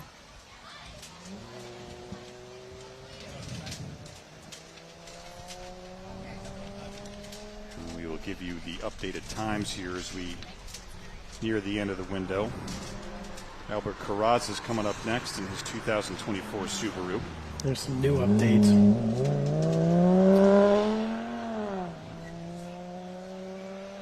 Still leading the way, Dermot Trainer at 51.283. John Post in second, 52.210. And Raymond Cochin at 52.815.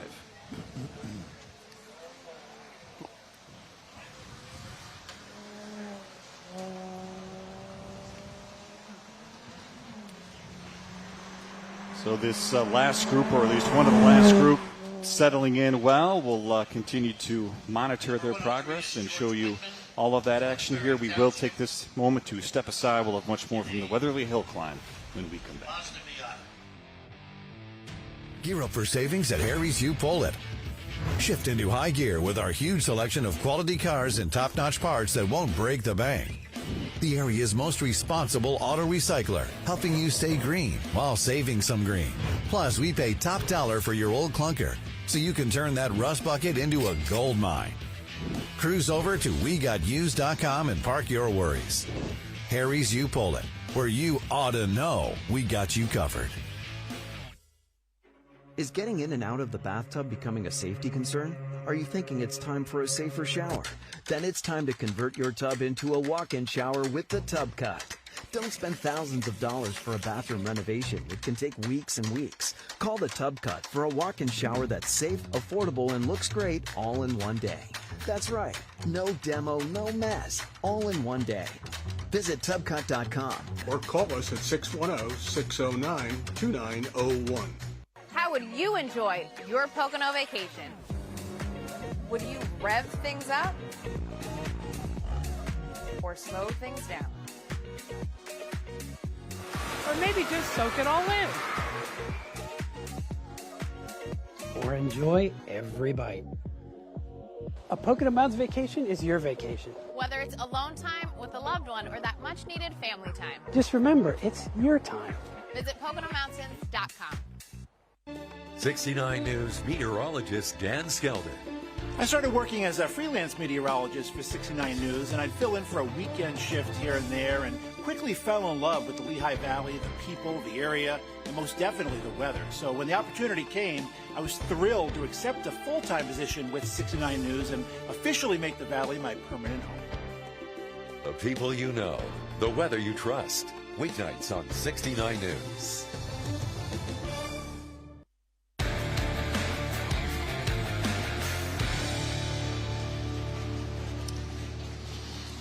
It is the Weatherly Hillclimb, and in this particular shot, high above Weatherly, PA. I'm Dan Moscarotola, going alongside Chris Barrett. It's been a pleasure bringing you this race for the last 4.5 hours about on WFMZ TV and Pocono Television Network.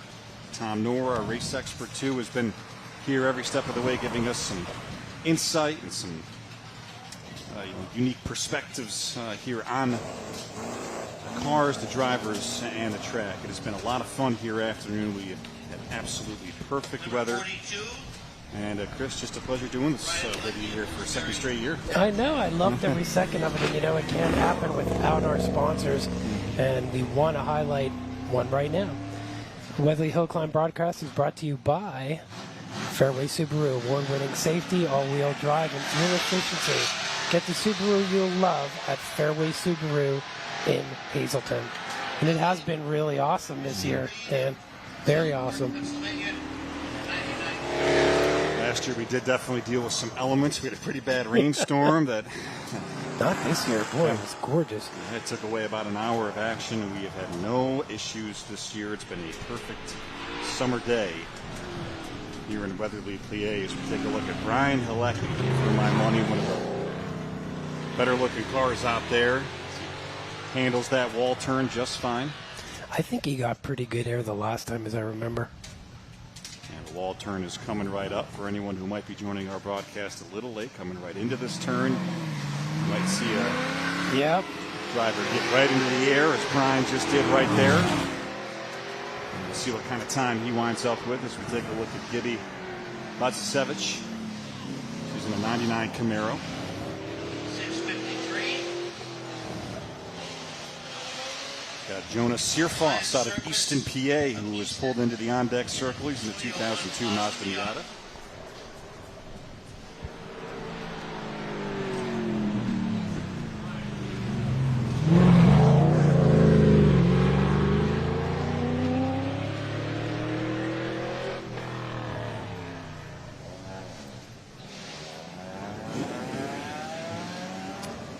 The 2026 Weatherly Hillclimb broadcast is brought to you by One Day Bath. Upgrade your bathroom in just 1 day with One Day Bath. Beautiful, affordable, stress-free. Call now or visit odbpro.com. Now, Tom, too, I think it's also worth pointing out, we see the guardrails in some parts of this road, but the guardrails are not throughout the entirety of this course. And I mean, it's just a little bit more stakes as to what these drivers are dealing with when they race this course. Well, one of the problems with any guardrail is some of the lower cars. If they were to hit that and go underneath, that would not be good at all. Yeah. So in Reading, they used to have the post and cable. And I always thought to myself, boy, I really should put another bar on this roll bar in case I were to go underneath there. But they got rid of all that a couple of years ago. So that's always great. We just had a look at Searfoss there a couple moments ago.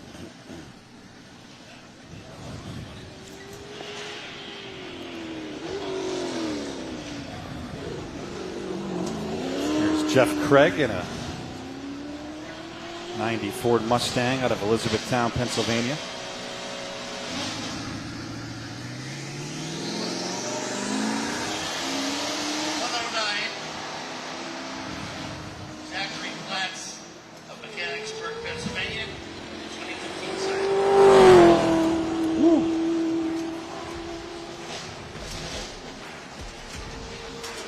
All right, we will step aside here in the 2026 live coverage of the Weatherly Hillclimb. Transform your bath into a walk-in shower with Tub Cut. I couldn't take a bath or a shower or anything unless somebody was there. Tub Cut installs in 1 day, is 100% reversible, and has a lifetime factory warranty. I had shopped around because money is an issue, and I found that the Tub Cut was the most affordable choice. Call the number on your screen today and get safe, affordable, easy access to your shower. It's the greatest relief in the world being able to feel safe in the bathroom again. Gear up for savings at Harry's U Pull-It. Shift into high gear with our huge selection of quality cars and top-notch parts that won't break the bank. the area's most responsible auto recycler, helping you stay green while saving some green. Plus, we pay top dollar for your old clunker, so you can turn that rust bucket into a gold mine. Cruise over to WeGotUsed.com and park your worries. Harry's You Pull It, where you ought to know we got you covered.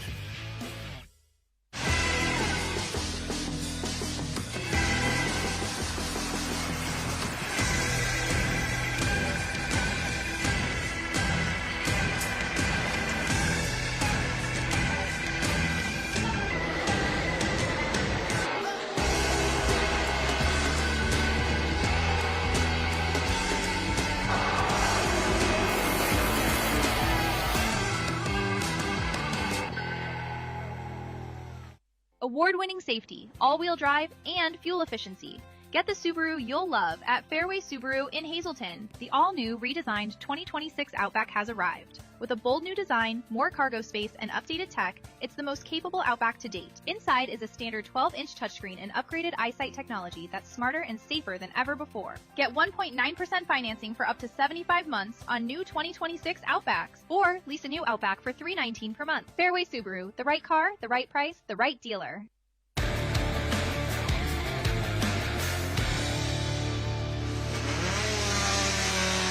It's the 2026 Weatherly Hillclimb. We are nearing the final stages on WFMZ TV and at PTN. Thank you for watching all afternoon. Some of the last racers in this group, including Robert Siskovich, are getting their runs underway. Want to give you a check-in on the leaderboard. Here as day one nears its end. Dermot Trainer has set the pace, 51.283. He has had a top time today. John Post in second with a 52.210. And Raymond Cochin in third with a 52.815. A lot of these drivers will have tomorrow to try and break that mark. We want to remind you that the Weatherly Hillclimb is today and then all day tomorrow. And again, free parking, free to attend. If you're coming on down, you can meet the drivers, have a great time, interact, and just have a lovely afternoon here at the Weatherly Hillclimb. And Chris, just have some final thoughts here today. Well, you know, the one thing I always want to say is that we're very grateful to our sponsors that helped us get through this. Yes. One final one that we want to highlight. This Weatherly Hillclimb broadcast is brought to you by Harry's You Pull It. Something big is about to happen this summer. Harry's You Pull It Auto Parts is about to celebrate 35 years of helping you keep your car on the road. That includes my 73 Mustang. Stay tuned for big savings and surprises. You won't want to miss this anniversary event. It's been a great event here today, Dan, hasn't it? It's been awesome. Yeah, I think the weather being what it was all day, we saw some really, really top quality racing. And, you know, Tom, your expertise, your wealth of knowledge, it's always much appreciated. You're a legend. And just appreciate your time with us here today. Yours, pleasure. Always getting you together with both of you. You're a legend. You old guys. You're a legend in our minds, absolutely. Yeah. And if we couldn't really do this without you. Like you add so much to this broadcast by your knowledge, the history of the event, and just everything that you know. So we're grateful to you for being involved with us in this. Yeah, my pleasure. And good time. It is a good time. It's a great time.